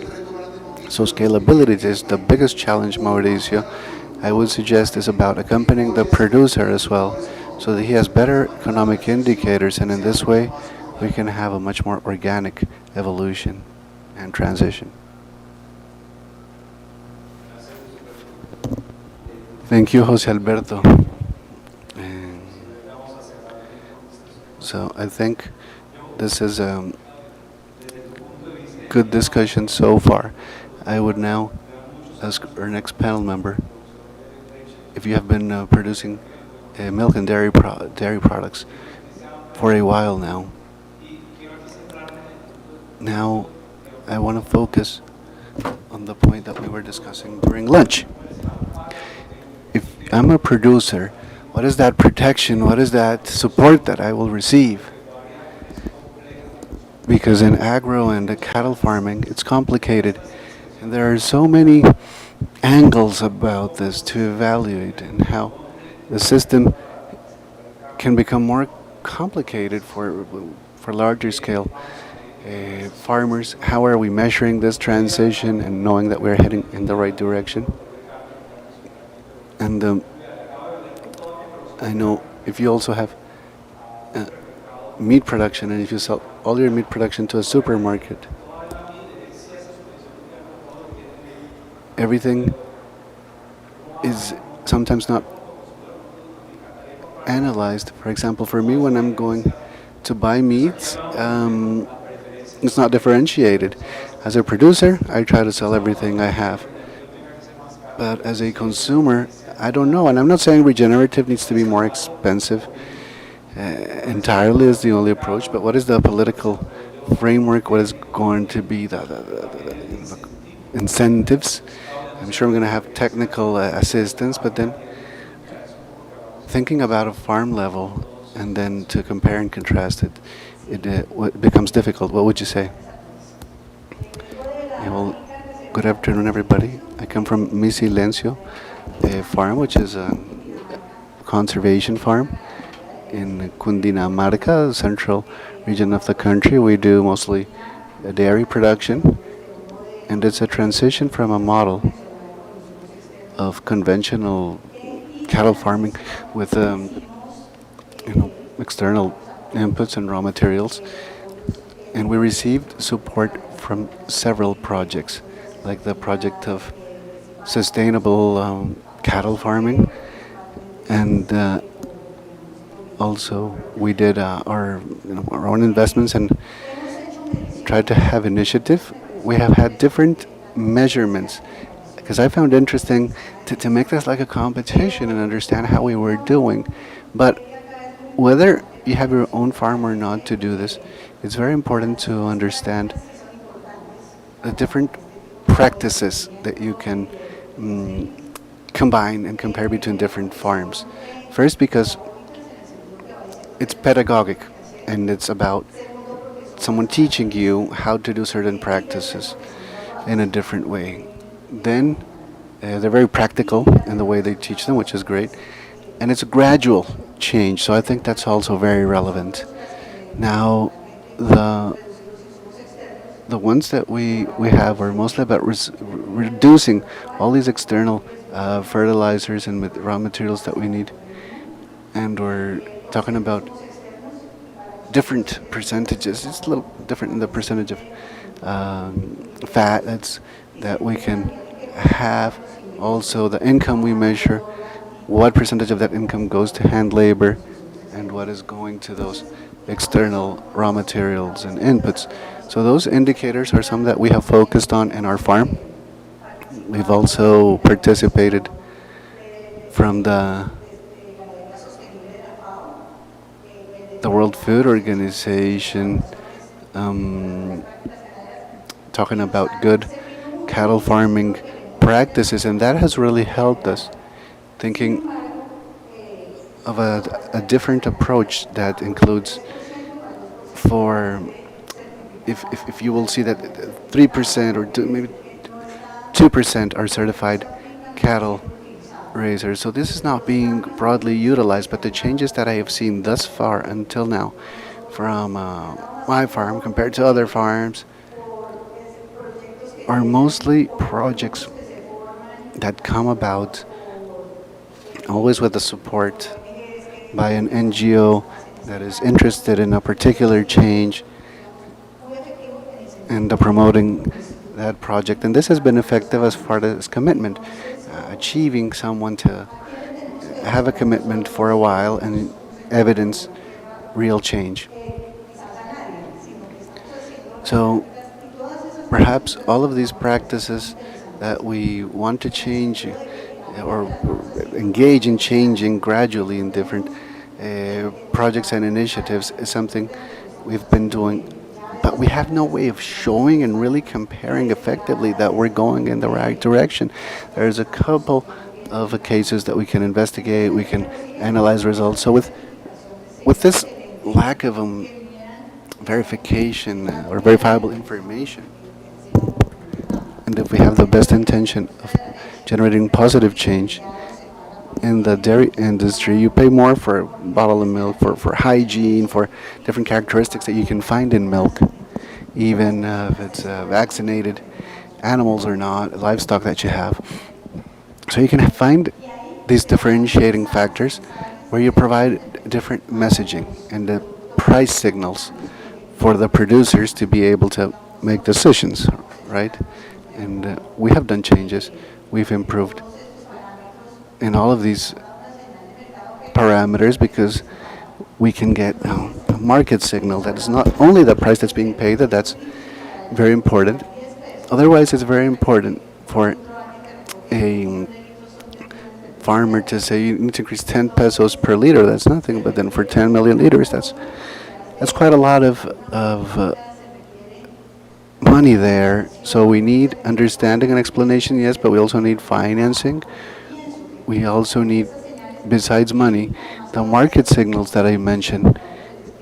If we can talk about technical assistance in hygiene and sanitation, to understand that we can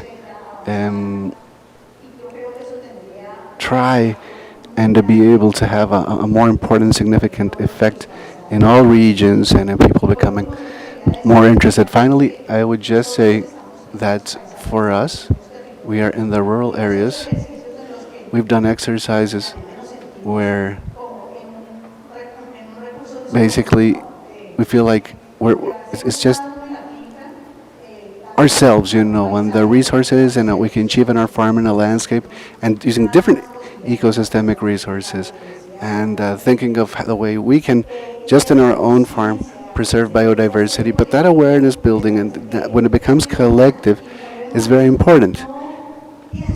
And I think then if we communicate with others as far as how we are having better conservation, cattle raising landscapes, and we talk with consumers that are really interested, and we can explain what we're doing and not spend too much money measuring this either.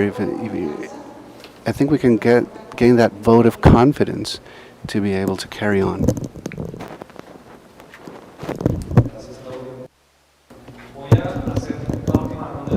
Thank you, Claudia. I'm going to do this last round of questions. It's just very short. And Andres, I'm going to go with you. I'm going to go a bit quicker this time. Andres, Claudia, and Luis Alberto. I would like to know from you, just in 1 minute, please. I asked you as a consortium, those of us that are trying to scale up to that level, and we are talking about verification. How do we look at this and thinking of the different countries that might be here present today? If I want to tell people, or you're going to tell us, Mauricio, focus yourself on this first. Please do this before you go into other topics. As guidance for us, what would you say are the first two most important things? It's hard, there's so many things to share there, but let me think. If it's two things, and any one of these is just as important. To be able to measure things, as we say, we need to measure. We need to have farmers that are, engaged in this and aren't going to interrupt and are going to be committed. So that's the first. So to do this, we need to build on things that are already there. In each sector, there are lessons learned, and there is a treaded path before. There have been surely lessons learned that you have edified on.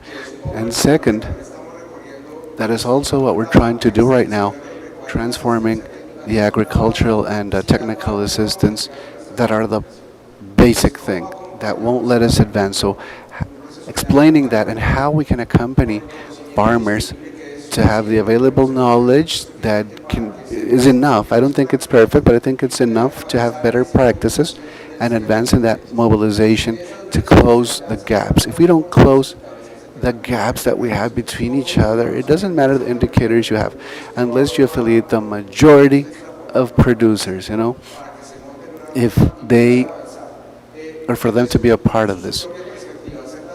Even with the idea of trying to do things right, if you show there's benefits, it's not more expensive and it will benefit us all, I think that's the way to go. Well, for me, in Colombia is such a biodiverse country in conservation of agriculture and cattle farming topics and production areas. I really think that when you're growing a crop in the ground, I think you need to think about how your earth is evolving, your soil is always improving. What would you say? On my side, I would say that there is a regenerative product that is ideal for regeneration concepts, like cocoa. You can't grow cocoa if it's not under shade, It's just 1% of the world's cocoa that we are producing, but we have great possibility to increase these amounts. And if we want regenerative agriculture to take place, I think we should bet on all the low hillside areas to plant at least 100,000 hectares of cocoa in agroforestry systems that will regenerate all that soil degradation that we have in those low hillside areas, went into the river basins between the eastern Andes mountain ranges and the central mountain ranges. This will also attract great biodiversity, as we will be planting those plants, trees for shade that are also solutions based on nature. We are planting jagua trees or chambimbe trees for the bio industry, and cocoa can also be planted as it's the greatest per capita product in consumption that we see in growth. And you can say the Cauca region in Colombia produces 1.8 hectares, kilos per hectare, while the rest of the world is 300 kilograms per hectare. And so there's great indicators to show. There's social indicators in food security, of course, and there's environmental indicators in biodiversity. I think this would be a very nice bet for this region. Okay, thank you so much, all of you three, Claudia, Luis Felipe, and Luis Alberto. Please, if there's any questions, seek our panel members during the breaks. I know there is so many things we can ask them. We're not doing so well on time, though, with our agenda. We're a little bit behind. Actually, we require that people please come back quicker from the break and help us. We said 15 minutes, and it's we need to get started just after the 15-minute break. But thank you very much.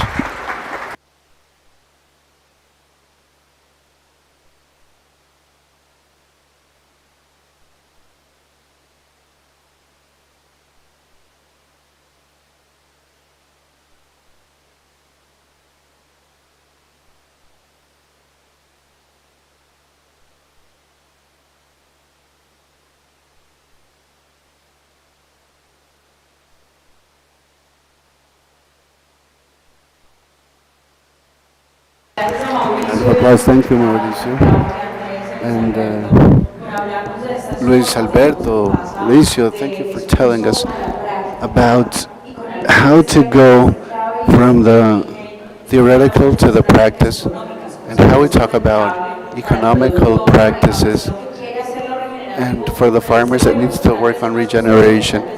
Otherwise, it's not more expensive sometimes, but perhaps we don't know the way to do it. So it's about explaining the road map and what are the steps to follow so that we can really talk about how to follow this path and how to engage in this transition. Right now we're going to continue with our next panel, which is cultivating horizons, and that's about cultivating changes. I remind you that we also have 3 rooms right now, which is 2.3, which is Sembrar Futuro, 2.4 Seguir en el Cambio, and we also have room 2.5 that you can see for the green approach. So right now we are perhaps half an hour behind our agenda, but you can see otherwise all the meetings that are taking place. So if you can want to be in room 2.3, for example, 2.4 or 2.5, even if we are half an hour late, and you want to be in 2.3, we have regenerative business models, how to an approach on agricultural food chains. And if you want to see academic methods at the service of regeneration, and the other room at the same time, and financial mechanisms that are innovative but at the service of regeneration. So if any of those lectures are interesting to you, I invite you to go right now to those rooms. And those that are interested in the upcoming panel about the transition of the agro-food process, I invite you to stay here. So I'll give you 2 or 3 minutes to go to other rooms so that you can do so. Otherwise, the rest of us can remain in this room. Thank you.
just like microbes from the ground. Those that are doing the dirty work, like we say, and the most noble of organisms as well. So we'll be telling you about how this effort concludes, but what we want is to have a paper that is not just going to be some thesis that nobody reads in a bookshelf, but this will come also from the producers so that they understand how the soil biota is changing, increasing in its richness. So this construction of that we talked about during the initial portion of the summit is a continuous effort. Because as I was in my first year of college, I saw how the farmers of the Andes Mountains were putting the rows from the top higher area going downwards and with these rows. So this is what happens, and we want to complement what the farmers are doing. So without further ado, I want to do Paulo Titonel. He's a notable researcher, renowned worldwide.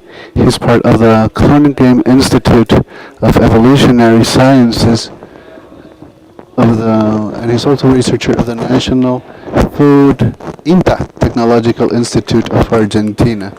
So since 2023, he has a book called A Systems Approach to Agroecology that is extremely interesting.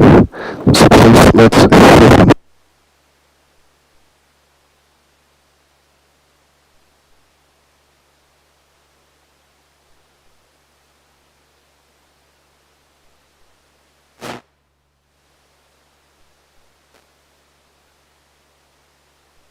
Well, thank you so much for having me. It feels almost an intimate moment with such a large venue and just a few people in this particular room.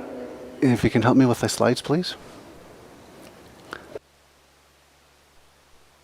The idea of this session is to talk about transitions, how to make possible a transition, and just thinking about what to share with you in this first lecture. I thought, well, let's and even if I work with my Colombian colleagues, I'm not going to present any Colombian example right now. We're going to see so many for sure. But otherwise, I try to seek examples that are not just anecdotes, that they're not about one interesting producer, a particular crop that is interesting, but try to show examples and efforts where there's a collective action, co-innovation, co-generation of knowledge. So I'm going to focus on those. Now, there's a couple of examples, perhaps, of a pioneer producer, but I try not to focus on those. And the first one I want to show you, you know about the IPBES, which is like the IPCC, but instead of climate change, is for ecosystemic services. And in this report that is coming out in this year's edition, I had the great luck of participating in the last chapter, which is about solutions. And there's so many solutions and strategies, so many things to mention. I think one of the strongest ones in the agro field is agroecology. And this is a system that can at the same time be produced intensively and at the same time give us ecosystemic services of local and global importance. For those of you that are not so familiar with the term, this is the classic definition of agroecology, which is the application of ecological principles in the design and management of sustainable food systems. And those ecological principles are seen in nature: diversity, resource efficiency, recycling, nature regulation, and other synergies. We cannot define agroecology only with these types of principles. What is still missing? Social principles, and I'm sorry, I did not translate this, but social principles. Of course, in many schools there has been a lot of data about this, but more than 10 years ago, there were 70 movements of the entire world working on this, and they got together in an FAO event and they established the principles, the 10 elements of agroecology. And like we said, this is the basis for a monitoring system, a tool that is called STAPE that is used to monitoring what degree of transition can be found. And it's not just ecological elements, but also social ones. People might ask, but agroecology is the same thing as regenerative agriculture. But I think that it is the case, but not in all cases. If we focus on the principles that define regenerative agriculture or circular agriculture or economy, we see that they're included in the 10 principles of agroecology. So if you want to see this convergence, you can see them. But of course, there are also differences. And we think that agroecology, not as a movement, but as a science discipline, offers the knowledge and principles that are used in regenerative agriculture, in conservation agriculture, organic, etc., etc. So there are many of these convergences. And we have proven this with a team of people. For example, here we can see, if we look at the orange circles, we have the principles of regenerative agriculture. And a couple years ago, we did a bibliography review, 2022, and the question was exactly that. Is regenerative agriculture the same as agroecology but without politics? And it was not a rhetorical question. We really wanted to respond it. And if you read the paper and the discussion, you'll see what the answer was. And basically what we did confirm is this idea that agroecology is like a science discipline, a scientific discipline of all these others. And we found a big bibliography review with a lot of projects and a lot of experiences and initiatives in regenerative agriculture. And you can see that many of the authors of this paper are people that are very active in this. And we found 3 main groups, 3 large types. We classify them in 3 large examples. What we call philosophical regenerative agriculture, which is the pioneers. Regenerates the soil, landscapes, the individual, nature, values. That is what we call philosophical regenerative agriculture. And when we look at the 10 elements in the first column, we see that most of them are met. They also come up in that regenerative philosophical agriculture. Then we have a more developing variety, and I've worked with a lot of NGOs that have very good intentions, and they would like to promote regenerative agriculture, for example, in Africa. They say, okay, we'll start with a small pilot, 15,000 families, and imagine what it is to take these ideas, this complexity, to 15,000 families. So it has limitations. And finally, we have corporate regenerative agriculture, and that is where we have a bit of everything.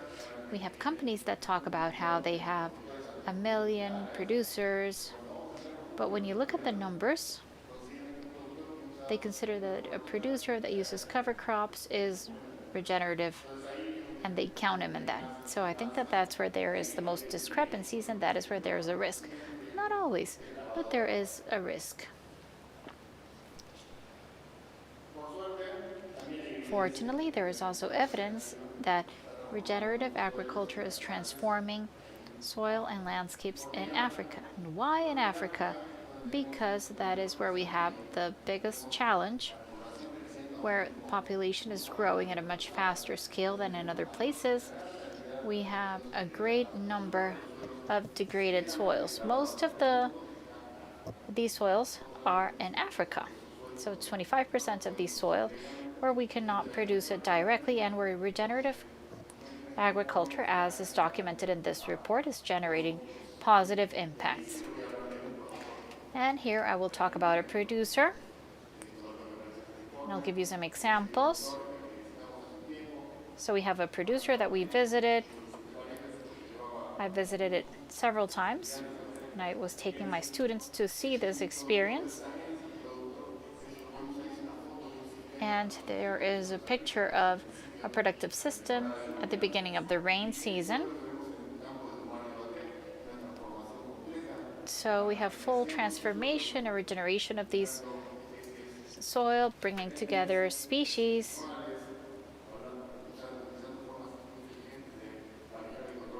So these are species responsible for biological control. And in these 10 principles of agroecology, there was one which was sharing knowledge, co-creation. So it's about sharing knowledge, and this is something that we also portray in this case. So when we work with regenerative agriculture, we also work on redesigning the situations, and that is one of the main limitations.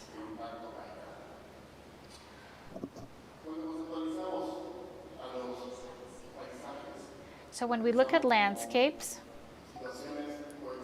when we look at coexisting situations and transitions of the ecosystem, for example, we have productive intensity.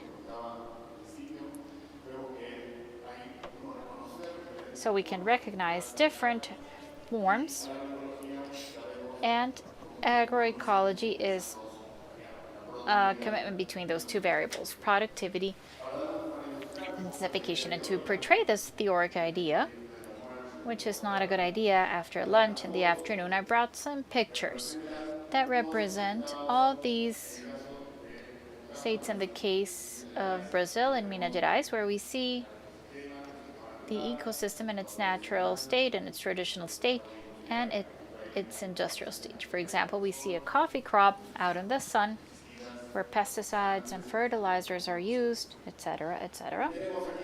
And here we have two examples of a degraded pasture and an ecosystem that was restored with agroecological production. Both pictures, degraded and agroecological, were taken at the same place with 15 years difference, just to see a bit of the potential of regeneration that these folks have. So we were hearing about the case of Spain. They were very degraded soils, and an initiative began to be able to go from these degraded systems into agroecological systems that in this case were called the almendresa, which is producing almond plants with almond trees. And this is the result of a collective vision. And like we heard earlier this morning about the progress that has existed in this region, precisely has to do with participation. So this was not possible through a design on a desk. It was possible through a collective vision and a participative action that is still possible nowadays thanks to this. I apologize for skipping this quickly because we are out of time. How to bring the community to be part of change. Something crucial is co-innovation. Co-innovation is bringing together these three pillars, which is the systemic focus, participative monitoring of projects, and to generate social learning situations. This is an example that I won't go too deep into, but it's an example that we have developed in the region of Las Pampas, particularly in Uruguay and Argentina.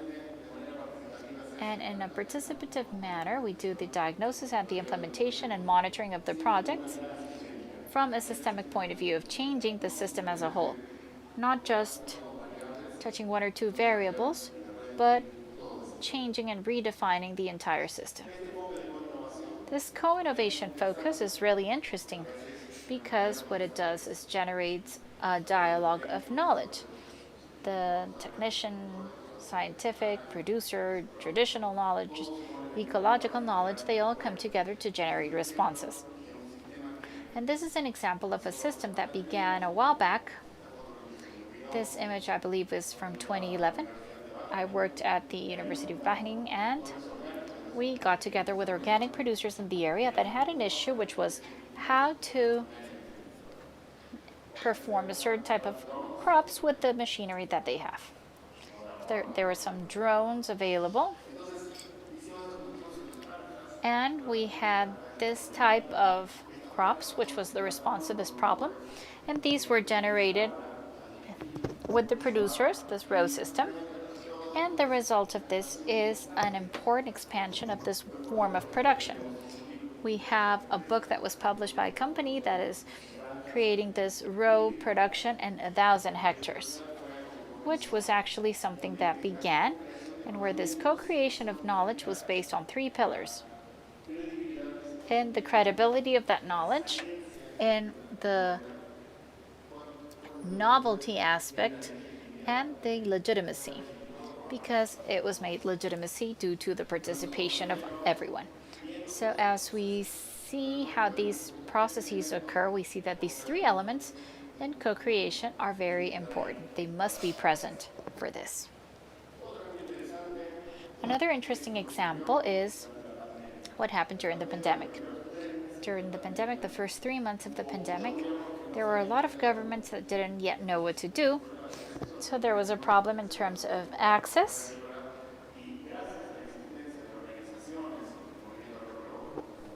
And we have peasant movements and a resilient response. We wanted to study these responses.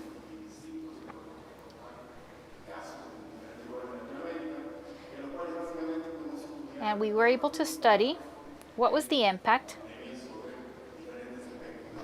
of the pandemic on different food systems and how the different organizations were able to face these social innovations, and organizational elements were able to contribute to these 4 elements of food security.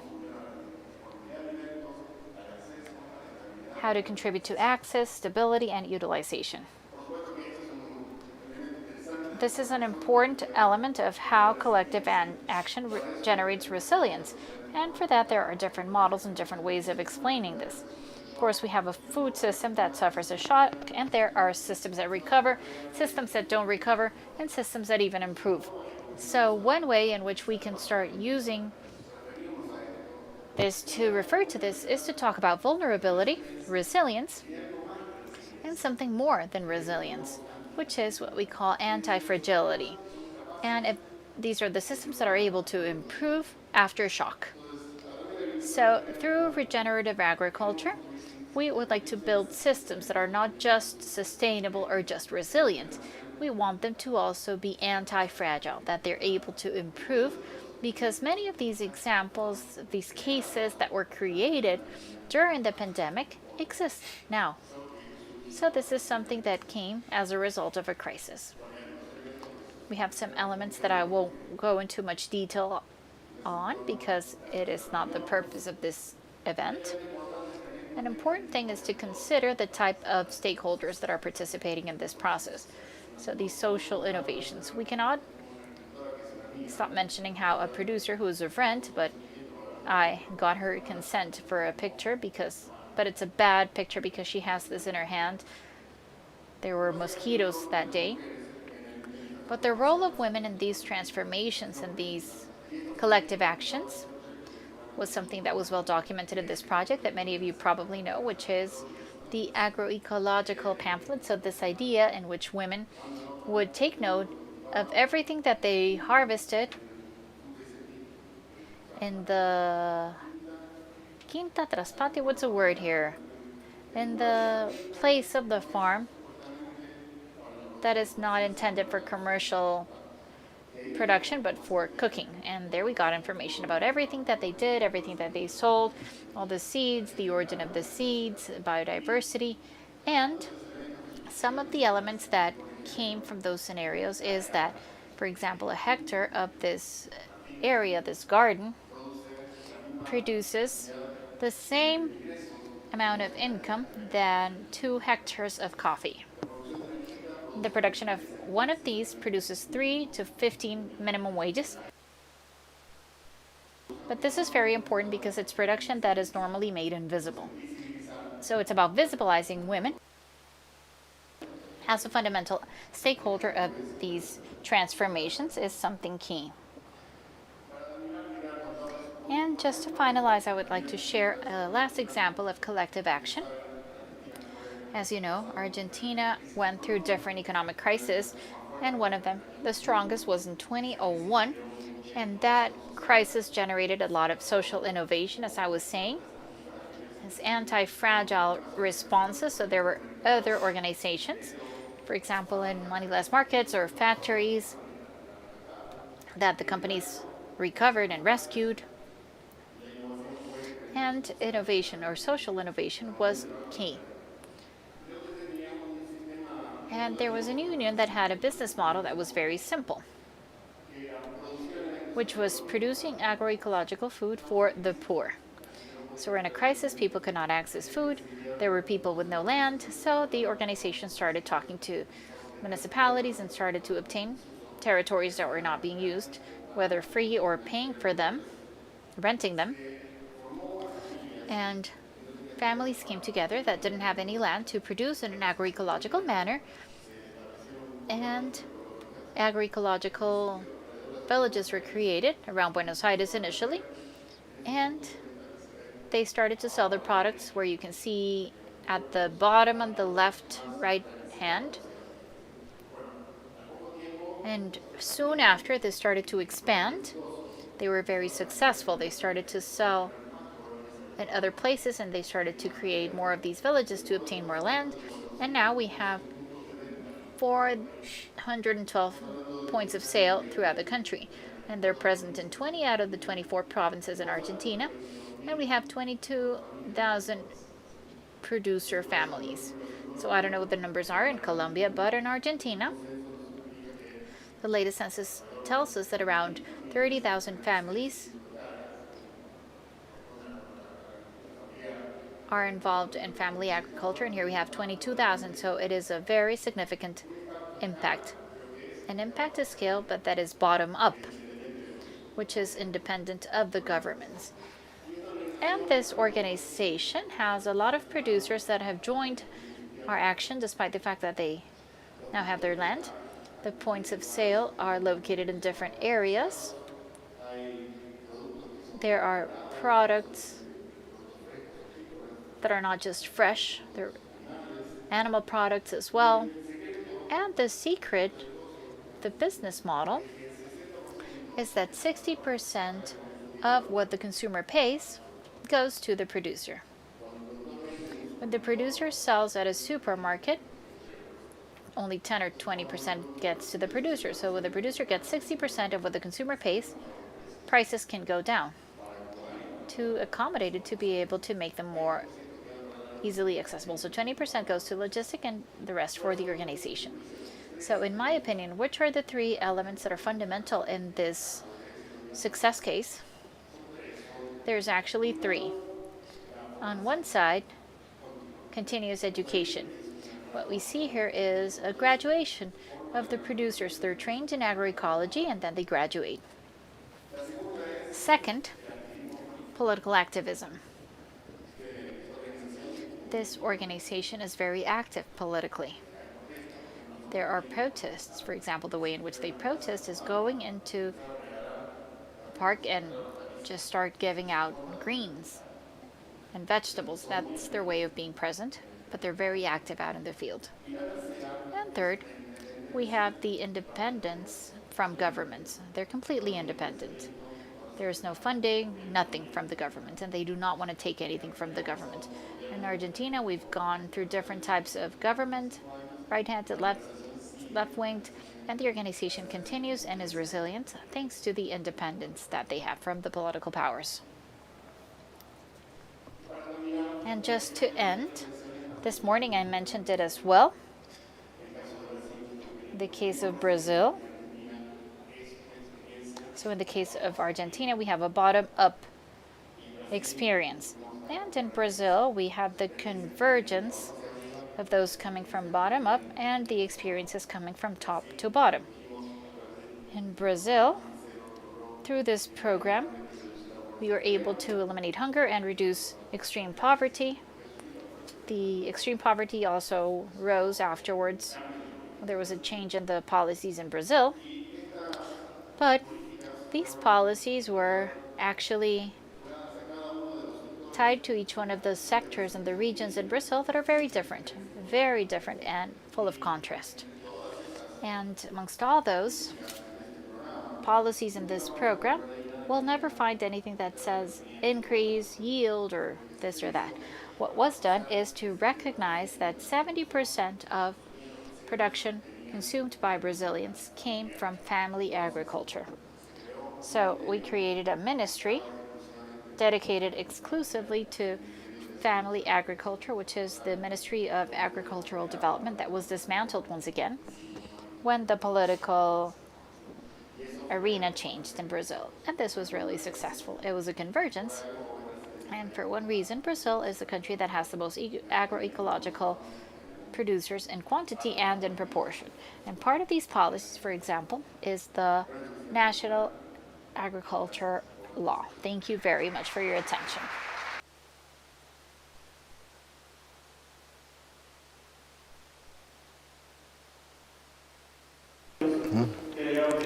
Thank you so much, Pablo. Excellent example. I think I was more interested in the Argentinian one, who wouldn't be, so great to meet with producers and also do social work at the same time. Now I want to welcome Melissa Vergara Sampaio. She's a politologist. She's also got a master's in social innovation and local development, also a consultant with her partner Felipe Zuluaga in regenerative systems. So she will mention some of her experiences as part or within Colombia in the Antioquia region. So they have many interesting things to tell us. Let's give them a warm welcome.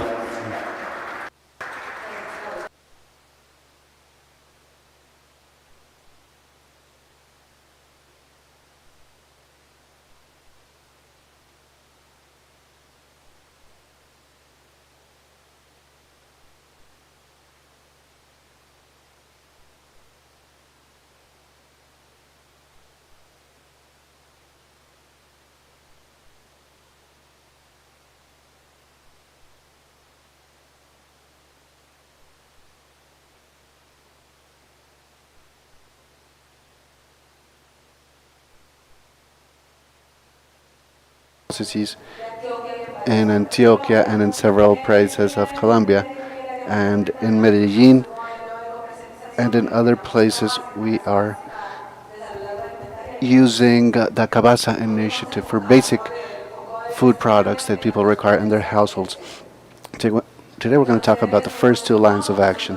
So as I was saying, we live in Antioquia region in a town called La Unión, about 2,400 meters above sea level. We have several regenerative systems in our farm. One of them, once we enjoy the moistest agroforestry systems focused on productive services such as lulo fruit, and we articulate with other interesting options that we will show you in a bit. These agroforestry systems are in different stages. The first stage is the one that gave us the first harvest, and I'm going to tell you a lot about this one because this agroforestry system is articulated with 23 additional species. It's a very high density of, and we achieve 14 kilograms of yield per plant. And those of us that work in agroforestry combinations know that we have different strata and heights so that we can generate different types of organic material, increase our biodiversity, and generate accelerated processes in the ecosystems as well, such as soil improvements. The dynamic that we're going to present these projects under this is because I'm not going to talk about the second picture there, which is regenerative practices. The third one is about the challenges in each productive unit or in each experience, because we believe that this type of scenario also implies thinking about which challenges that we're seeing. So we want to focus on a huge challenge, which is the plague, the pasador de fruto plague that should not be in our altitude levels, and it's affecting our regenerative practices. So what we did, since we broadened the area where we're planting, is generating particular trimming of our shrubs and trees, so that see if that works out. And the second thing we did is in the second time around, we included a mortino, another fruit tree from the high Andean forest. So the lulo will give us harvest 1 year after, and 2 years after, we're going to have mortino fruit as well. So this is about economic sustainability. Challenges with the lulo fruit is marketing. In the case of Antioquia region, different to where we are right now, because there is very high consumption and it's a very appreciated fruit. In Antioquia, it's pretty hard to market. And as part of this transformation, as producers, we also have something to say about the price of sale and the different consumers that we can engage more directly with.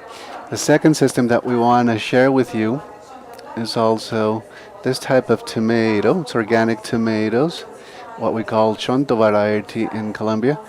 And I want to tell you about a system where there's other variables that are totally, what do we call them, condition variables that we can control, and such as in a monocrop, because our lulo fruits are going to be harvested once per year. Here we can harvest just 3 months after we plant, and we can have 3 harvests per year after the first year, after that first year at least.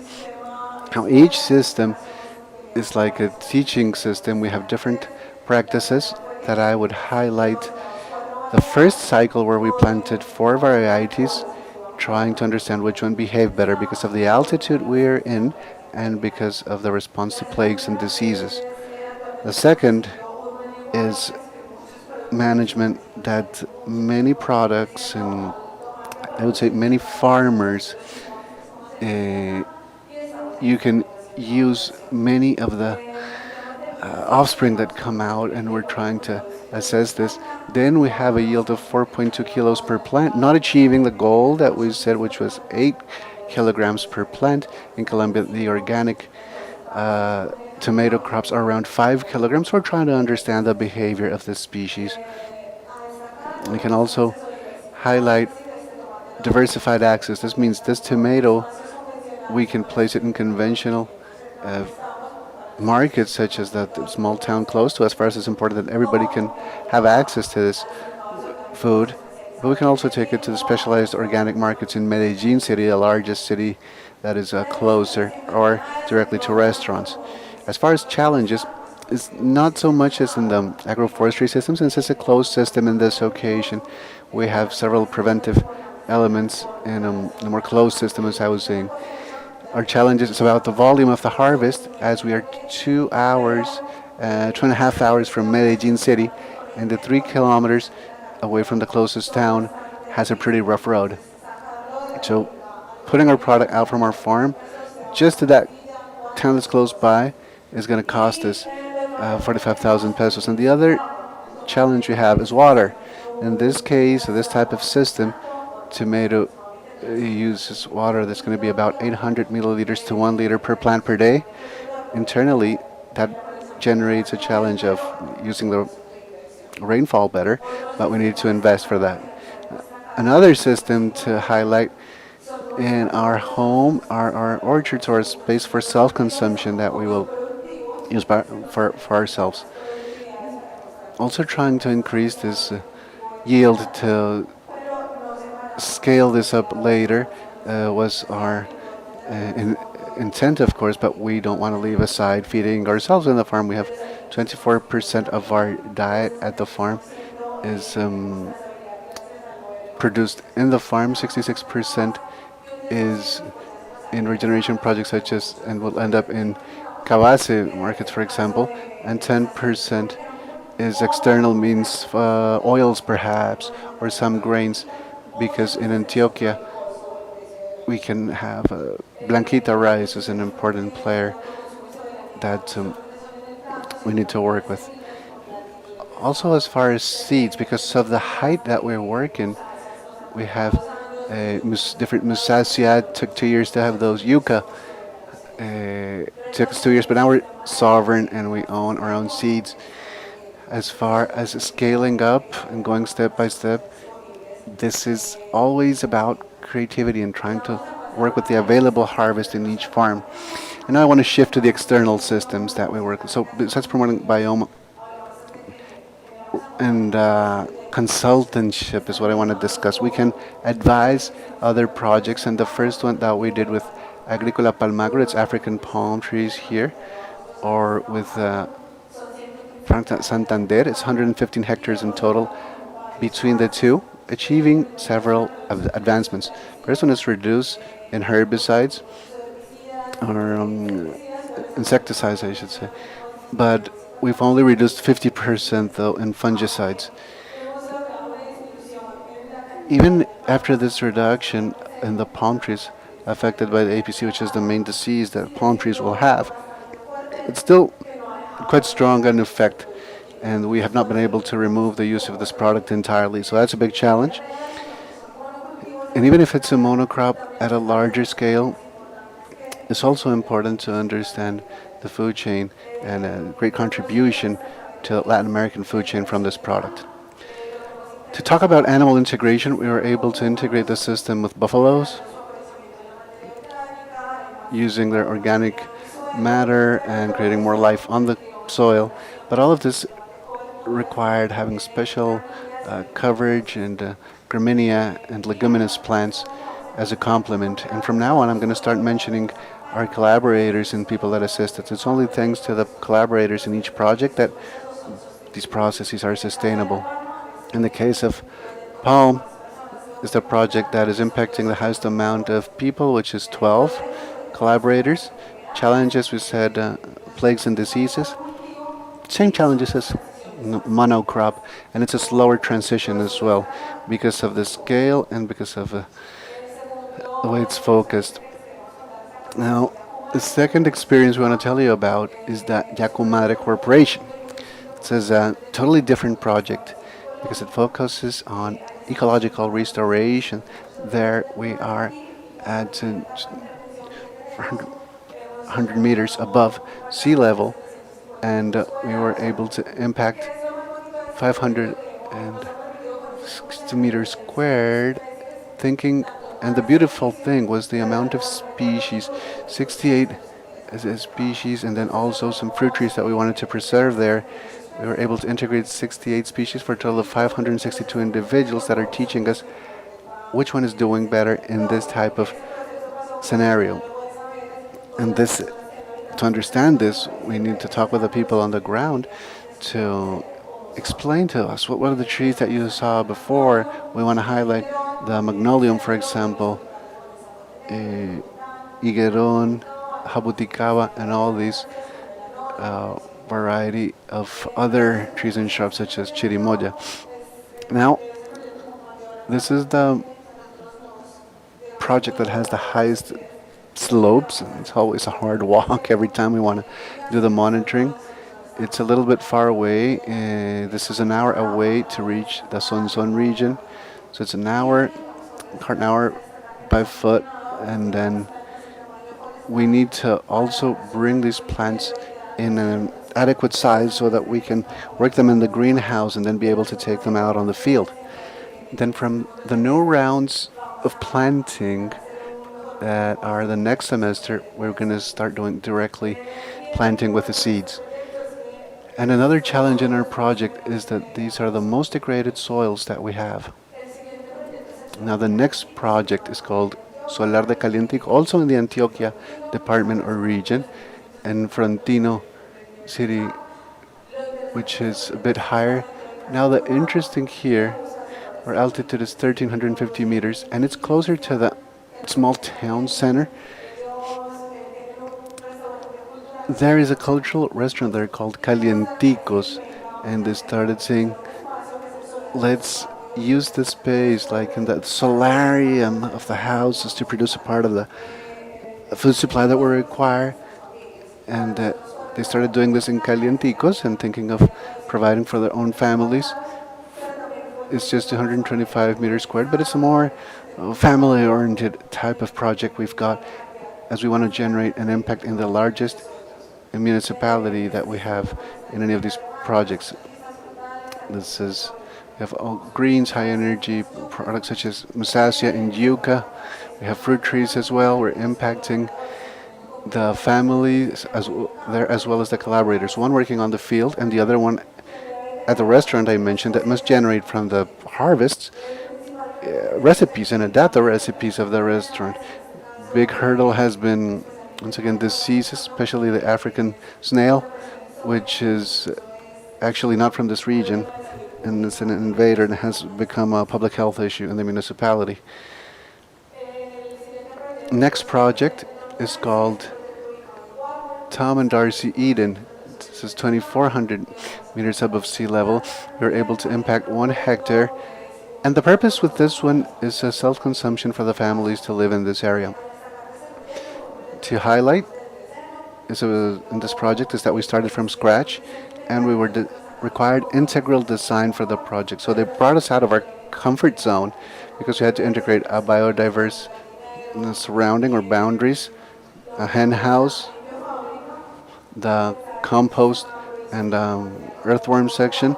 We also needed to have guada, which is like a bamboo, small forest, management of the micro basin, and here we highlighted the main factors that presented threats, which is are listed here, and we can also we're able to generate an agroforestry system, one focused on greens and fruits, which you can see is also using grows, but we were also asked to focus on fruits in one of the systems. And we always work in like very straight lines in our rows, and we were having to integrate not just the ones that provided services, but also medicinal plants and the ones that would provide different coverage at different heights. That increased the complexity of the system. But this helps for self-consumption, sovereignty, and of course the enjoyment of the project. We've been able to impact 2 collaborators. The great initial challenge was to find people to work here, since Guarde is so close to Medellin and it has a very high pressure exerted by such a large city close by. Many of the young generation don't want to stay here, and cold seasons or very small seasons where there's harsh weather there. And the last project we want to share is the most recent one. It's called Betancourt Cattle Raising. This is just 71 meters above sea level. This is associated to an entrepreneurial sustainability plan, is something to highlight. And this is what the national and international regulation is talking about, sustainability. But we're also proposing regenerative approaches all the time. We've been able to impact with cost reduction here, implementing soil management techniques and to have different types of vegetable coverage. It's currently in the design phase, and we have biological corridors and the silvopastoral unit being developed as well. For this project, it's the one that has the greatest amount of inputs going into it. They're using herbicides, so there's a project to descale their use, and the big challenge is to move from a model that is rotational pasturing to an ultra-high density pasture system. So it's changing the mindset, what we require here. And I'm sorry I was so quickly mentioning that I wanted to include all the experiences to now understand how to scale these processes. We need to have an integral point of view, talking about the weather and the height, talking about the water management, talking about the specific terrain, talking about different stratification. We like to plant with high density. We think it generates an acceleration to improve in the ecosystems. And their biodiversity is fine, but that it's a functional biodiversity to favor, each species favoring the one next to it. In biofactories, we also want to supplement those, but thinking of their functionality. In some cases, it's open air. In some cases, they are closer systems. Sometimes we have 40-liter closed tanks, and it works fine as well. So we always need to cover the ground, whether it's initial phases is what I'm mentioning, and it's necessary whether it's hay or any other sawdust, whether it's managing in straight rows like the ones we showed, or in the different seed beds, thinking of the coverage that you want to have. Always use the biological control elements, whether you're recreating an ecosystem so that they come and, this is like a hotel for insects, or if you're going to introduce them in the willingly in the larger farms. They only have one example with the buffaloes that I mentioned, but also with the solarium in Frontina, we're trying to bring ducks to control the snails that I mentioned. So these are the animals being used, and we always need to consider the value chain, whether it's for self-consumption of the people living in the farm or to be marketed. We still can't neglect analyzing the supply chain and have the best follow-up and keeping the data, because this story is being written by everybody that's involved here. We need to understand these results, and that scientifically speaking, if agriculture has reached the moment it has right now, when we're trying to push the best science to favor these families, it always needs to be co-created with the agro-industry, with our peers, with the corporations and farmers. And the challenges we're seeing is mostly plagues and diseases in our case. Also from our experience, the yield and efficiency in agriculture is much different, as the cattle raising can have greater efficiencies versus the traditional cattle farming, but in agriculture it's always a little bit under, in our experience at least. And all of this is to reiterate that the most important thing is to scale up these regenerative agricultural models so that all of us can have the right or an access to food security, that we can have healthy produce and and, and food. And this is also about gratitude. This is one of our agroforestry systems, and that's all from us. Always ask what you're eating and where it's coming from and who's producing that food. Thank you.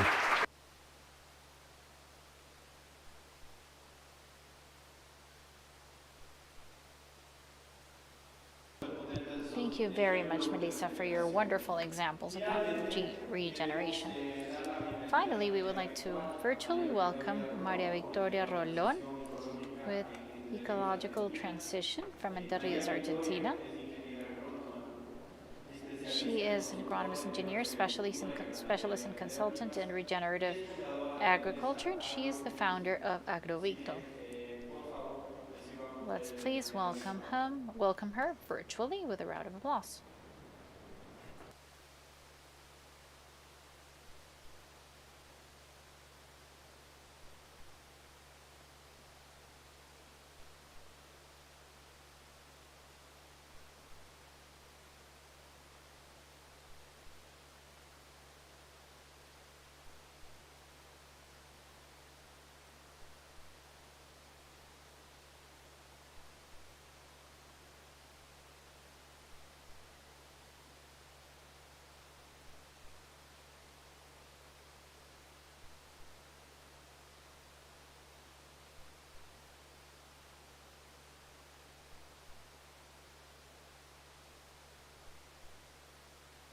Maria Victoria, we can't hear you. Can you maybe try doing something from your computer?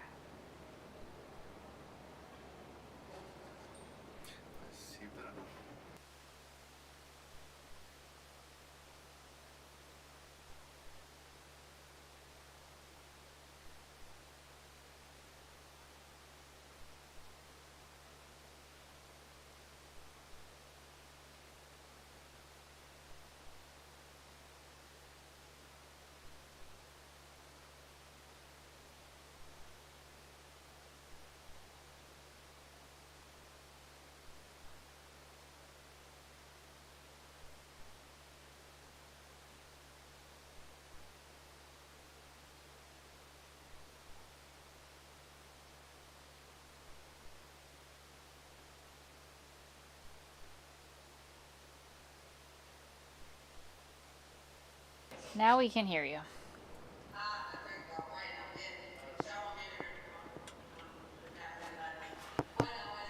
Good afternoon. We're in the Regeneradores Summit, and I would like to thank you all for your invitation to talk about the keys to regenerative transition.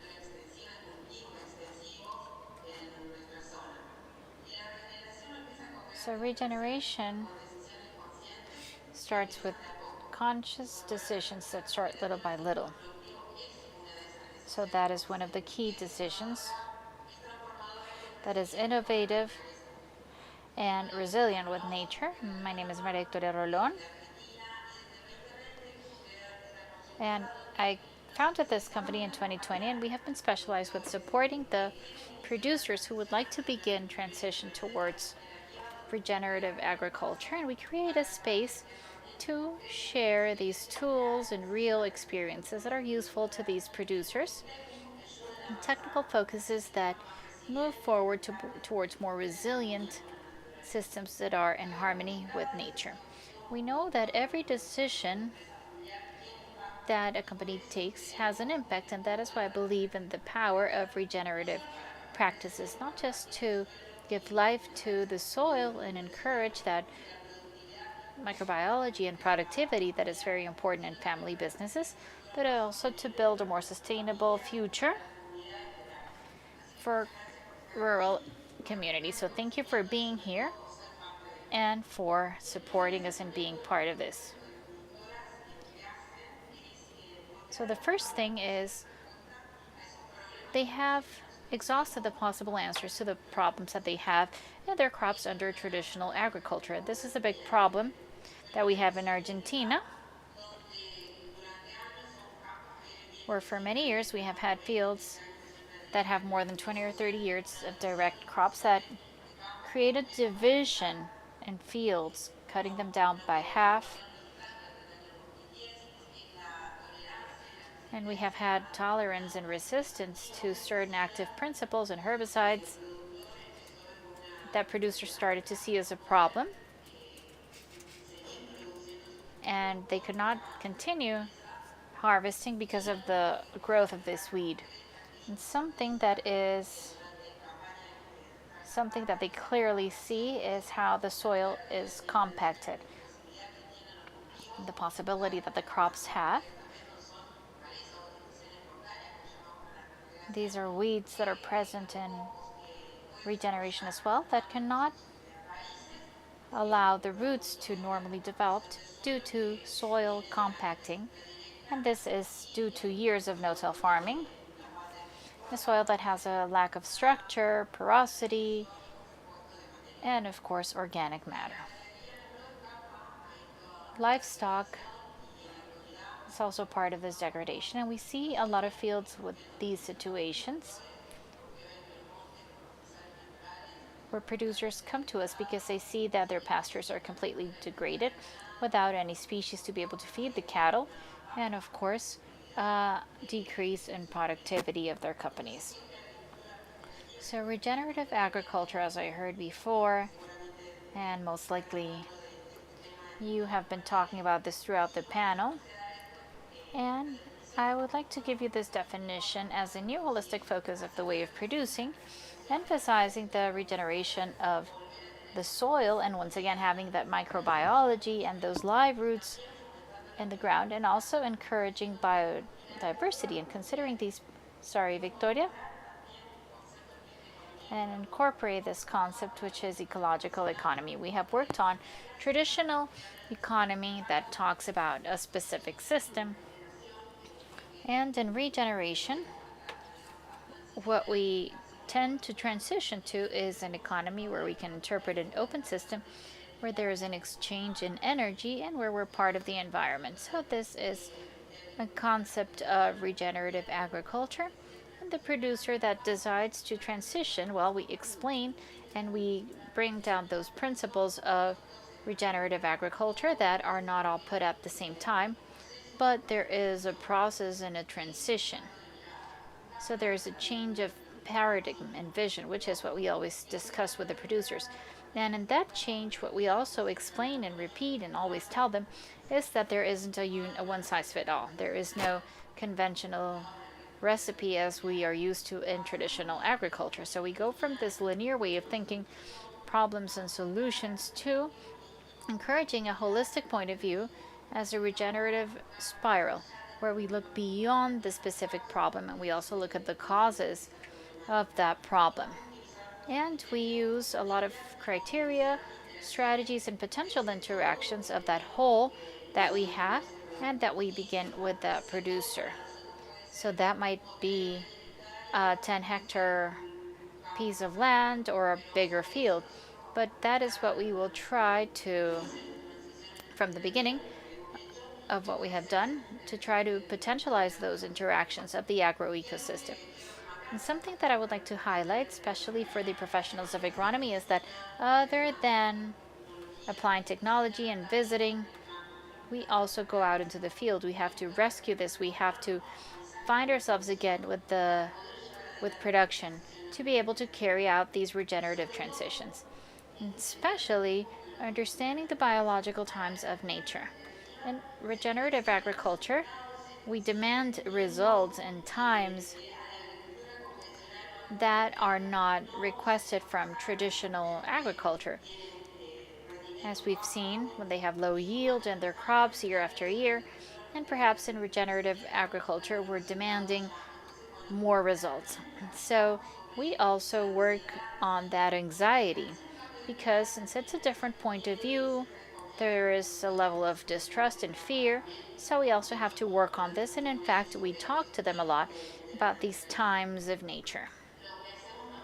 What we also do with them is that we take those first words that they come here with when they express their wish to make a change is, okay, for example, here we have an example of, I have poor soil, so how can we start? Okay, well, based on those words and that concrete situation, we start developing the branches of the tree and to find the causes.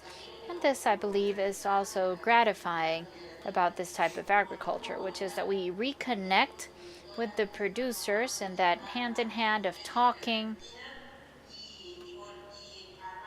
and we put together this problem tree and look at the causes. With the brainstorming, we arrange these interviews, and we are able to show them how their conventional system is working with all the externalities within that system, and where what we will try to decrease, especially in the agro-industrial agriculture, to bring down the level of inputs in that initial step of that regenerative pillar, and try to get to this regenerative system where we will be able to potentialize all the possible interactions that will happen with the soil, with the crops, and to decrease those externalities. And also, we make sure they see how fragile the system that they have been working on is, because many times they only have one way out, they only have one income. And in the case of any sort of climate issue or any situation, there might be a drop, or maybe they go into debt. So there's a possibility of diversifying crops and also generating other types of income. So these are real situations that we have been carrying out, and these are processes with biological times.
in order to improve their resources. Because they have another way of doing it, and really environmental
but we are the service of the whole world.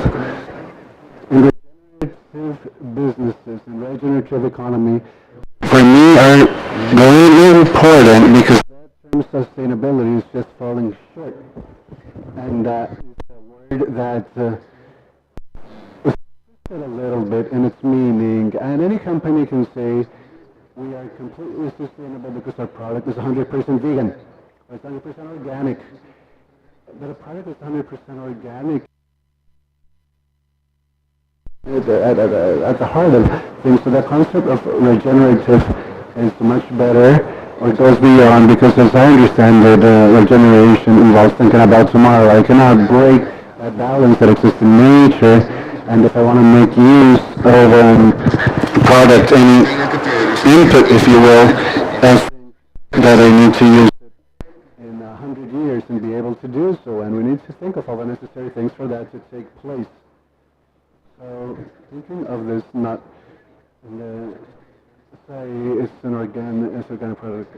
This is 100% organic oil from a nut, and we can say it's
through our food. How do we care um, of people through these crops and directly affecting the ground, the soil, and the ecosystem that provides this life for us. That's why regeneration is important for us, and this model is going to show how food can really involve food models.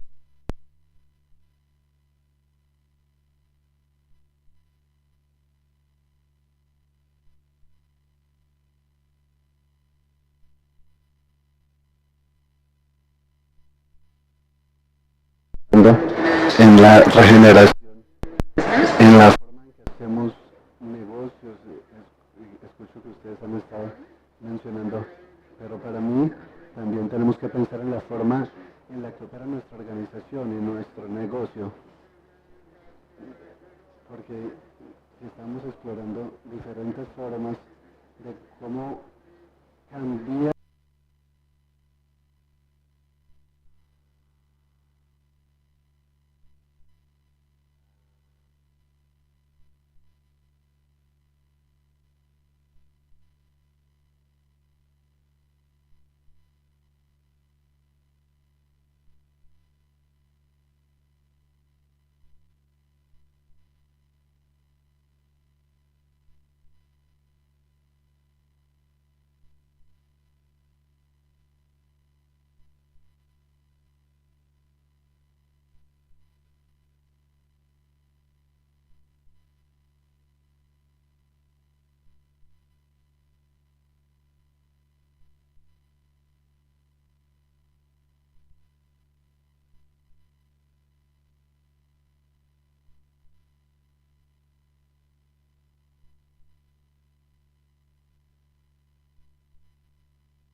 Well, I think that it's very hard question, but I do think it's interesting the way you approached it. So it's not just the product you say, but the way you relate with the different actors in the whole chain.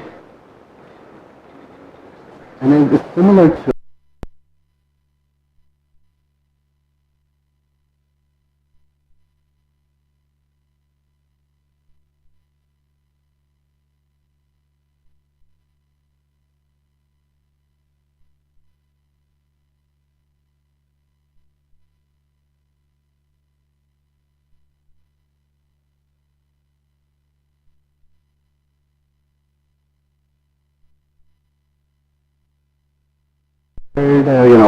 production of coca per hectare, massive deforestation. People from all around Colombia came there, to harvest the crop or grow. There's mostly farmer community. There's plenty of indigenous communities, but there's a lot of farmers from all regions of Colombia that came in to grow or harvest this.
region.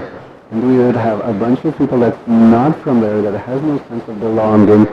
And this is something that we're also seeing around Colombia, where irresponsibly, people that are not from the land promotes an extractivistic model of horrible deforestation model to extract.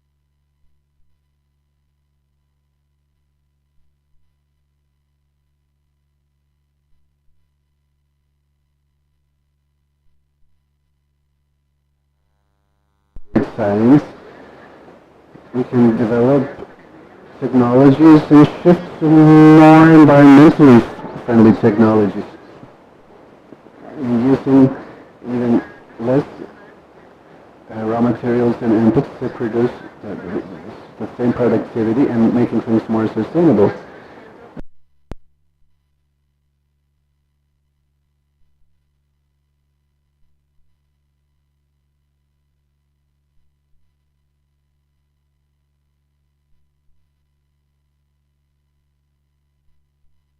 They combine themselves to be more regenerative, if you will, picking up the soil and the microbiota. If we can measure the hydrological footprint and biodiversity, besides taking care of the pollinizers, for example. So those are three.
One crop and geopolitical situation around it and the communities and the technical side. So we need to analyze to understand this with our customer, with a strategic partner, and the technology. Then we can establish a program or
as a business to put together then regenerative businesses.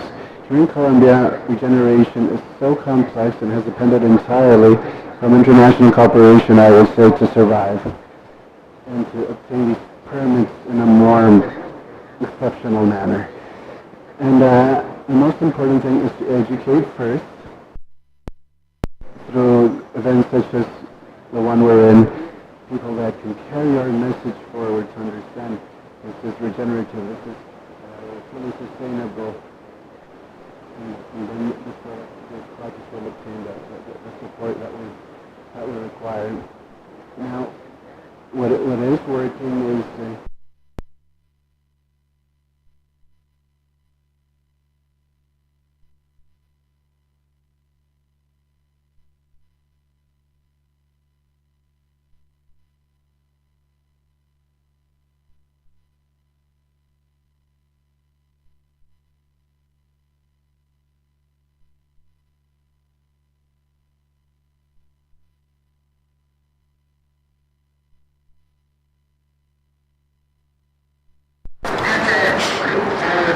sí, y hay una pregunta de seguidilla si se puede. Porque hablando de educación como lo más necesario para que el mercado entienda, que es lo primero que nos indicas, pero me causa curiosidad, ¿qué va a ser necesario en Colombia para que las personas empiecen a utilizarlo, a comprar esta?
And that is definitely the most important thing in Colombia, to be able to be competitive.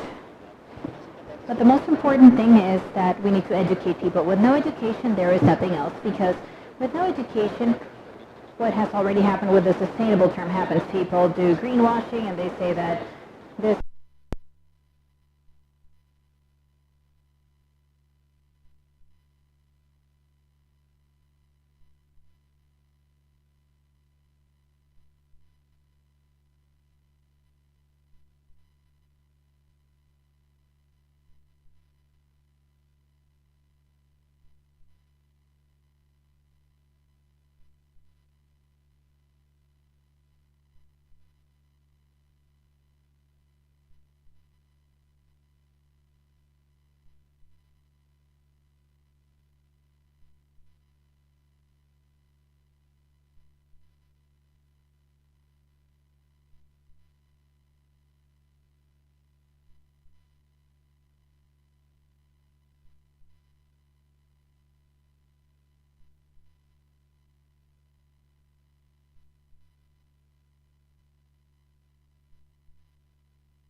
and then we have the whole dynamic of the markets themselves.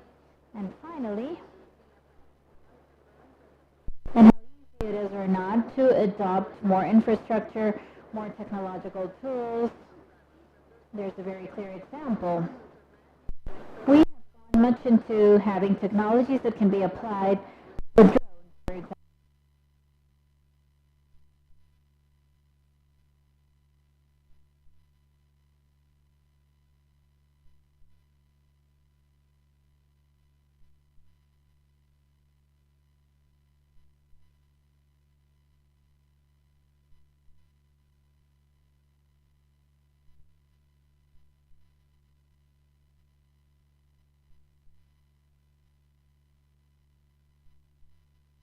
possible. But with this program, we're moving forward and having the adoption of tools that we can apply with. But the dynamics also have to include how these could be adopted easier. So it might be also something that entails funding. Not because there isn't funding, because I believe that nowadays it is much more, it's much easier and it's much more advanced. In cases like Mexico, we have the guarantees.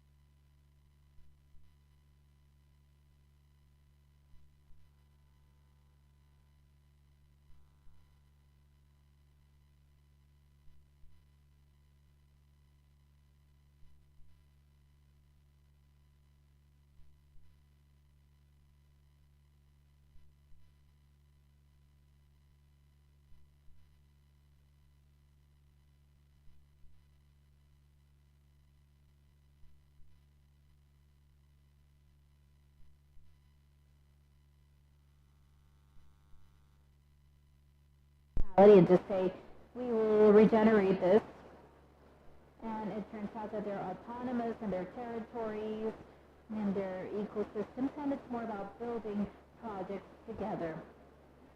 And what that allows us is to make these projects be sustainable throughout time, because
supporting transitions. This is vital because not everything that is regenerative and sustainable is resolved. It's more communities and organizations that need to transit this.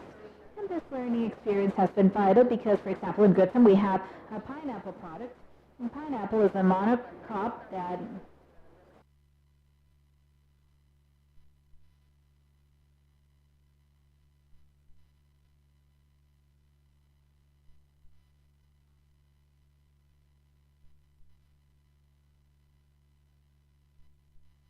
will not happen.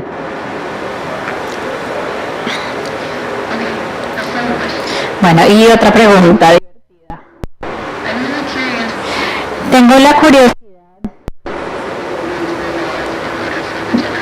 de ver cómo tiene que llevarse a cabo esta evolución para que ocurra la regeneración en todas partes. Todos han mencionado diferentes elementos, uno muy grande es la economía.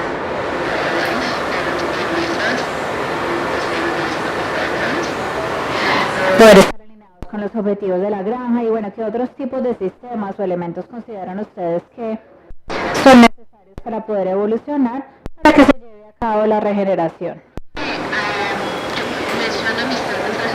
So, I go back to my 3 messages. First, I will talk from the perspective of the National Agriculture Council because I believe that we have the public-private alliances and the dual policies. So, in the case of Mexico and my territory, we have public policies that promote this regeneration, that really adopt it and all the different scales, and that of course favor this framework, this regulatory framework. And we would need for this to have a larger scale. And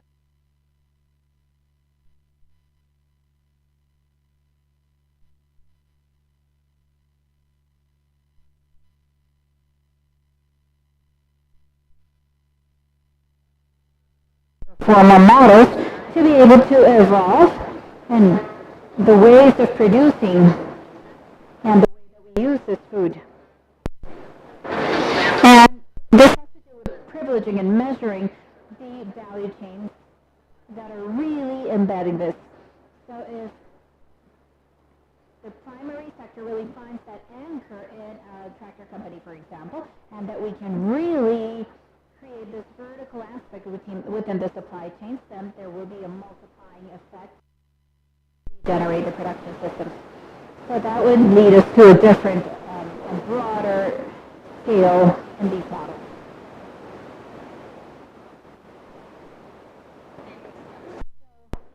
In terms of extraction and exclusive, we would now go on to regenerative and inclusive. And I believe that that is an important element.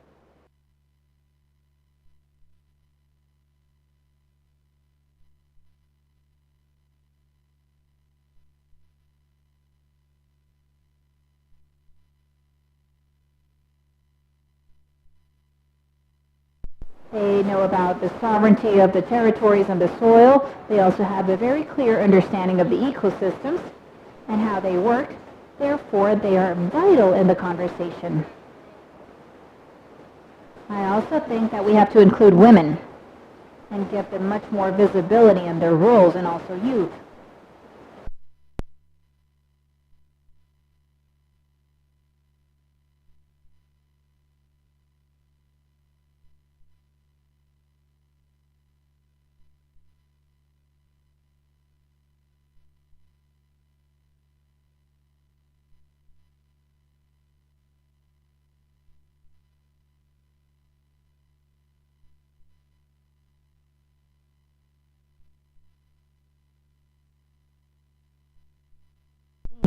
For the world, and if as human beings and individuals we feel that what we're doing, if it's good or if it's coherent, then it will have much more sense for humanity.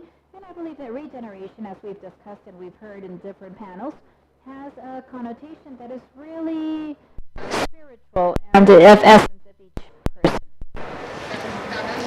We need to redefine what wealth means. And wealth is not merely money and transactional means. And I think that wealth, once we start placing it in the right place of the conversation, we'll see how rich we are and how abundant we are. Transparency, radical transparency, and we need, as organizations, to stop telling ourselves lies.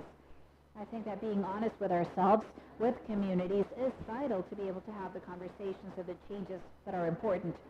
And finally, I would say that working as a network and acting, that's important to keep actions and have.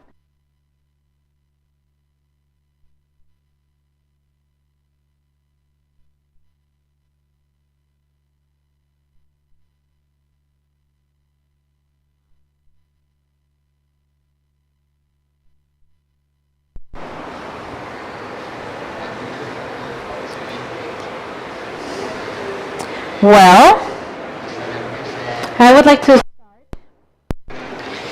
with something that I forgot to mention before, which is that something that is working is that regenerative is profitable, and that leads to, if someone has a success case, the neighbor will want to replicate it. But I think that we have to focus more on making sure that those success cases happen and think a bit more at a small scale and perhaps smaller models that somebody can apply in a proven manner to face all these mistakes. And I say this from the experience that we have had at the farm in San Martin. We started to develop these high crops as conventional producers, just thinking about extension and not efficiency. And with time, I started to realize, well, the 1 hectare that is very efficient can produce the same as 10 inefficient hectares. And when you thought about something very large and you could not control it, then it's just a disaster. And that is not a success case. The neighbor won't want to replicate this. But if we start with a small model, pilot projects, and that in whatever area we're in. For example, in your case, developing a product, an input for fertilizing or whatever, or if, for example, Nature Conservancy develops models of agroforestry systems. So even if it's small projects that a producer can develop in a small parcel, like the indigenous people used to do, these are models that work. And these are much easier to take into success, and success will lead to neighbors wanting to replicate it. And I also use the example of how when something works well, it is replicated very simply. For example, in livestock. The livestock producer did not have to, did not think that solar panels and all that was sustainable. No, they started doing it because it's worth it, it's profitable. So, once again, we need to see that in general, regenerative is profitable, it's worth it to have success cases, thinking more about the small models that can be replicated and multipliable, and then scale it up to a larger size and with a bigger impact, but start by assuring success cases.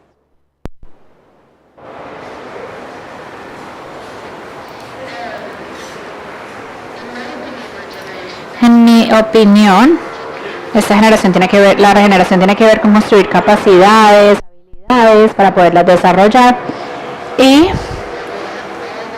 tenemos todo este potencial que está ahí sobre la mesa y se queda sobre la mesa cuando pensamos solamente de arriba hacia abajo o como principios independientes. Así que tengo curiosidad sobre si tienen alguna opinión sobre si esta idea de regeneración tiene que ver con la construcción de capacidades y qué opinan. I can start with capacity building. Well, definitely there is much more training that has to be done. For example, in our case, we are promoting a program of knowledge, technical knowledge, in regenerative agriculture, and how we can transport this or take this with other technicians out of the field, agronomists, etc., as well as with people internally or the external advisors as well. So it is possible to build much more capacities out in the field with the strategic allies, and it's also possible to harmonize some of the concepts and indicators. And now I'll talk from the guild perspective. What happens, for example, when I put on a table, I bring together the agricultural sector, the livestock, and the agro-industry sectors, and each one has their own understanding of what regeneration is and how they'll measure it. And it can take days to understand which is one or the other. It's not that one is wrong or not. But I think that we need to really agree on where we're going to bet on to be able to have scalability. So to add or put together these chains and be able to say, okay, this is what we're betting on to be able to build more capacities. And that is how we can focus better. I think that we've really moved forward in, for example, connecting to the academia, to research centers, because now we have the expertise of many of these people, and we can really communicate this knowledge. So I believe that it's a journey that we're still going down. It's still a pathway that we have to go down, but we've had good progress in this sense. That capacity building that you're mentioning is very important. In Caribou, everything starts with a general culture of the team, and that everyone can have this vision and this understanding. That at the end of the day, as I was mentioning before, it makes sense to apply because it's profitable. It makes sense. And I would like to share a particular case of something that we're doing to precisely increase capacities and for it to be replicable. In Miraflores, when I got there for the first time in 2022, we started from scratch. visiting producers, especially indigenous ones that knew the tree, and then the next year, well, we started to establish key people out in the territory. The teacher at the school that has been key for the product, the principal of the school, the leader of the Afro community, all of them have become an essential part of the project because they're the ones who take that message to the rest of the community. And also, we've hired agricultural technicians, young technicians, and 2 of them, together with GIZ, because all this project is being developed with Roboscas too, a GIC project here in Colombia. 2 of these technicians that we have hired, we're developing them to become forestry extensionists. So they'll be the first of these kinds in Colombia. And we are working with SENA so that we can have an educational program to really have forestry supply chains here in Colombia, because there's very few of them. And we're taking advantage to be able to get these young people ready to be able to take this knowledge that they're learning in Miraflores to take it to Caquetá, Putumayo, or to other areas of Colombia and to other countries as well.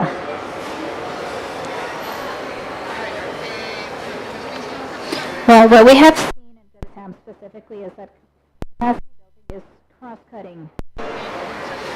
So clearly with the origin and with the producers, there's big challenges because they have less access to opportunities. But when we go and look at the entire business model, we see that buyers of whole foods need something cheaper, but they have never really gone into a crop and never understood why coffee shouldn't be as cheap. So it's really about bringing together those different visions in an organization and all these stakeholders and allies. It makes the relationship have much more value and much more meaning, because we understand what is the impact that I'm having as a buyer, as a consumer, as a marketing or sales person, and that all budget and all the entire financial model is structured to be able to have well-being for everyone. Of course, in communities it is vital, and that is where we need the most effort right now in regards to climate change, in regards to the challenges that we face as a humanity, and where we have a bigger impact right now in terms of this entire transition.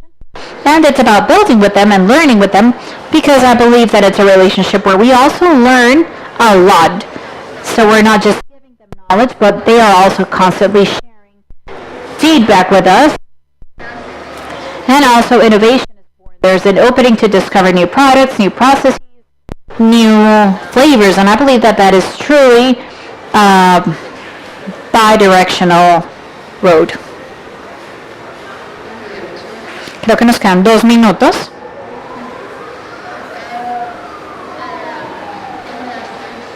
¿Alguna última palabra, último comentario? Thank you everyone for being here. We are hope. Sometimes it's very discouraging when you see that so many things are happening, and sometimes there are a lot of challenges, especially in a system that seems to be so robust and difficult to break through. But I think that hope is something that we should not lose, and we should continue doing things with our time, our mind, and our spirit, and what makes sense to us.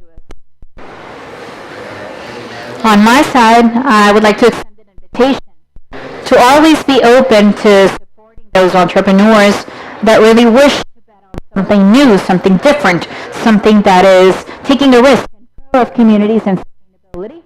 In our case, well, we wouldn't be here if it weren't for all the help that we have received from different entities and different people.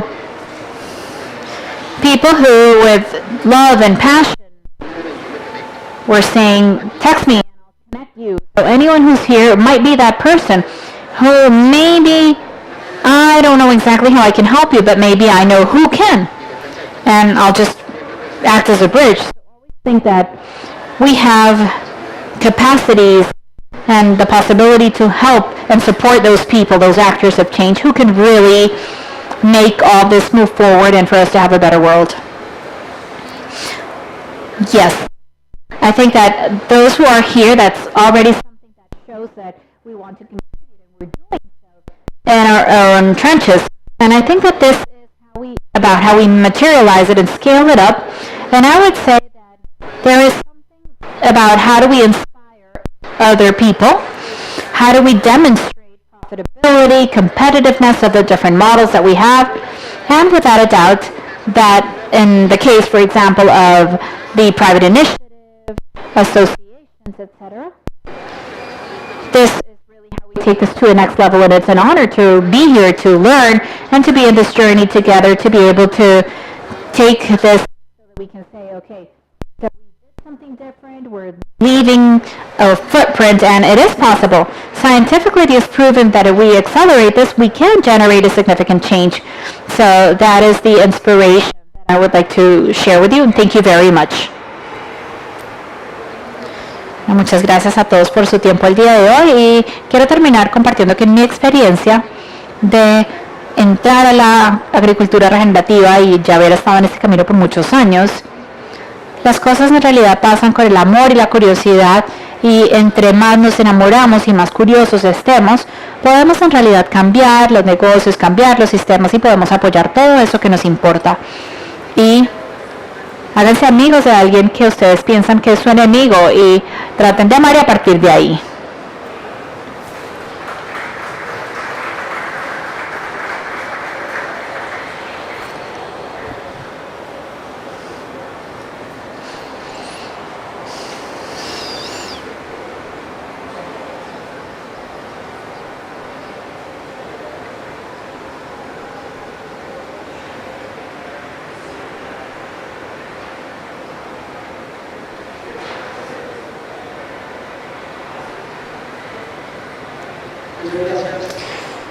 Thank you all very much. I think that it was a very inspiring and reflective opportunity. So we are now wrapping up. We have the last session of today, where we would like to continue working and talking about rural companies and how they are the engine for economic regenerative change. For this event, I will ask Alejandra Castro back up, who will be introducing this section, and we invite you to stay in this room. Tomorrow, we will continue holding dialogue spaces as well.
instituciones cooperantes y quiero resaltar entre ellas a la Fundación CIPAP, de la cual hacemos parte como coinvestigadores, parte como miembros del Consejo Directivo, y ha sido una institución que nos viene acompañando hace 40 años. Y quiero resaltar aquí eso, porque cuando hablamos de regeneración, de restauración, no son procesos de la noche a la mañana, se requiere acompañamiento de largo plazo, tener referentes, y yo creo que eso es importante dejarlo así de claro. Pero también resaltar los que nos han antecedido, y aquí tenemos miembros de la sexta, séptima, octava generación que ya partieron y que nos dejaron un legado e hicieron un trabajo importante, no solamente para la empresa familiar, sino también para la región, para el país, para el mundo.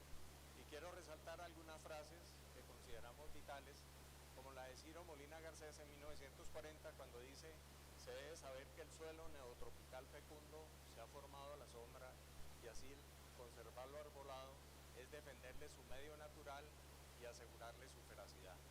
Y Carlos Durán Castro, el abuelo materno, decía: la radiación solar de luz y calor labora sin tregua para transformar el carbono, el oxígeno y el hidrógeno de la atmósfera, el agua, el nitrógeno y las sales del suelo en vida vegetal mediante el fenómeno primario más fundamental de la naturaleza, la asimilación clorofiliana del carbono y fotosíntesis, fenómeno físico, químico y biológico que ha sostenido la vida vegetal y animal. Y por otro lado, reconocer la sabiduría de mi padre y de mi hermano Juan Pablo, que nos dejó a muy temprana edad, que nos permitió entender que la sostenibilidad y la conservación de los recursos genéticos está sustentada en la investigación y el intercambio generacional a través de la sensibilidad, formación y profundas convicciones. La Reserva Natural El Atico se encuentra ubicada en la parte baja de la cuenca del río Maime. Es aquí donde tenemos este recuadro, ¿sí? En la parte baja del río Maime. Tiene unas condiciones de temperatura de 24 grados centígrados promedio, 1000 metros sobre el nivel del mar, una evapotranspiración de 1800 milímetros de precipitación y 700-750 milímetros de precipitación. Este estudio, realizado en 1994, es una película bastante desgarradora. En 1994, muestra esta pérdida de materia orgánica cuando la comparábamos.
¿Por qué? Pues porque en el arrecife pues era donde se criaba el pescado que les podía dar más económicamente, que es la cabrilla.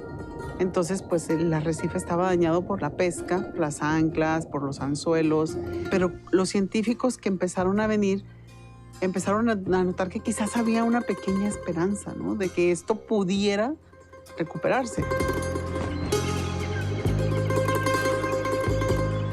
Ya con este conocimiento, Mario empieza a hacer un esfuerzo para él generar un cambio.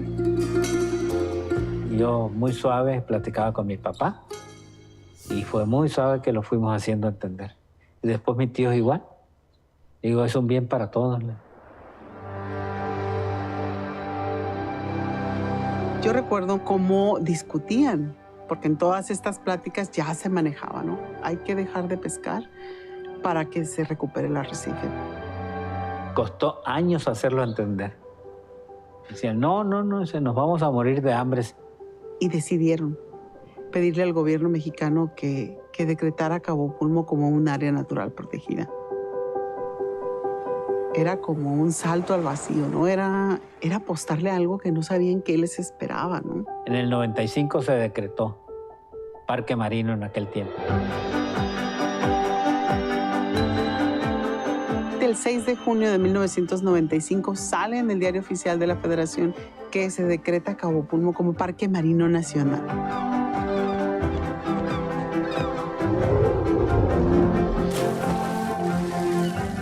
Y nosotros, aunque entendíamos que habíamos hecho algo bueno, no sabíamos lo que nos esperaba hasta el siguiente día. ¡Oh, sorpresa! Vamos a seguir pescando, pero ya no podemos hacerlo donde solíamos hacerlo. Ya es parque, ya es ilegal pescar ahí. Hay que seguir pescando, pero hay que hacerlo más lejos. Y sí hubo conflictos. Hubo ocasiones que nos gritamos de lancha a lancha, no, lárgate de aquí. Los primeros años después del decreto fueron muy duros. Sobre todo hubo un momento en que dijimos, cometimos un error. Porque está protegido el arrecife, pero estamos desprotegidos nosotros. El que quiera azul celeste que le cueste, decía mi mamá. Esto no es de la noche a la mañana.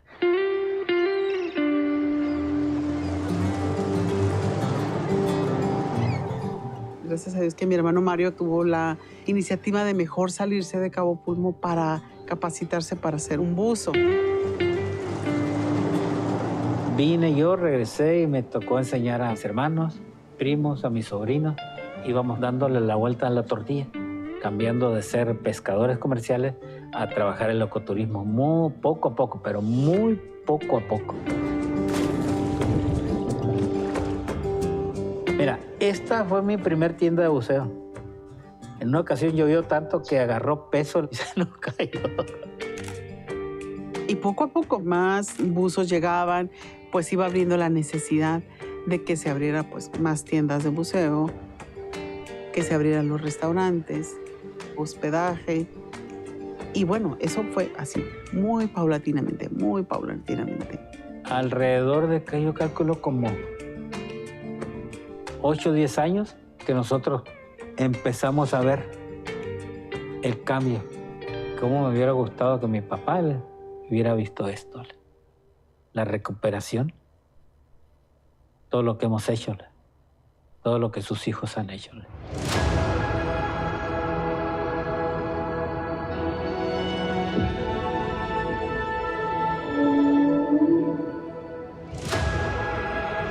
Una de las mayores regeneraciones registradas jamás en un ecosistema marino. No se ha recuperado al 100%, sino al 500%.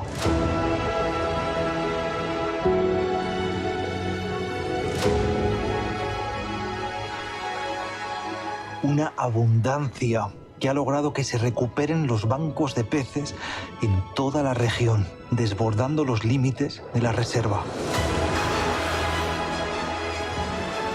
Un éxito social y ambiental que ha servido de base para la creación de áreas marinas protegidas en todo el mundo. La vida puede volver. Tan bonito espectáculo tan bonito. O sea, como si los peces supieran que aquí nadie los molesta, que aquí pueden entrar y nadie los va a molestar. Es una satisfacción muy bonita, la verdad, ver eso y sentir eso. Hasta los años reconocieron y dicen, tenían razón. Ahora hay peces para todo, ya ves.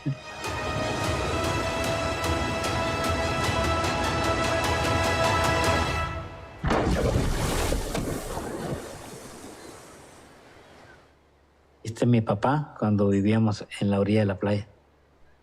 Desgraciadamente no le tocó ver ni las palizadas que te decían. Pero sí, de donde esté, que nos esté viendo, que esté orgullosa.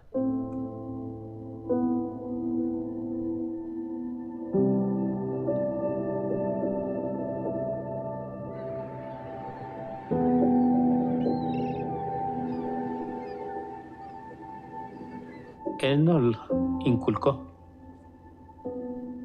y creo que no le hemos quedado mal.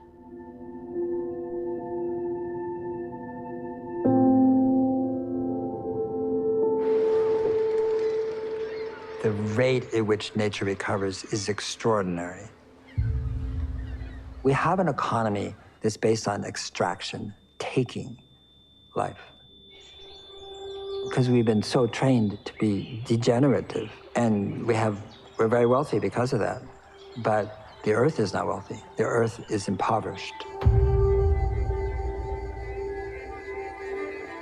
We're thinking that buildings or computers or our institutions are the basis of our life and our wealth. But they only exist if the earth systems function, and if those primary systems are lost, well, we have nothing. And then human beings arrive, and they think we can just extract what we want from this. No, you can't. If you do that, then you're going to degrade the system. And when you consistently degrade the system over hundreds of years or thousands of years, then you end up with a massively degraded state, which could just totally collapse and become a desert. I'm John D. Liu, and I had this weird dream. Every morning I'd wake up and people were going out and planting trees and then restoring the earth. So I kept having that dream, but I was skeptical because I'd been making films and lecturing and trying to get people to do restoration. And I thought, I'm a failure, nobody's listening to me. And then we said, okay, if that's gonna happen, we have to make a foundation. So we made a foundation and people started donating. And here is the first camp. ¿Se puede traer el agua y la vida de vuelta a un paisaje degradado, casi desertificado? La Asociación Albelal, creada por cientos de agricultores, quiere regenerar 1 millón de hectáreas en una de las regiones más secas de Europa.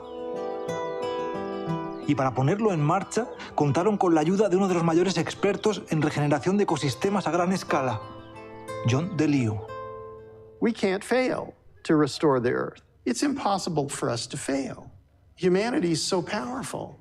And all the people who understand this now should come together and make these things happen, because we can do it. When you think about it, it's more or less theoretical. But then also we had seen in China's Loess Plateau, it's possible to rehabilitate large-scale damaged ecosystems. My father was Chinese, my mother is American, and I was probably the only Chinese-looking kid in Bloomington, Indiana. And then at 26 years old, I moved to China. And I did become a journalist. I helped to open the CBS News Bureau in China. And then something strange happened. I was asked by the World Bank to go and film a baseline study for a gigantic development program. In the Loess Plateau, I started the filming in '94. There had been mass famine. There was just extreme poverty, floods, and then droughts, the dust storms, and you had all these localized disasters, but they were also affecting global. You'd find the loess was flying into the atmosphere and going around the world.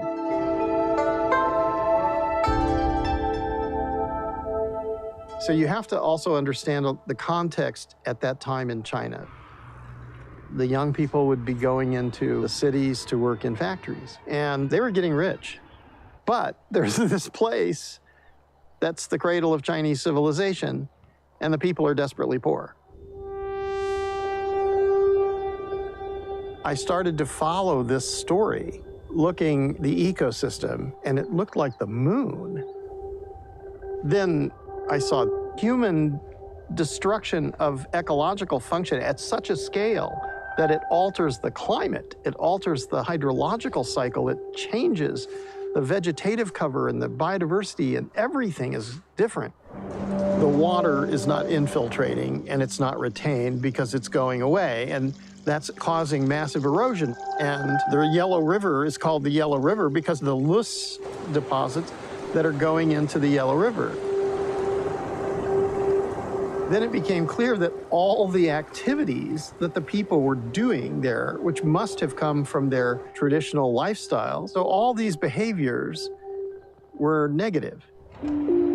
They were cutting trees, farming on the sides of hillsides, free-ranging goats and sheep, and basically until all the vegetation was gone. So if they continued to do those behaviors, there was no way you could restore it because they would destroy it again and again and again.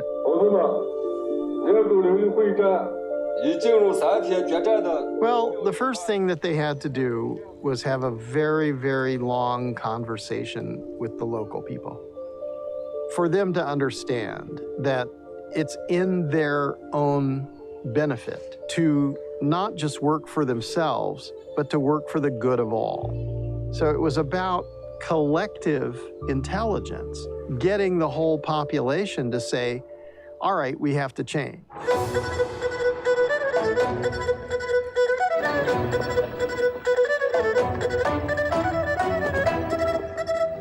We're going to train you to be restorationists.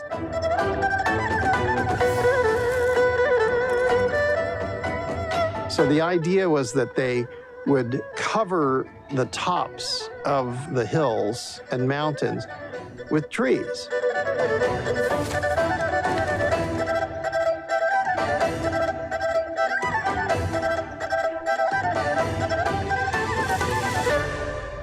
So they found that they could really have the best orchards, and these perennial root systems would hold the soils in place. And there would be vegetation in the non-cultivated area. And then they had to create small dams so that they were infiltrating and retaining moisture. By 5 years, it was clear that quite a lot was taking place. And as the change took place, then it became clear, oh, this is transformational.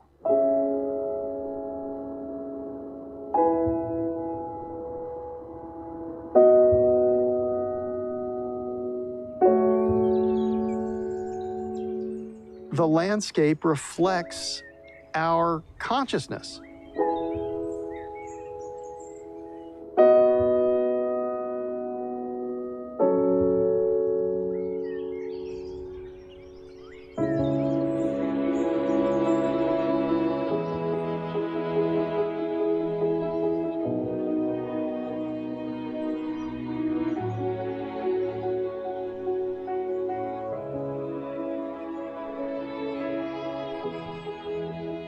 Amazing human beings who can go into a landscape and reverse the loss of soil, of life, water, and they teach the people, the farmer, whomever, how to reverse it. I call them land doctors. La regeneración es una medicina con efectos secundarios que van mucho más allá de lo ambiental. Además de reverdecer y frenar la erosión en una superficie mayor que toda la península ibérica, más de 2 millones de personas salieron de la pobreza en apenas 2 décadas. Una generación entera pudo mandar por primera vez a sus hijos a la universidad. All life, all wealth, all health emerges from this knowledge. That's what we need to do.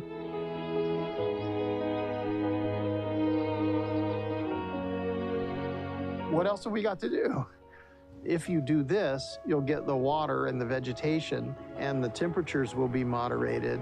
And that's what's happening here. The alveolal hears this message, and there are changes.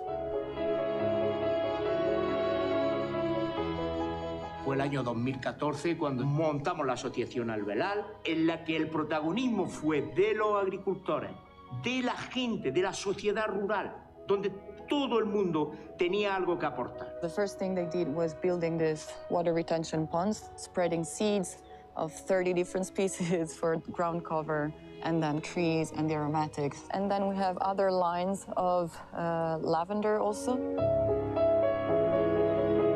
We can actually enhance processes to restore an ecosystem, and we can reforest all the area that we want. We have the knowledge, we have the resource. It's really about maintaining moisture close to the earth. You have to restore total vegetative cover, and that you have to allow massive biodiversity to reassert itself. Un kit de herramientas para regenerar una región. Aprovechar las técnicas de la agricultura regenerativa que mantiene los suelos cubiertos y los convierte en esponjas capaces de retener el agua. Reforestar a gran escala los espacios naturales, rehidratar el paisaje, con un gran premio en el horizonte. Cuanta más vegetación tiene una región, más llueve. De gestionar la escasez a traer la abundancia de vuelta. Else has it happened? Well, in the Loess Plateau. So it's exactly the same. You could transform this. Estamos construyendo estas terrazas de piedra para reducir la erosión, mantener los sedimentos y incrementar el contenido de agua. En definitiva, regenerar el suelo. Oh, wow. This is beautiful. Mucho trabajo. Tiene mucho trabajo, pero se consigue.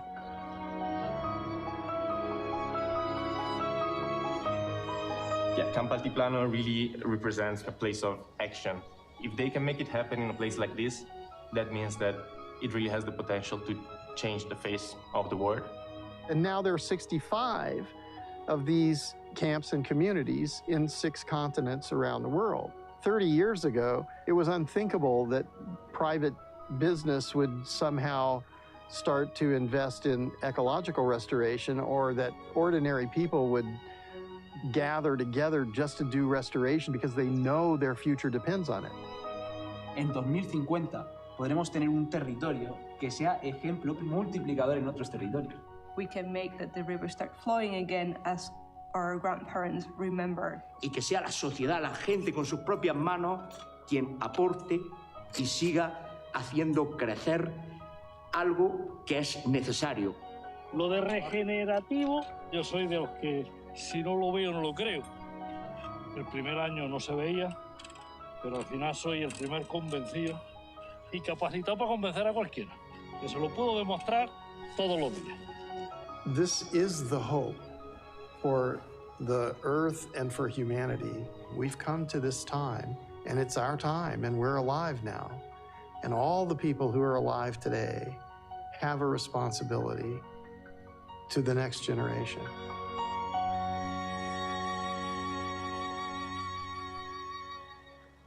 Believe it or not, global warming is a gift to humanity.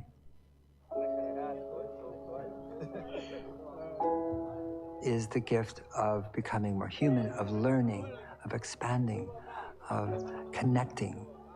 And what we all want more than anything else is to feel connected.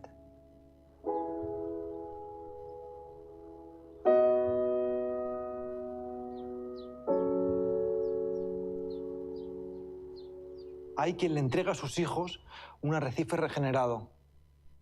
Hay quien devuelve la vida a su región y hay quien utiliza el poder de la química para inventar un método que puede reducir casi un 10% las emisiones globales de CO2.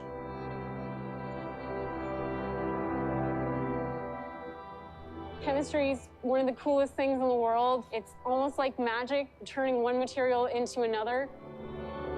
I love chemistry because it enables you to invent things, which I think is such a fun thing to do. So manipulations of matter, transformation of matter.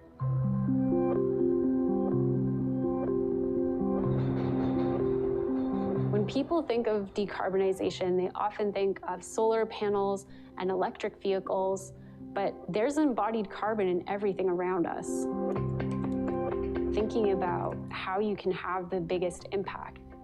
I was attracted to cement because it is such a big source of emissions. Cement is responsible for 8% of global CO2 emissions. Each ton of cement produces 1 ton of CO2, and we use more cement than any other material besides water. Between now and 2060, the world's population will grow and become more urban, and because of that, the floor space on Earth is expected to double. So that means there's a huge need to come up with a new way to make cement that is affordable, high performance, and carbon neutral.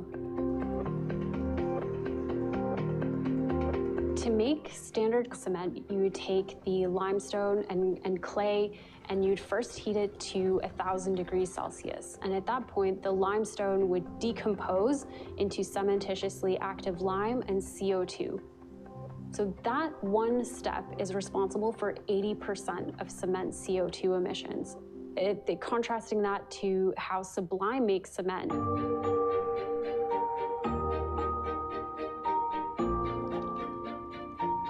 We can take limestone or other calcium-bearing materials, and instead of putting them at a kiln at 1,000 degrees, we run them through an electrolytic process that decomposes them and extracts the calcium.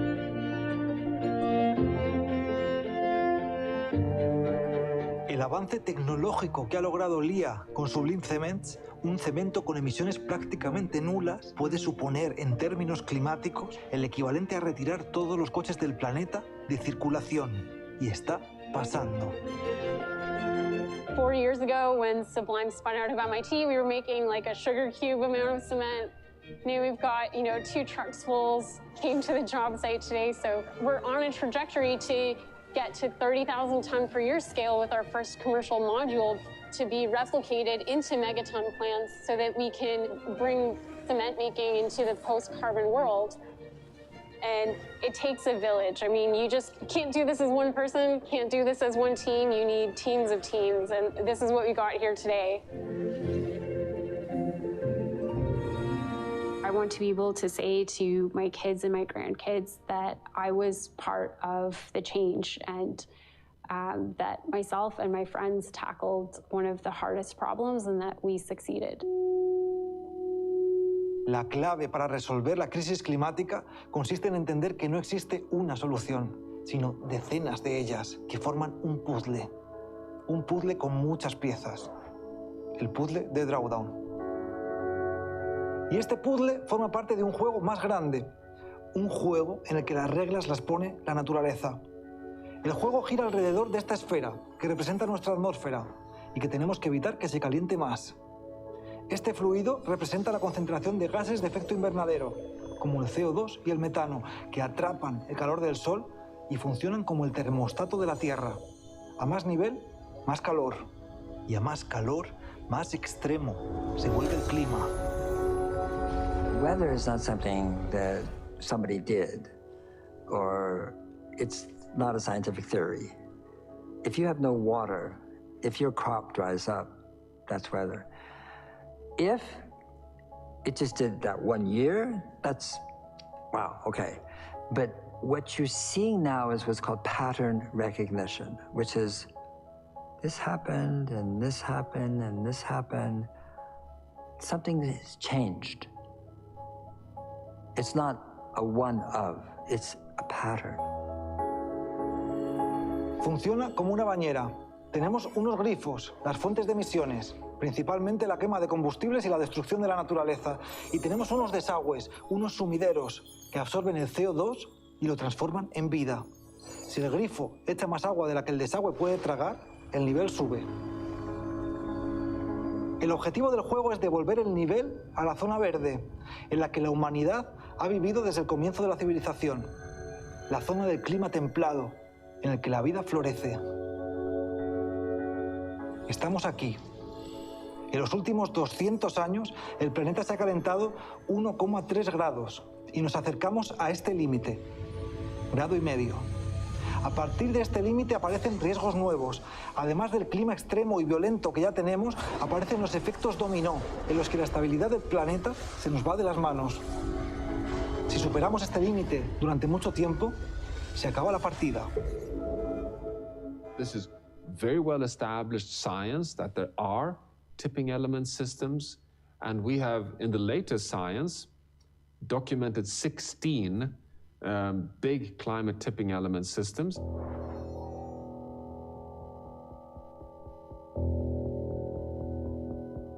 And we have identified that 5 of these 16 are likely to cross